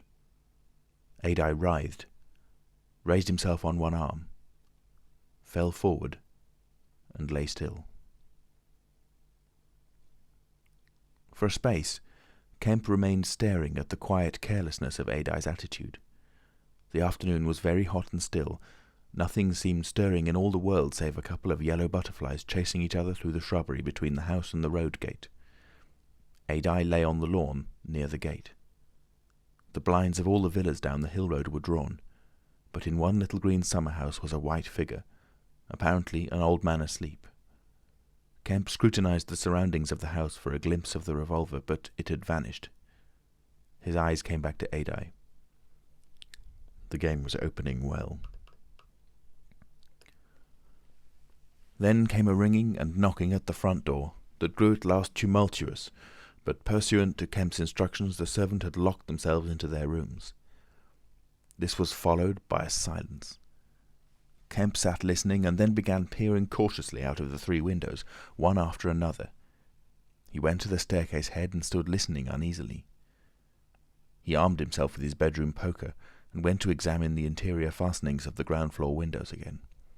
Everything was safe and quiet. He returned to the belvedere. Adye lay motionless over the edge of the gravel just as he had fallen. Coming along the road by the villas were the housemaid and 2 policemen. Everything was deadly still. The 3 people seemed very slow in approaching. He wondered what his antagonist was doing. He started. There was a smash from below. He hesitated and went downstairs again. Suddenly the house resounded with heavy blows and the splintering of wood. He heard a smash and the destructive clang of the iron fastenings of the shutters. He turned the key and opened the kitchen door. As he did so, the shutters, split and splintering, came flying inward. He stood aghast. The window frame, save for one crossbar, was still intact, but only little teeth of glass remained in the frame.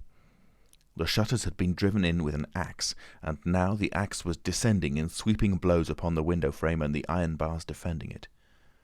Then suddenly it leapt aside and vanished. He saw the revolver lying on the path outside, and then the little weapon sprang into the air. He dodged back. The revolver cracked just too late, and a splinter from the edge of the closing door flashed over his head. He slammed and locked the door, and as he stood outside he heard Griffin shouting and laughing. Then the blows of the axe, with its splitting and smashing consequences, were resumed. Kemp stood in the passage trying to think. In a moment the Invisible Man would be in the kitchen. This door would not keep him a moment, and then... A ringing came at the front door again. It would be the policeman. He ran into the hall, put up the chain and drew the bolts. He made the girl speak before he dropped the chain, and the 3 people blundered into the house in a heap, and Kemp slammed the door again. "The Invisible Man," said Kemp. "He has a revolver with 2 shots left. He's killed Adye. Shot him anyhow. Didn't you see him on the lawn? He's lying there." "Who?" said one of the policemen. "Adye," said Kemp. "We came in the back way," said the girl. "What's that smashing?" asked one of the policemen. "He's in the kitchen, or will be. He's found an axe." Suddenly the house was full of the Invisible Man's resounding blows on the kitchen door. The girl stared towards the kitchen, shuddered, and retreated into the dining room. Kemp tried to explain in broken sentences. They heard the kitchen door give. "This way," said Kemp, starting into activity, and bundled the policeman into the dining room doorway. "Poker," said Kemp, and rushed to the fender. He handed the poker he had carried to the policeman, and the dining room one to the other. He suddenly flung himself backward. "Whoop!" said one policeman, ducked, and caught the axe on his poker. The pistol snapped his penultimate shot and ripped a valuable Sidney Cooper. The second policeman brought his poker down on the little weapon, as one might knock down a wasp, and sent it rattling to the floor. At the first clash, the girl screamed, stood screaming for a moment by the fireplace, and then ran to open the shutters, possibly with an idea of escaping by the shattered window. The axe receded into the passage and fell to a position about 2 feet from the ground. They could hear the Invisible Man breathing. "Stand away, you 2. I want that man Kemp." "We want you," said the first policeman, making a quick step forward and wiping with his poker at the voice. The Invisible Man must have started back, and he blundered into the umbrella stand. Then, as the policeman staggered with the swing of the blow he had aimed, the Invisible Man countered with the axe. The helmet crumpled like paper, and the blow sent the man spinning to the floor at the head of the kitchen stairs. But the second policeman, aiming behind the axe with his poker, hit something soft that snapped. There was a sharp exclamation of pain, and then the axe fell to the ground. The policeman wiped again at vacancy and hit nothing. He put his foot on the axe and struck again. Then he stood, poker clubbed, listening intent for the slightest movement. He heard the dining room window open and a quick rush of feet within. His companion rolled over and sat up, with blood running down between his eye and ear. "Where is he?" asked the man on the floor. "Don't know. I've hit him. He's standing somewhere in the hall, unless he's slipped past you. Dr. Kemp, sir?" Pause. "Dr. Kemp!" cried the policeman again. The second policeman began struggling to his feet. He stood up. Suddenly the faint pad of bare feet on the kitchen stairs could be heard. "Yap!" cried the first policeman, and incontinently flung his poker. It smashed a little gas bracket. He made as if he would pursue the invisible man downstairs. Then he thought better of it and stepped into the dining room. "Dr. Kemp," he began, and stopped short. "Dr. Kemp's a hero," he said as his companion looked over his shoulder.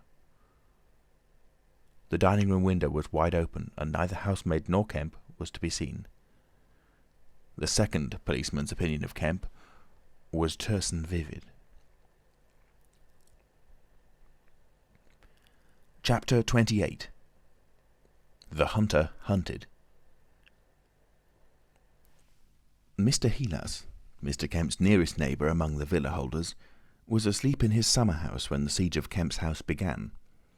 Mr. Heelas was one of the sturdy minority who refused to believe in all this nonsense about an invisible man. His wife, however, as he was subsequently to be reminded, did.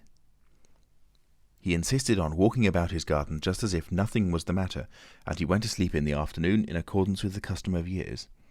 He slept through the smashing of the windows, and then woke up suddenly with a curious persuasion of something wrong. He looked across at Kemp's house, rubbed his eyes and looked again. Then he put his feet to the ground and sat listening. He said he was damned, but still the strange thing was visible. The house looked as though it had been deserted for weeks after a violent riot. Every window was broken, and every window, save those of the Belvedere study, was blinded by the internal shutters. "I could have sworn it was all right." He looked at his watch. 20 minutes ago.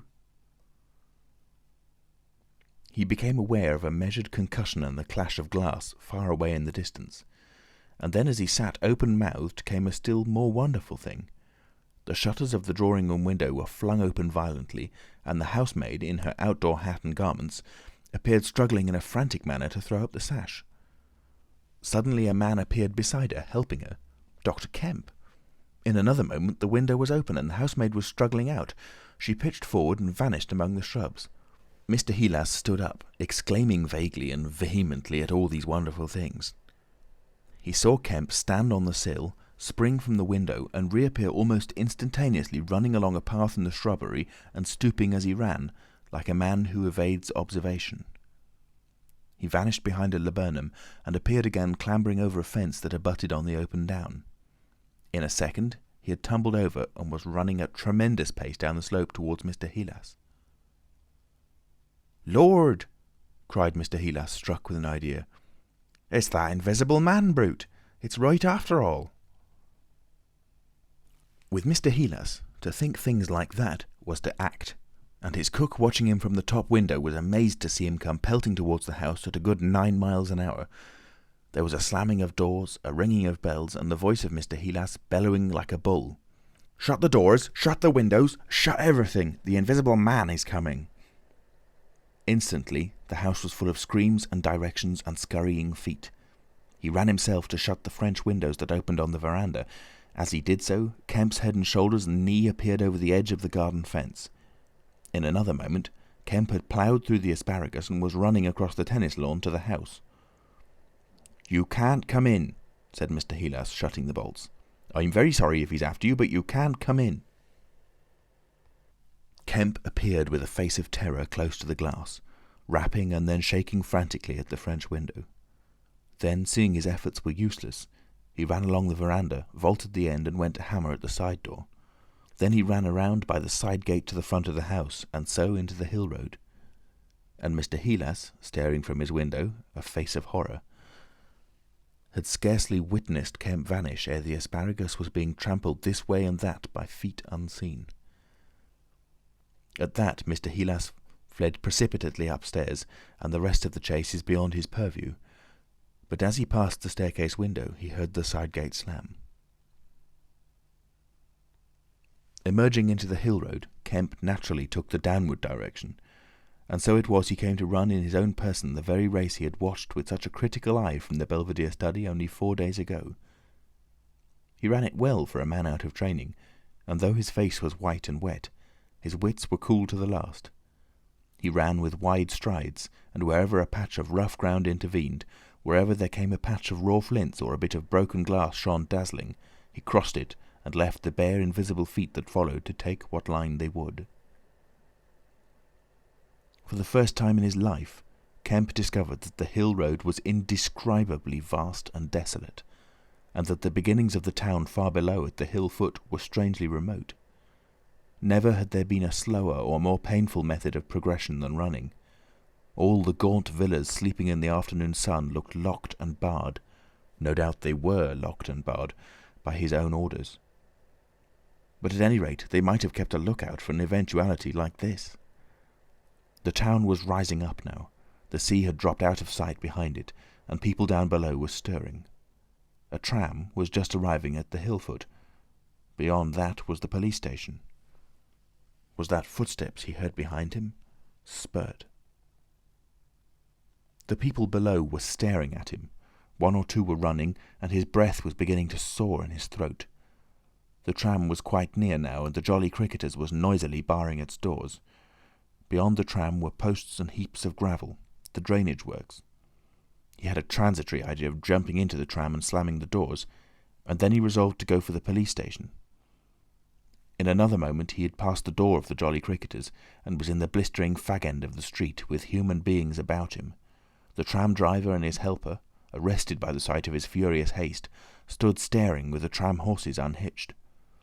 Further on, the astonished features of navvies appeared above the mounds of gravel. His pace broke a little, and then he heard the swift pad of his pursuer and leapt forward again. "The invisible man!" he cried to the navvies with a vague indicative gesture, and by an inspiration leapt the excavation and placed a burly group between him and the chase. Then, abandoning the idea of the police station, he turned into a little side street, rushed by a greengrocer's cart, hesitated for the 10th of a second at the door of a sweetstuff shop, and then made for the mouth of an alley that ran back into the main hill street again.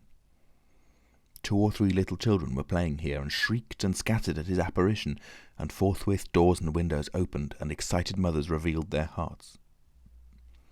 Out he shot into Hill Street again, 300 yards from the tram line end, and immediately he became aware of a tumultuous vociferation and running people. He glanced up the street towards the hill. Hardly a dozen yards off ran a huge navvy, cursing in fragments and slashing viciously with a spade, and hard behind him came the tram conductor with his fists clenched. Up the street others followed these too, striking and shouting. Down towards the town men and women were running, and he noticed clearly one man coming out of a shop door with a stick in his hand. "Spread out! Spread out!" cried someone. Kemp suddenly grasped the altered condition of the chase. He stopped and looked around, panting. "He's close here," he cried. "Form a line across—" He was hit hard under the ear and went reeling, trying to face round towards his unseen antagonist. He just managed to keep his feet, and he struck a vain counter in the air. Then he was hit again under the jaw and sprawled headlong on the ground. In another moment a knee compressed his diaphragm and a couple of eager hands gripped his throat, but the grip of one was weaker than the other. He grasped the wrists, heard a cry of pain from his assailant, and then the spade of the navvy came whirling through the air above him and struck something with a dull thud. He felt a drop of moisture on his face. The grip at his throat suddenly relaxed, and with a convulsive effort Kemp loosed himself, grasped a limp shoulder and rolled uppermost. He gripped the unseen elbows near the ground. "I've got him!" screamed Kemp. "Help! Help! Hold! He's down! Hold his feet!" In another second there was a simultaneous rush upon the struggle, and a stranger coming into the road suddenly might have thought an exceptionally savage game of rugby football was in progress. And there was no shouting after Kemp's cry, only a sound of blows and feet and heavy breathing. Then came a mighty effort, and the invisible man threw off a couple of his antagonists and rose to his knees. Kemp clung to him in front like a hound to a stag, and a dozen hands gripped, clutched, and tore at the unseen. The tram conductor suddenly got the neck and shoulders and lugged him back. Down went the heap of struggling men again and rolled over. There was, I am afraid, some savage kicking. And then suddenly a wild scream of "Mercy! Mercy!" that died down swiftly to a sound like choking. "Get back, you fools!" cried the muffled voice of Kemp, and there was a vigorous shoving back of stalwart forms. "He's hurt, I tell you. Stand back." There was a brief struggle to clear a space, and then the circle of eager faces saw the doctor kneeling, as it seemed, 15 inches in the air, and holding invisible arms to the ground. Behind him a constable gripped invisible ankles. "Don't you leave go of een," cried the big navvy, holding a blood-stained spade. "He's shamming." "He's not shamming," said the doctor, cautiously raising his knee, "and I'll hold him." His face was bruised and already going red. He spoke thickly because of a bleeding lip. He released one hand and seemed to be feeling at the face. "The mouth's all wet," he said. And then, good God. He stood up abruptly and then knelt down on the ground by the side of the thing unseen. There was a pushing and shuffling, a sound of heavy feet as fresh people turned up to increase the pressure of the crowd. People were coming out of the houses now. The doors of the Jolly Cricketers stood suddenly wide open. Very little was said. Kemp felt about, his hand seeming to pass through empty air. "He's not breathing," he said. And then, "I can't feel his heart. His side. Ugh!" Suddenly an old woman, peering under the arm of the big navvy, screamed sharply. "Looky there!" she said, and thrust out a wrinkled finger.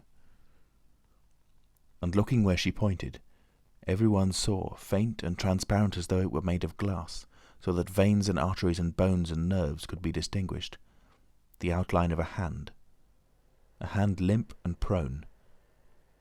It grew clouded and opaque even as they stared. "Hullo!"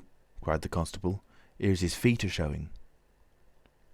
And, so slowly, beginning at his hands and feet and creeping along his limbs to the vital centres of his body, that strange change continued. It was like the slow spreading of a poison. First came the little white nerves, a hazy grey sketch of a limb, then the glassy bones and intricate arteries. Then the flesh and skin, first a faint fogginess and then growing rapidly dense and opaque. Presently they could see his crushed chest and his shoulders, and the dim outline of his drawn and battered features. When at last the crowd made way for Kemp to stand erect, there lay, naked and pitiful on the ground, the bruised and broken body of a young man about 30. His hair and brow were white, not grey with age, but white with the whiteness of albinism, and his eyes were like garnets. His hands were clenched, his eyes wide open, and his expression was one of anger and dismay. "Cover his face," said a man. "For Gord's sake, cover that face." And 3 little children, pushing forward through the crowd, were suddenly twisted round and sent packing off again. Someone brought a sheet from the Jolly Cricketers, and having covered him, they carried him into the house. And there it was, on a shabby bed in a tawdry, ill-lighted bedroom, surrounded by a crowd of ignorant and excited people, broken and wounded, betrayed and unpitied, that Griffin, the first of all men to make himself invisible, Griffin, the most gifted physicist the world has ever seen, ended in infinite disaster his strange and terrible career.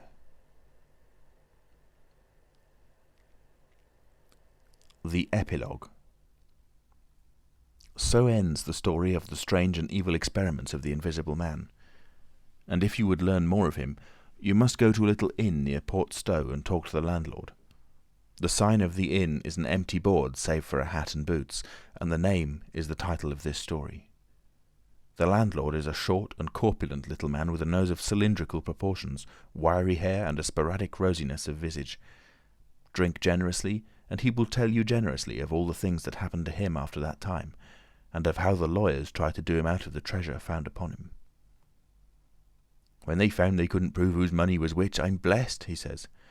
"If they didn't try to make me out a blooming treasure trove, do I look like a treasure trove? And then a gentleman gave me a guinea a night to tell the story at the Empire Music Hall, just to tell him all in my own words, barring one." And if you want to cut off the flow of his reminiscences abruptly, you can always do so by asking if there weren't 3 manuscript books in the story. He admits there were and proceeds to explain, with asseverations that everybody thinks he has 'em, but bless you, he hasn't. The invisible man it was took 'em off to hide 'em when I cut and ran for Port Stowe. It's that Mr. Kemp put people on with the idea of my having 'em." And then he subsides into a pensive state, watches you furtively, bustles nervously with glasses, and presently leaves the bar. He is a bachelor man. His tastes were ever bachelor, and there are no women folk in the house. Outwardly he buttons, it is expected of him, but in his more vital privacies, in the matter of braces, for example, he still turns to string. He conducts his house without enterprise, but with eminent decorum. His movements are slow, and he is a great thinker, but he has a reputation for wisdom and for a respectable parsimony in the village, and his knowledge of the roads of the south of England would beat Cobbett. And on Sunday mornings, every Sunday morning, all the year round, while he is closed to the outer world, and every night after 10, he goes into his bar parlour, bearing a glass of gin faintly tinged with water, and having placed this down, he locks the door and examines the blinds, and even looks under the table. And then, being satisfied of his solitude, he unlocks the cupboard and a box in the cupboard and a drawer in that box, and produces 3 volumes bound in brown leather, and places them solemnly in the middle of the table. The covers are weather-worn and tinged with an algal green, for once they sojourned in a ditch, and some of the pages have been washed blank by dirty water. The landlord sits down in an armchair, fills a long clay pipe slowly, gloating over the books the while. Then he pulls one towards him and opens him, and begins to study it, turning over the leaves backwards and forwards.